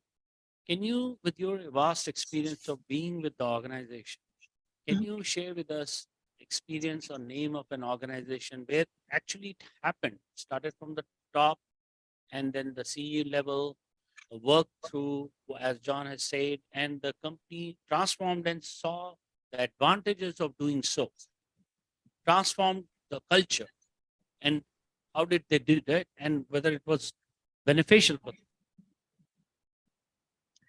And so I hate to call out one organization, obviously, but because again, we have over 400 corporations that are part of the family, but many corporations do it well. Okay, it's not to say there's not bumps in the road or hiccups along the journey, because the gentleman that spoke is absolutely correct. The CEO can come out with a statement and say this is who we are and who we will become, but it takes the whole village of the organization to get them there. It is not just a statement. It's got to permeate throughout the whole organization.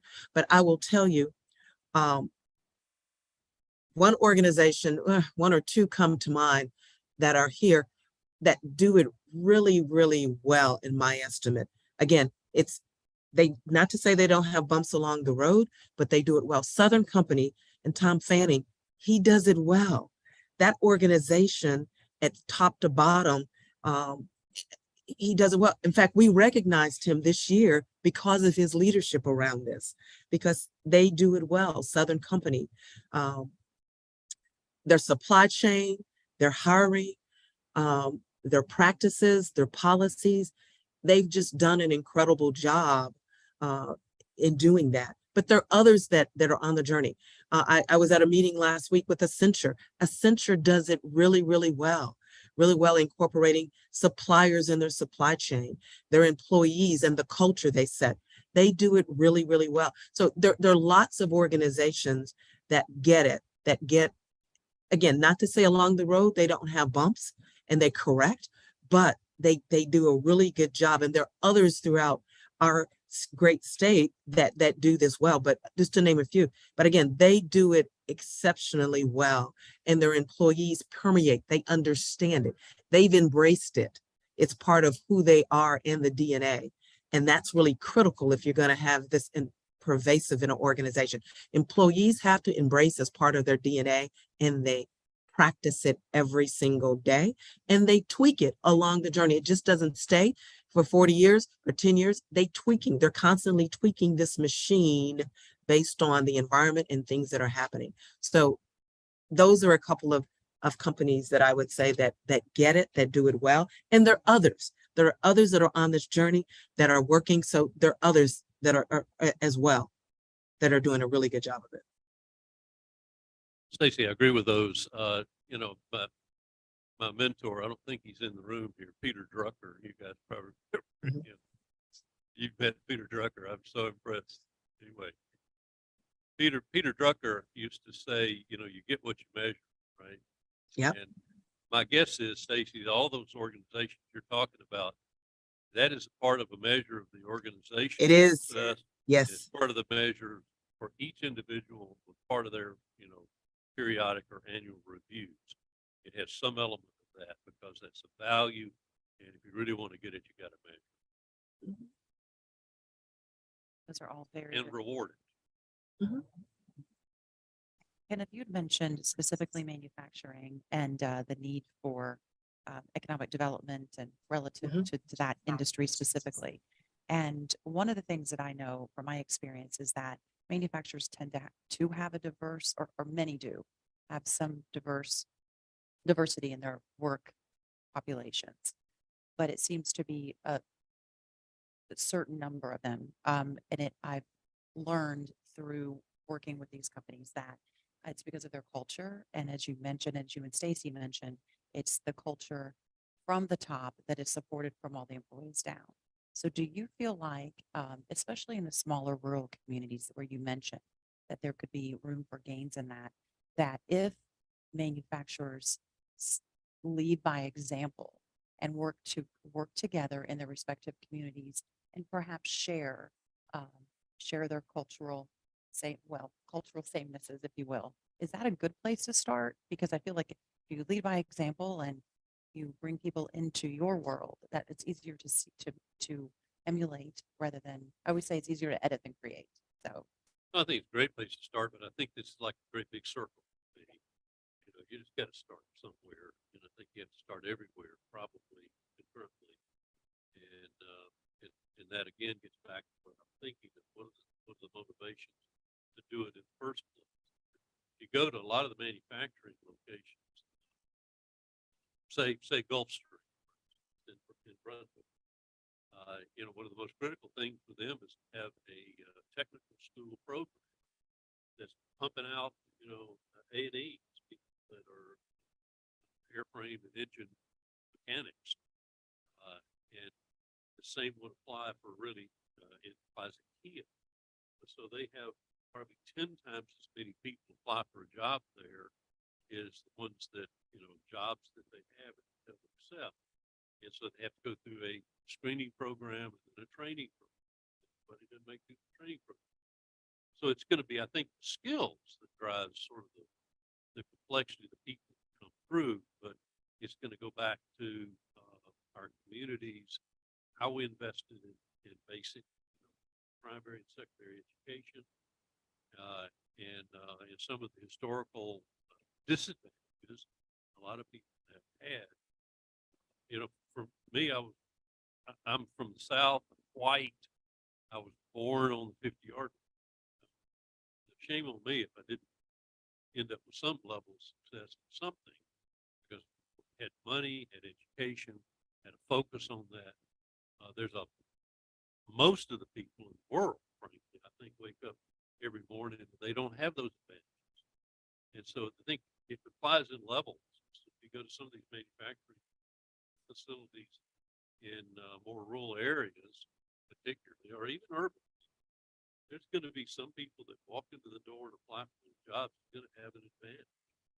So the beginning of creating, I think, and Stacy, I'd be interested in your thoughts about this, but I think this really begins before you get to the door where you're making the application in terms of setting you up for success.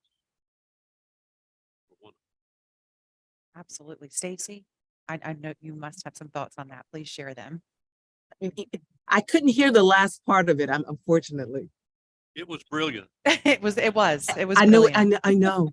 It's being recorded, so I know I'll get a chance to see it. Here.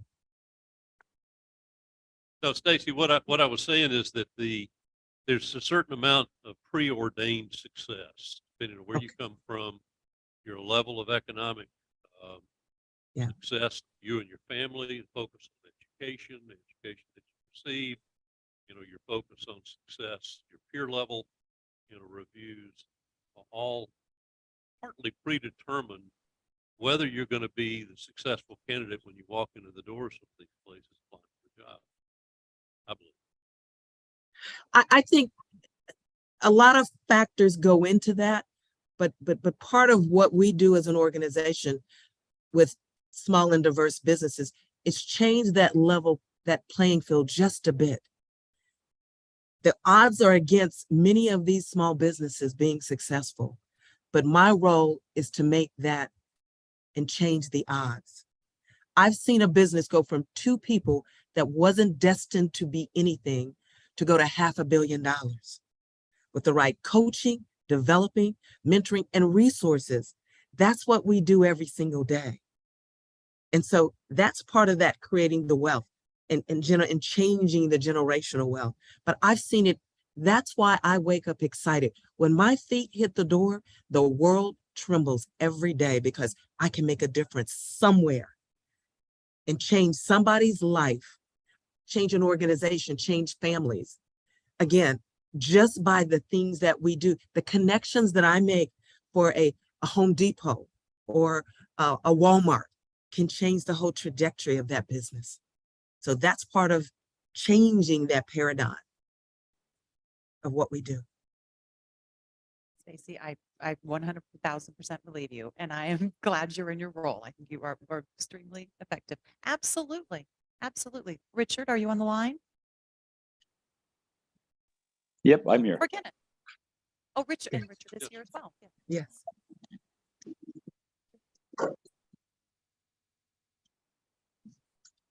Can you hear me? Hello? Hello. Yep. We can hear you. We hear you, Richard. Was Yeah, there a just question you had for me? just a quick question. I couldn't quite connect. Where are you located? So we're in Atlanta, but we work throughout the East Coast. Okay.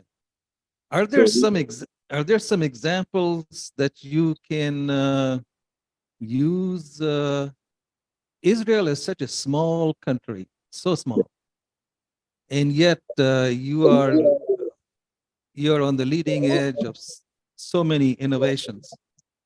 When you come to a big country like the US, do you see thousands of possibilities, or do you take a rifle approach on where you want to get the maximized benefit of what's available in Israel? Well, so I think it's funny that you mentioned the size. So if you look at the ring road in Atlanta, the I-285, if you take the diameter of that ring road, that's the width of Israel, which is amazing when you think about it. Just to give you some perspective on scale, it's a very small country. But having said that, everybody goes through the military, and I think the military has been one of the biggest innovators in technology. And so because of that, I think people come out with a highly skilled education, and so I think that's probably what part of what drives the innovations in technology in that part of the world.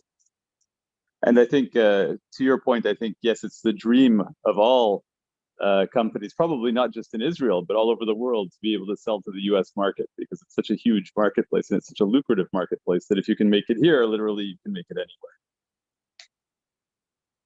That's fantastic. Thank you, Richard. And Richard, the question we'd asked earlier, and I just want to make sure we can get your comments on this. You had mentioned that diversity is something that you all already practice and is part of your business acumen in Israel. So what advice, what suggestions would you give to others in respect to training and communicating these types of things within organizations? Because you've already achieved it. What is your view from, I guess, the top, if you will, about how someone could effectively do that within their organization and then outward as well? So good questions. I think so we're in Atlanta, so we're based here. We're not based in Israel, but we're working with Israelis, but we're working with people from all over the world too, not just Israelis. We have Brazilians, Canadians, Brits. So we have lots of people working, from everywhere, as well as, Atlanta is a very international place with people with, a wide variety of backgrounds. So it's very, very inclusive and very diverse, all the people that we work with. And we generally look for thought leaders, and thought leaders can come from wherever, right? They can come from all over the world. So, a lot of our programs are done virtually. So we have councils, and a lot of the times they meet virtually. So we can have leaders from all over the place joining us. And our businesses are, mainly from Israel and the United States, but they can also come from other places too. So it's a real mix and a real diverse mixture of people. I can speak to the delegation that we just had here recently come and visit from Israel. They visited Atlanta and some of the American companies here. And there's really a huge communication barrier, just in the style of communication and the culture also. So I would say probably the Israelis are more akin to New Yorkers in terms of their directness in how they communicate. And the Southerners in particular are not as direct. So there's this sort of a mismatch there that we have to try and overcome by explaining to people how business is done in terms of speech even, and in terms of timelines and so forth, which is a little bit different depending on where you are. So, that's all part of like what I would call cultural interpretation too, that comes into play. So it's just a fascinating business to be in. It's fascinating to be surrounded by people from all over the world who have interesting ideas and thoughts. And, I love working with the international community so much. So it's great. Hey, Richard, I dealt with some of your predecessors in economic development, and I agree with you about the sort of the straightforwardness and aggressiveness of developing a lot of this innovation. And you guys brought an awful lot to our universities here as well as here for investment. But I don't think that you guys are as good at passive aggressiveness as we Southerners. To let you know. I got to teach passive aggressiveness, I suppose. Hey, we're strong at that. Well, we're looking for volunteers. Anybody who wants to come and volunteer to help out with Connects. We're always looking for good people. If you'd like to teach a course on passive aggressiveness, happy to entertain that.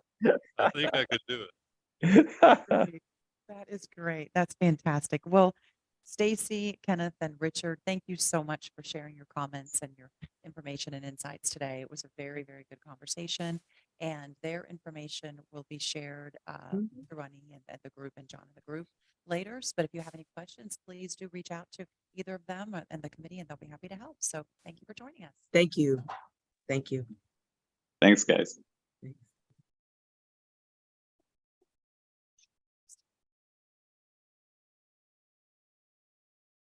We are closing now today's session. Please join us tomorrow morning, 9 a.m. Eastern Time and 7:30 p.m. India time. Thank you for being a part of the program today.